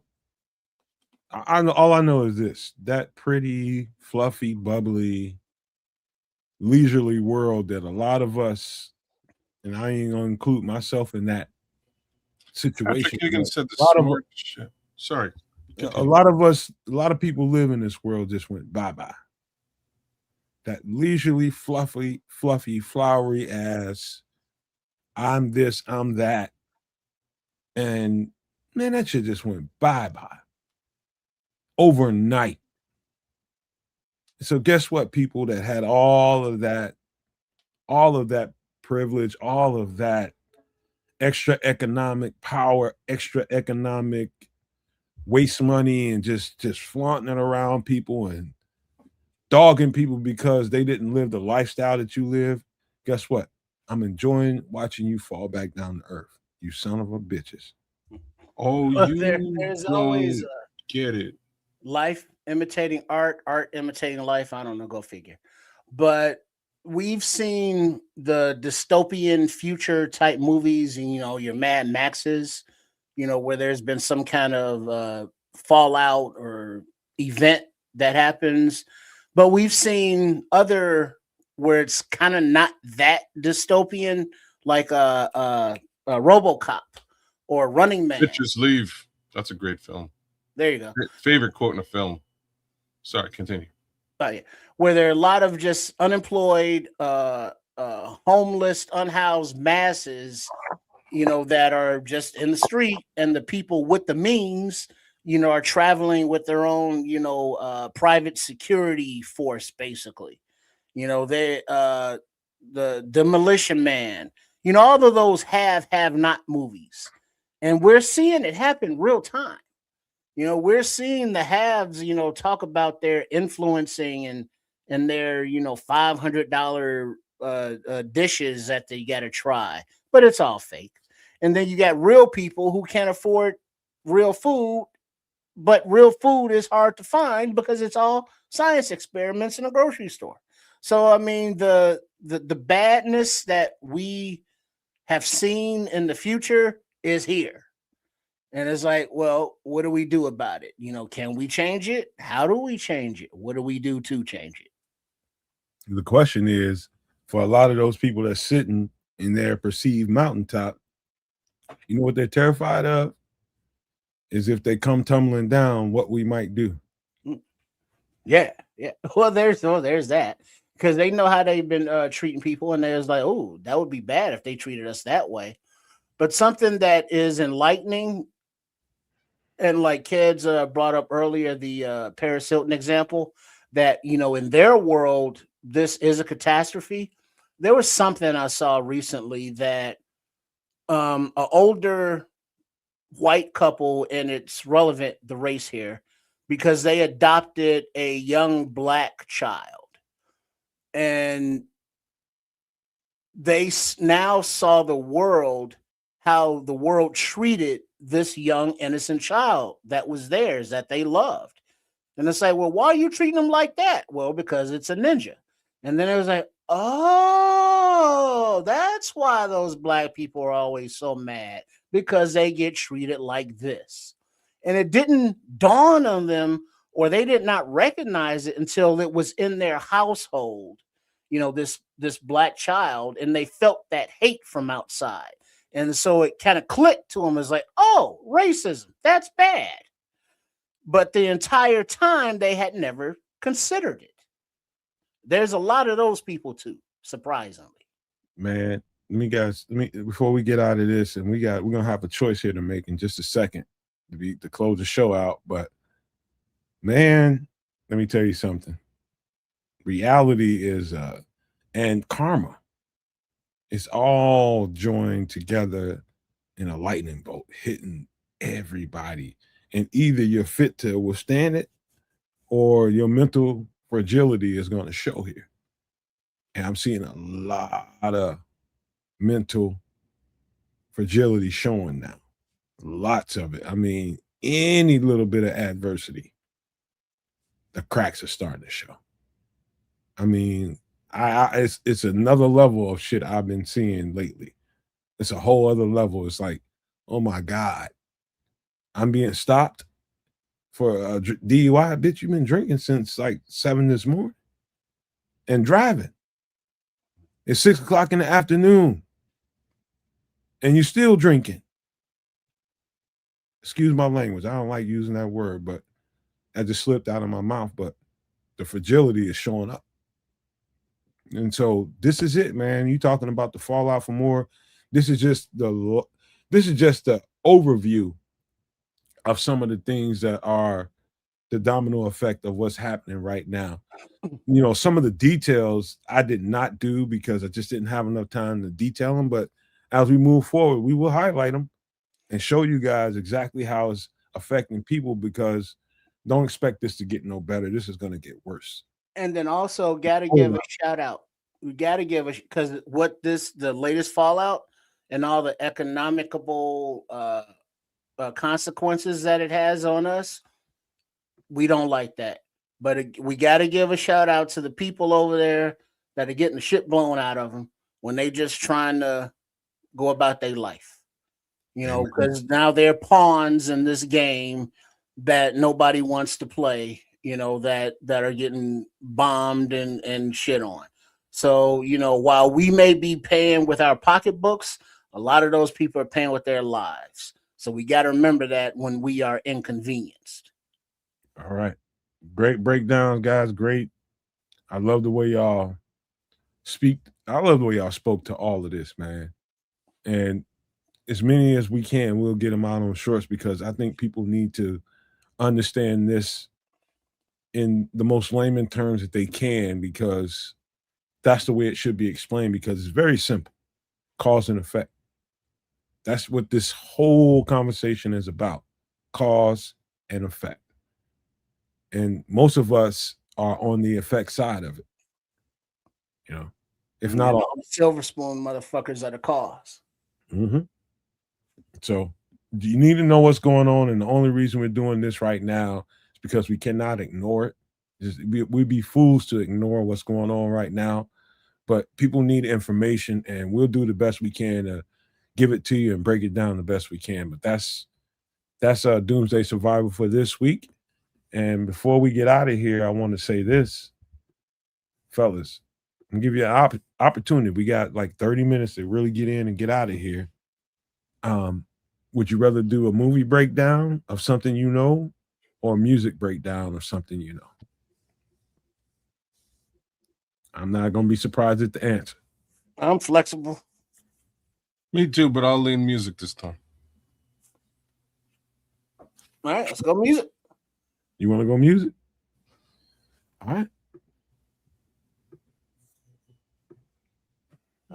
Ice Cube, America's Most Wanted. Ha ha, fool! Never got gaffer like that. I can't finish the rest of the title track.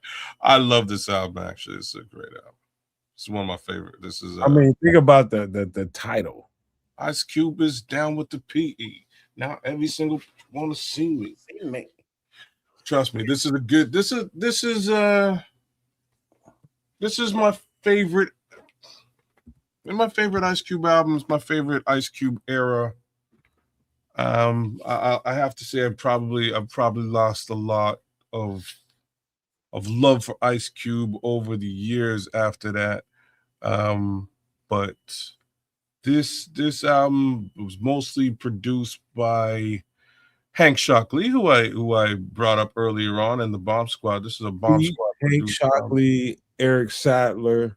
Eric Sadler. Yeah, that's the other one. I'm Is the that the guy who ninja you love to hate. The Was it Bomb Sadler? Squad was probably, I'd say, outside of the Bomb Squad and probably Organized Noise, probably the best and the most slept on production group ever to do it. I don't think either one of them was slept on. Once upon a time in the projects, yo. If you ain't steeped in this, they slept on. Oh, okay. Well, you're steeped in it. I'm steeped in it. I'm very steeped in it. Like I'm saying, I wouldn't. Who's the Mac? Guys, I would think are slept on as guys like, strangely, your neck of the woods. I'd say No ID's kind of slept on, or as a producer, I would say Smoking on hash. there's a couple of really slept on folks out there, man. You know, I still spell America like that. Can I tell a story like real quick so I can set this up? So when this happened, you talking about, and you know, people will have different varying opinions about who and what they think this was, but you're talking about something that changed the game, and maybe not in the best way possible. Not in the best way possible for sure. But when the West Coast really sunk their claws into the hip hop scene, it was NWA. And Ice Cube, major card holder here in that group. Dr. Dre with the production. Of course, the other pieces around MC Ren, DOC that people don't know was a part of that. Diggy, doc, yo. I have done extensive homework on this whole situation. I watch every video I can get my hands on. But you know, for all the people that were East Coast people, and you know, hip hop was a way. It had a certain vibe to it, and it came off in a certain way. And even though there was some violence in some of the lyrics that were going on, they took total umbrage against everything that happened out of the West Coast at the time, because they were basically telling you from their standpoint hip hop the way they saw it, and through their own lyrics versus the East Coast. The East and West Coast differences were simple. The mantle was going from east to west.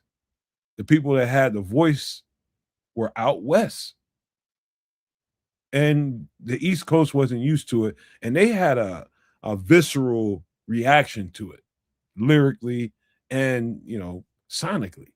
They did not like the fact that West Coast had taken over hip hop. So I need you to put a pin in what you're saying, because when this album came out, 90% of what you're saying didn't really exist. What? Yeah. Wait. Say that one more time. Say that one more time. I'm trying to tell the story, but what you just say? I'm saying that there wasn't really any, like this album is a great example of the opposite of what you're saying. So this album is an East Coast produced album for Ice Cube, who had just left not Death Row, but had just left Ruthless Records. On this album, there's a track with him, Big Daddy Kane, and like there was no Kids, what does that have to do with what I just said? How did you miss it? What you're saying is that there is some level of animosity between the East Coast. This album is a great example of that. There wasn't. That's the producers that are there to make money. That's one way. The way you're looking at it is from a MC's perspective. No, I'm looking at it from a fan perspective. This album is no. There's an MC's perspective who is paid by a company and contracted by a company to perform and produce a certain amount of records versus most producers were kind of, they were just kind of, they were out there, they can make money however they wanted to. A rapper, you know, if you wanted to get on somebody's record at that time, you got to get the clearance of your record company. These producers were this, they were hitmen out there. They were just making money however they can make it. Just because they did this record with Ice Cube doesn't dispel what I was just talking about. But let me finish, man. Okay. So I'm watching this stuff in sequence, and Cube. Now, if somebody would have told me after listening to the NWA record with the greatness of Dr. Dre and his production, that Ice Cube would be able to go on the clear other side of the country and turn this SHIT out with the Bomb Squad that produced all the Public Enemy's records for at that time. And I'm just talking about, I'm giving you the truth of how I think about it sonically and how that music sounded with Public Enemy and trying to match up Ice Cube's lyrics with that sound. I would have told you, you know, I'm talking about not hearing one track. I've been like, that ain't gonna work. I'll tell you why it worked. Ice Cube upped his lyric game to a level that to this day he hasn't really matched. He upped his lyrical game. And I've heard different interviews from Ice Cube. I've heard from Eric Sadler. I've heard from, you know, the Shockleys. Heard from all of them. And they all say the same thing. He came out there on a mission to not lose. And because he was on the East Coast producing this record, he felt the need to up his lyrical game because guess who was studying the East Coast the entire time the East Coast was popping? The West Coast. And so there's a story here. He admired the shit out of the East Coast, and he always did. Most of the people out there out West, I'm talking about, I include the entire NWA group. They admired the East Coast. How could you not? And so he came into that situation knowing that I need to up my game lyrically because that's what the expectation is out here in New York. And he did that on this record. So that's what I'm getting at. But the beef was real and the resentment was real from the East Coast. There's too many records to point that out. Well, yeah, but this wasn't one of them. No, hell no. Hell you know, no. this is the influence of the Public Enemy production with Shockley and all them coming out to the West Coast, you know, with a collab. Now, you know, Ice Cube wrote all of NWA's you know, lyrics basically. And, you know, he's from the hood, but he went to school out, you know, in the burbs. So he had more of a range of knowledge than just the ones that stayed in the hood. You know, his parents were teachers, so he had a foundation of some knowledge. So yes, he wrote lyrics, but none of those lyrics were dissing the East Coast. You know, they were all talking about their hood, but it had that East Coast flavor because of the production. And then, you know, when Dre, you know, got back into the old school funk in the trunk, you know, that Too Short influence, and then, you know, DJ Quick and all them, and that kind of sound, that West Coast sound, and, you know, the Jay Dilla sound and all that. But America's Most Wanted was not a crossover, but it was a good bridge from the East Coast hip hop that was popping at the time to the West Coast, but it didn't have all of the West Coast sound, if you will. It was an East Coast sound out West to get them out West to expose more of the West Coast sound. What I'm trying to say is that let me give a shout out to Sir Jinx before you finish, because he was a heavy hand in some of the production that wasn't East Coast. Sir Jinx, shout out to Sir Jinx. But go ahead, kids. The sound hadn't really been established yet, right? Like the sound that is attributed to the West Coast is really engineered by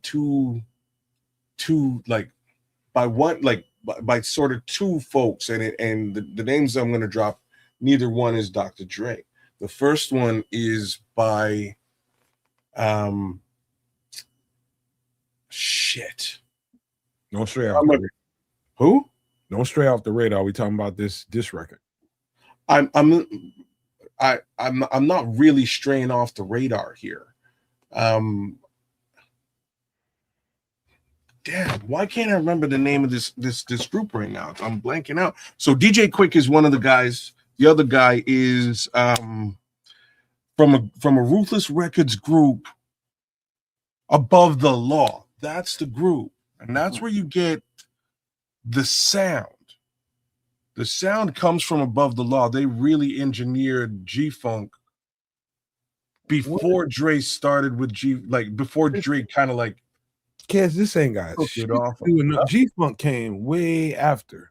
This is what I'm trying to say, and that's when there really became a distinct sound for the West Coast. West Coast music and East Coast music at this time kind of sounded the same. There wasn't like a distinct difference in sound.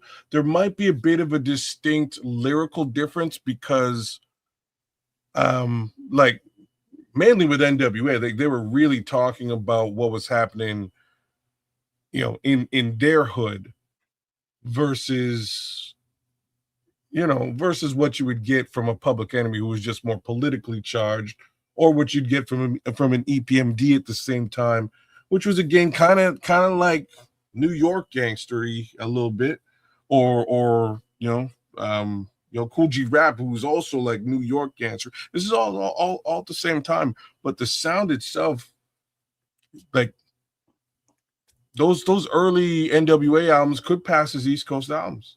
Yeah, kind of sounded the same. Well, I beg to differ here, and this is where it got different for me. And I'm just talking about NWA. I'm talking about Ice Cube. I'm trying to stay right there, and I'm talking about the difference between a record from the West Coast NWA versus a popular East Coast records. It had a lot of boom and bap, and from song to song to song to song, you might have had a little bit of filler in between, but I'm gonna tell you how the West Coast got it different, especially with Dr. Dre. He was painting pictures. He was putting interludes in there. He was putting people's personalities in there. I'm talking about skits.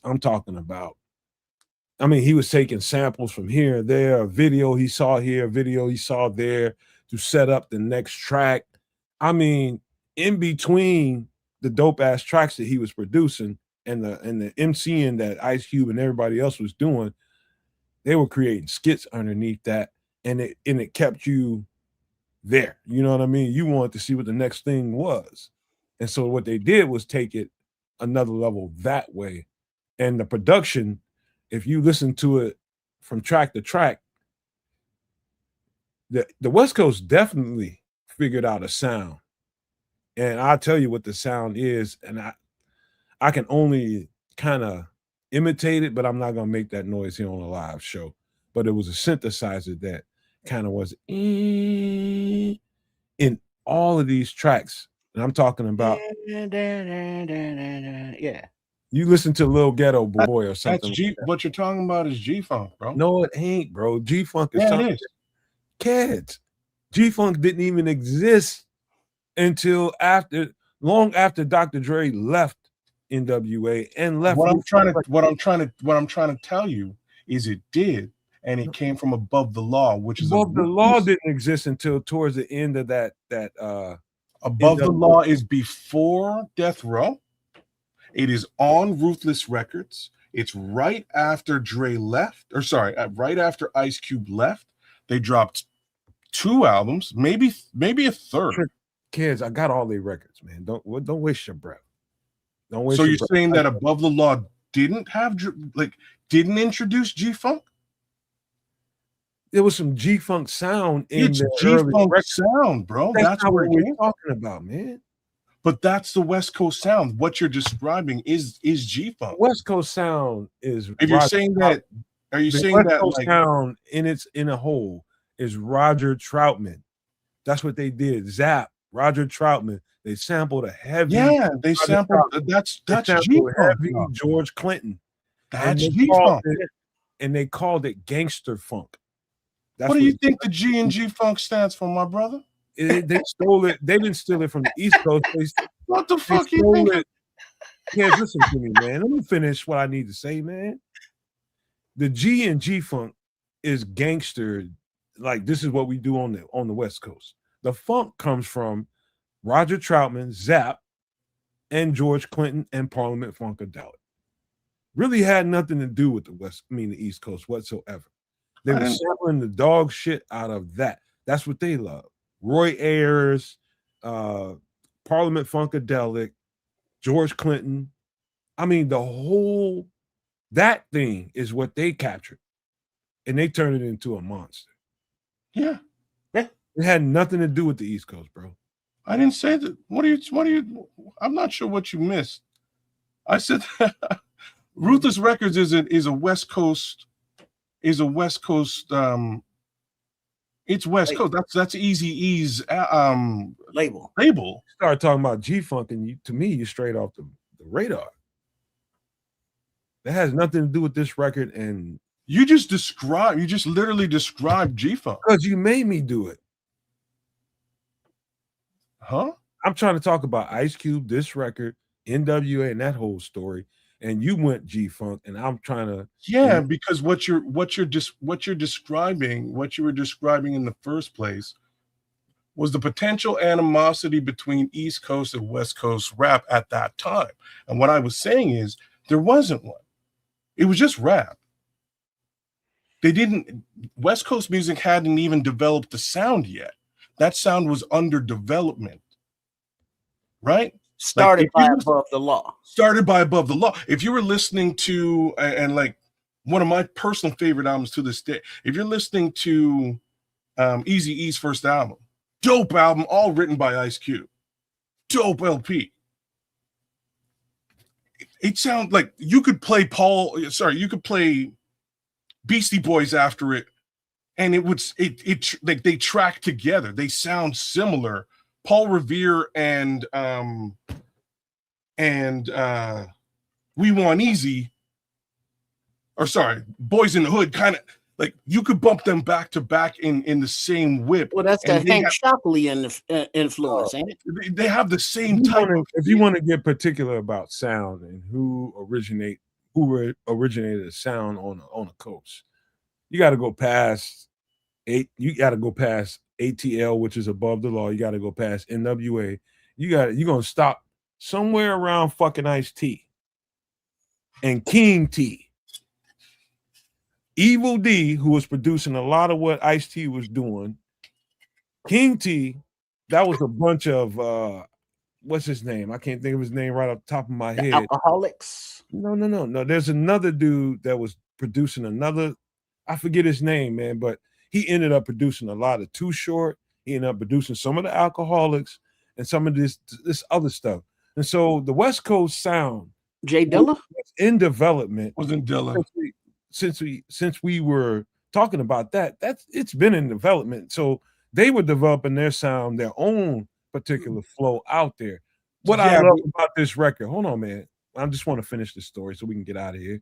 What I love about this record is the dynamic of East Coast sound fused into a West Coast rapper with some West Coast rapping influence and production influence happening at the same time.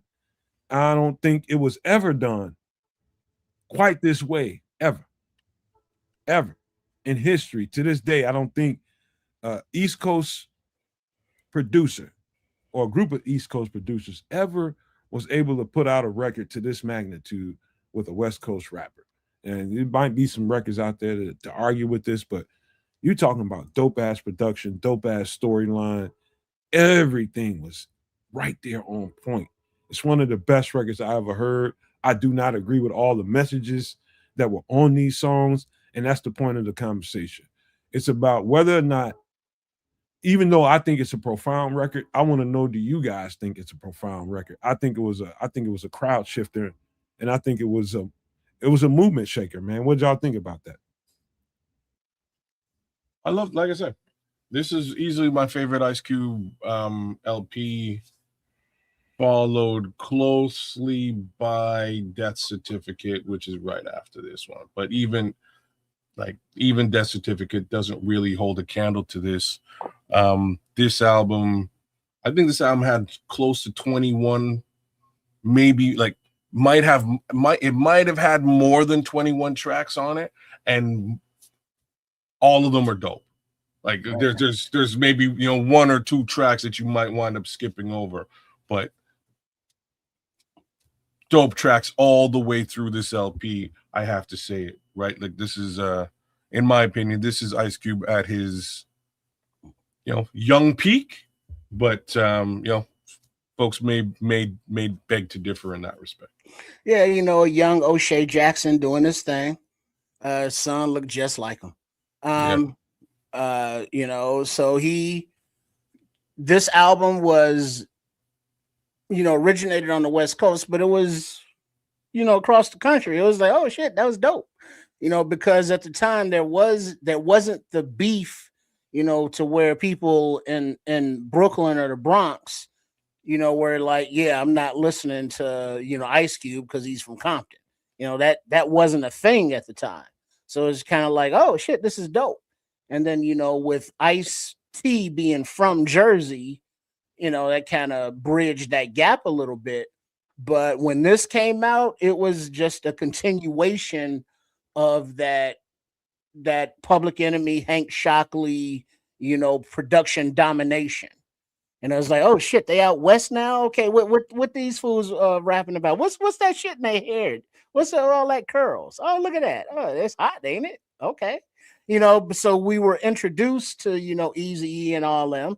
And then it's like, okay, they can flow. Oh, Ice Cube. Okay, he's definitely talented. And then, Dr. Dre and Wicked and Snoop and all that. And then, the rest is history, as they say. But this is definitely a album that put them on. But sadly, like Cube and Dre are the only ones still really on. But yeah, cool. Only because we only have a couple minutes to get out of here, I want to say this. There was and again, man, I'm a revisionist history kind of buff when it comes to this record and everything that was going on storyline wise with this thing. There was a whole thing being said about Ice Cube. I'm talking about people that had major publications and editors and all these publications. When he quit this group, they're just like, ain't no fucking way without Dr. Dre any of this would happen. Dr. Dre was the darling of music.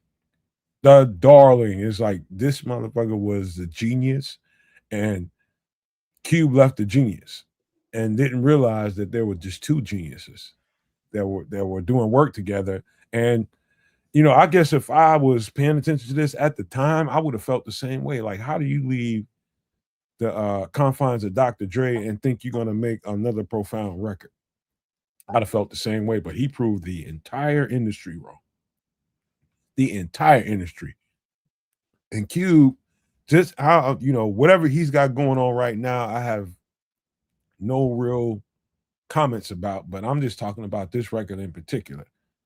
Talking about one of the dopest compilations of music I ever heard put together, minus some of the lyrical content.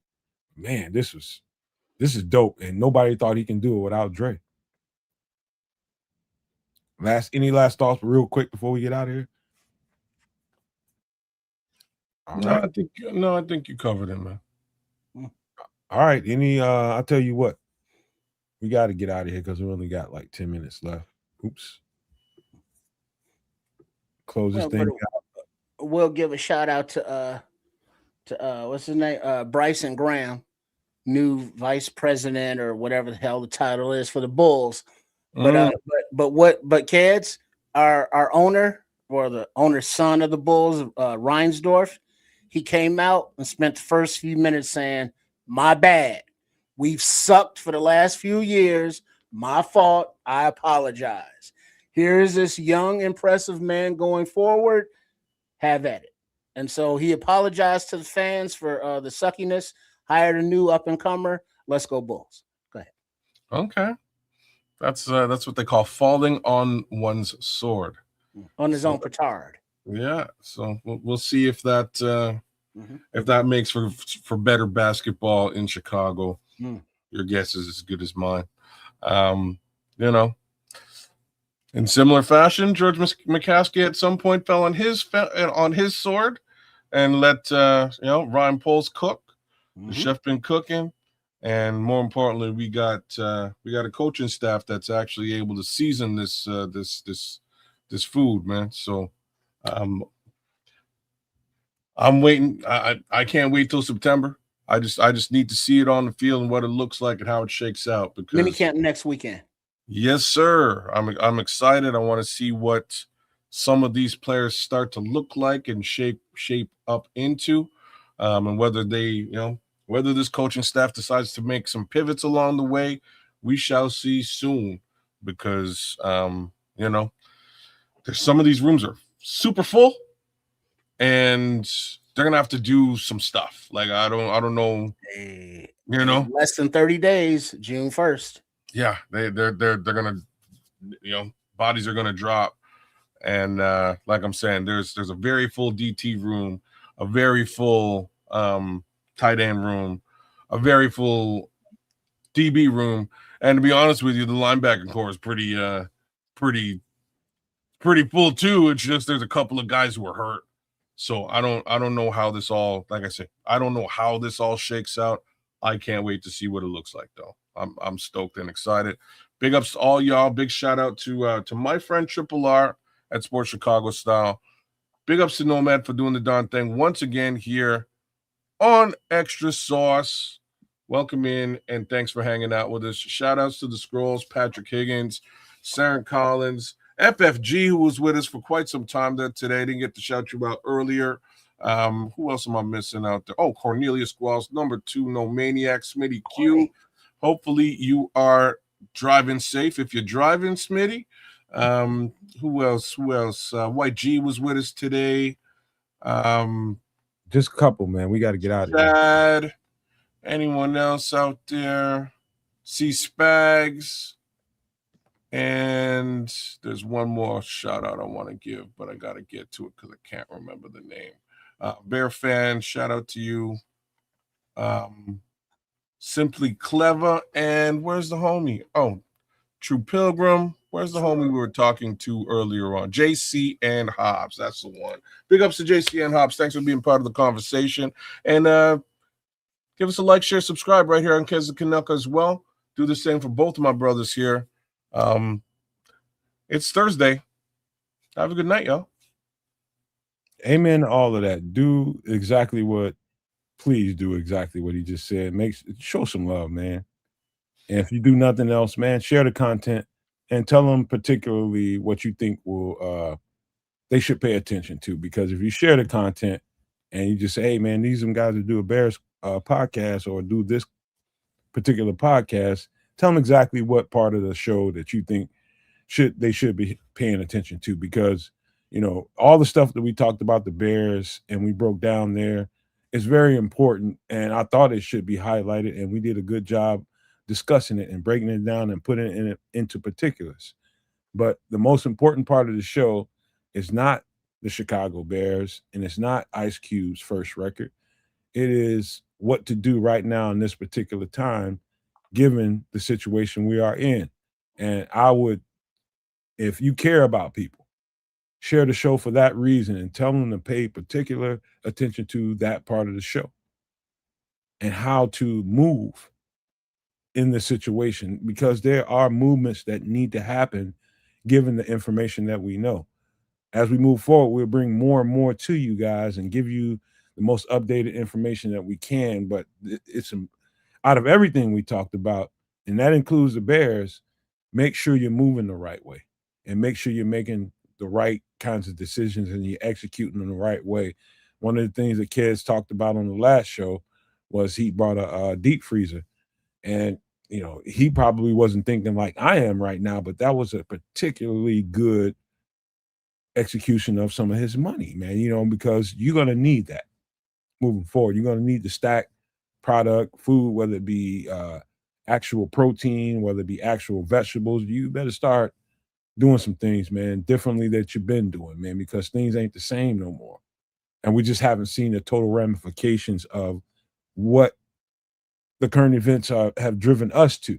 But as the things start to turn and things start to change and you start to feel a little bit more, just remember the show and this particular part of it, man. Make sure that people know what's going on. So share it and let people know, hey, if you need to, you don't want to talk about the Bears, you want to talk about the food and drink and all that kind of stuff, fast forward to that part. That's why you share the show, so people can get information. So I just appreciate you guys for being here and always supporting what we do on all 3 channels. And I love you guys and I appreciate you. And I want to leave you guys with these famous words: love, peace, and hair grease, y'all.